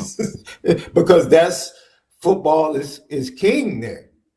And that's why they want to talk about basketball and baseball so much, because they can't talk about football right now. I mean, I think they'll be able to again. It's all eventually cyclical, but But that just goes to show you, we'll see. There are other things you can do, Shaun, and I was going to bring this up. Andrew Gilmore just made a point about this. There are things you can do to help control this. Yeah. You've got to find ways through some sort of negotiation with the government. Sadly, this is the way you got to go to avoid lawsuits. They have to be able to NCAA, the colleges need to be able to have control over eligibility rules. Eligibility rules include, obviously the academic piece, but I'm more so referring to the ability to set rules for transferring. And that's something I have to be able to fight for. You want to change some of this stuff, change the ability to players to transfer. Now, some people will say you can do that by making them employees and they sign 3-4 year contracts. I understand that. I don't want student athletes to become employees, because if you think they don't care about academics now, what's going to happen when they become employees? They're going to care even less. There's so many things. You can be cut. There's so many things that are not advantageous for. There's got to be a way the players can be supported without them becoming employees or unionized to that. It's going to be impossible, in my opinion, to unionize, because you're going to have some teams willing to walk out and other teams are not. Yeah. It's like, I would imagine some players in Notre Dame may walk. I don't know, but you're going to have certain players at some schools say, hey, we're walking because what are they going to do? Oh, we won't let you go to class and graduate. Well, I don't give a crap. That may mean something to the Notre Dame players who are told if you walk out and don't play, then I'm not sacrificing that. It's impossible. The 130, even if you just go to the big schools, the 70-something schools, it's different than a league that's got 30 to 32 teams. It's just different. Yeah. But there's got to be a way to protect the players and have someone who's invested in looking out for the players, even if it's like some agency that seeks the counsel of the players. You go from different teams. You have former players that are part of your board, whatever, without making them employees. But there's also got to be a way to where the NCAA can say, listen, we have to set strict transfer guidelines. Now, I don't like the old rules. I like, I've talked about what I like. Yeah. That, to me, changes things a bit. Because right now what hurts this process is a kid can just jump in a portal every year and hold you hostage every offseason. If you have a kid that comes in as a freshman and starts a quarterback, you're almost like, dang it. Because like now we got, we got to spend the next – we're going to have trouble getting a big-time recruit because we got to get all this money to him. But then he's going to hold us hostage every offseason. Not every kid's going to be that way, but some will. And he's going to hold us hostage every offseason and say, if you don't pay me more, I'm out. Like we've gone from being too player-driven to not player-driven enough, right? Not player enough driven to too player-driven. We've overcorrected. The NBA's dealing with that now. The NBA's become too player-driven, and they're having to try to find a way to pull back on that. I think Major League Baseball is going through a little bit of that now too. The one thing the NFL has always done is they try to do more and more for players, but it's still a ownership-driven league. Oh, absolutely. It's not even close. And that's why it's a better product, in my opinion. And the NCAA's got college sports has to find a way to where they find that happy balance that they don't. Right now, they're overcorrecting way too much. You take away I can transfer anytime, any place, anywhere away from players. That somewhat changes some of these conversations that are being had. But you can't do that without making sacrifices in other areas too, where you're making sure you're looking out for the players. Yeah. That's the challenge. But the transfer portal has to be reined in some way, somehow. Has to be reined in. Even if it's something where, like, okay, like people said, you can only transfer once for free. Okay, I don't love that, but that's better than what we have now. And what we have now. And the other thing is they need to take a rule from Major League Baseball, and that is create tampering rules. And that includes your agent can't reach out to anybody. Like, you can't do this, you can't do this. Like, there's no tampering at all. And if you get caught, and I'd set a really low bar for how to prove tampering. If you get caught tampering, here's a simple solution. We're going to fine you X amount of dollars, and you can't go to the portal for 3 years. Because in Major League Baseball, they used to do that. I don't know if it's that way now, Shaun, but it used to be if you'd tampered in with the international draft or the international pool, you'd get, like, you can sign players from Venezuela, Dominican, whatever, Puerto Rico. But if you went, like, if you tampered or did something illegally or went above your amount, you then could not go to the international pool the next year or whatever for a period of time because of that. So, okay, if you get caught, you can't go to the transfer portal for players for 3 years.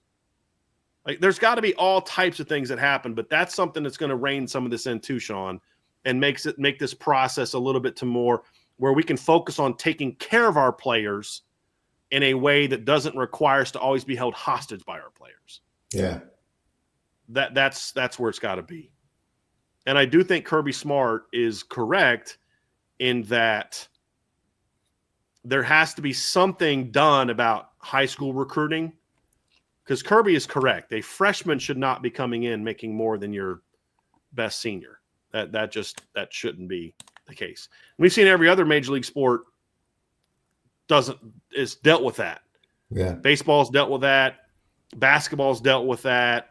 And NFL's dealt with that, where there's the high level players are still getting taken care of, but you're not getting drafted. Like, remember Sam Bradford had something like a $48 million contract, like a signing bonus. Mm-hmm. And it's like, for a dude that's never played, Cam Newton had something crazy like that. And it was kind of like they got to the point where it's like, okay, this is nuts. And you're seeing all these veterans get cut because you've got to pay these rookies, and the players union is like, nah, that's gotta change. Yeah. You got to earn your money in this league. Yeah. And there's got to be something. But again, the only paths that I know of right now to that are through, collective bargaining, which, as far as I know, requires either some sort of union or some sort of employment, which I don't. You point out something, maybe not a union in college football, but at some point, why wouldn't the players have some type of representation at the table to voice their opinions on things? Right. I mean, that's how you come to that's the NFL, what you just talked about. The players have a voice. Right. They have representation, right? But it's an owner-driven league. And the players know it's an owner-driven league. They just want to be at the table. Right. And maybe unionization, that's not the route. But at least, get a council of former. There's got to be something. Get a council of former college football players that will advocate for the players, that can relate to the needs of the players, and then be able to properly convey the needs of the players, right? Put a buffer in there so you don't have to deal with the emotions. Every school has a minimum of one or two representatives. Absolutely. Right? You have a football representative and then someone from another sport. Yeah. And, a football rep, a basketball rep, and then someone who represents the other Olympic sports. Absolutely. Each school has that. Yeah. And the other thing I think you're going to need a compliance office with every school as well. You can't have one entity that's responsible for overseeing 130 some schools. Every school has to be responsible for having people there as well that kind of are it's like the compliance office was for a long time with the NCAA. I mean, I remember every year as a player and every year as a college coach, we'd always have to sit through those compliance meetings, and they were the worst part of fall camp. Like, oh, okay, all right. This book's this thick of rules. You're like, man, I'm not reading this crap, because if I read it, then I'm going to know that that's a rule, and then I can't, have plausible deniability. I didn't know that was a rule. Like, you didn't read the book. Are you serious? You didn't read the book either. Like, you're going to have to have something like that. And so there's just a lot of moving parts that still have to get figured out. At least this way now, we at least know what direction we're going. officially, and we can hopefully I just hope that some leader emerges. And we've seen this with a lot of leagues. You look at what David Stern was by far a perfect person as a commissioner. But on the whole, his leadership helped launch the NBA into what it was. It was Magic and Larry. Yeah, but look what the NBA did with Magic and Larry. It was brilliant what they did with Magic and Larry. So they had a great product, but not everybody sold that product well. Before David Stern, you had great players.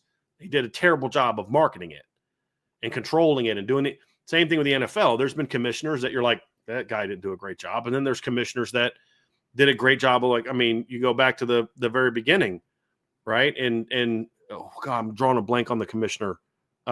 It's Pete Rozelle in the role he played in launching the NFL into it. You just have to hope that there's some leader out there and group of leaders out there that understand, hey, we need to make sure we're looking out for the players, got to make sure we're looking out for the schools, and we got to make sure, big picture, we're looking out for the game. That's the key. And unfortunately, I don't know that we have that right now in college sports. And those people have to be willing to take the bullets. Yeah, Roger Goodell, he gets slandered, but he knows he works for the owners. He takes the bullets. The rep it was Gene Upshaw for a long time. Gene Upshaw took the bullets when it wasn't favorable, and people were coming at the players and thought they were being too greedy. You're the rep. You're the rep. And at the end of the day, you're protecting the game. You're on both sides or opposite sides, but when you come together, you have to have the mindset, at the end of the day, we're both here to make sure that we protect the game. And I want to see everybody get back to that. We have to protect college football and its future at the end of the day. That's what's at the center of all of this.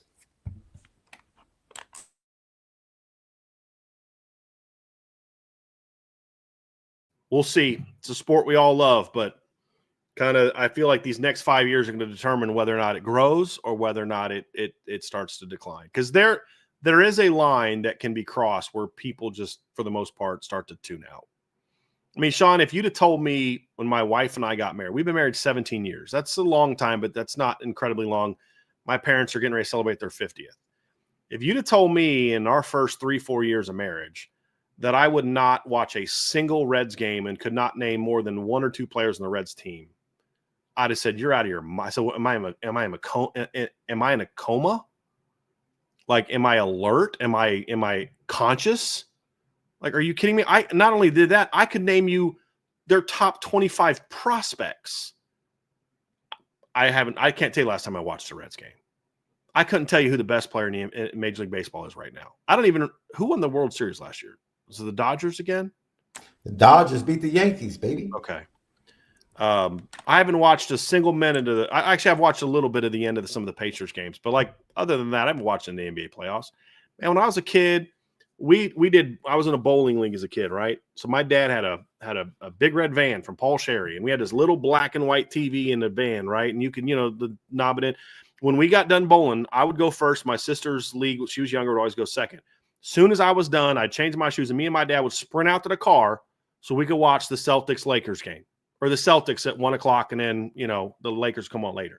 And I would not miss a game because they almost always had the Celtics on Saturday afternoons in the 80s. I mean, it was, and then the Celtics would be a noon game or 1 o'clock game, and then the Lakers would be the 4 o'clock or the evening game or whatever.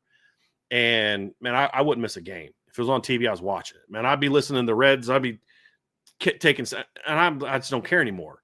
They crossed lines for me that I'm just like, I'm done. It's different for everybody else. And I'm not saying because you still watch baseball. I mean, Vince was at a Cubs game this weekend. I didn't I can't believe you support that. I don't care. It's your business, man. It's just not for me anymore.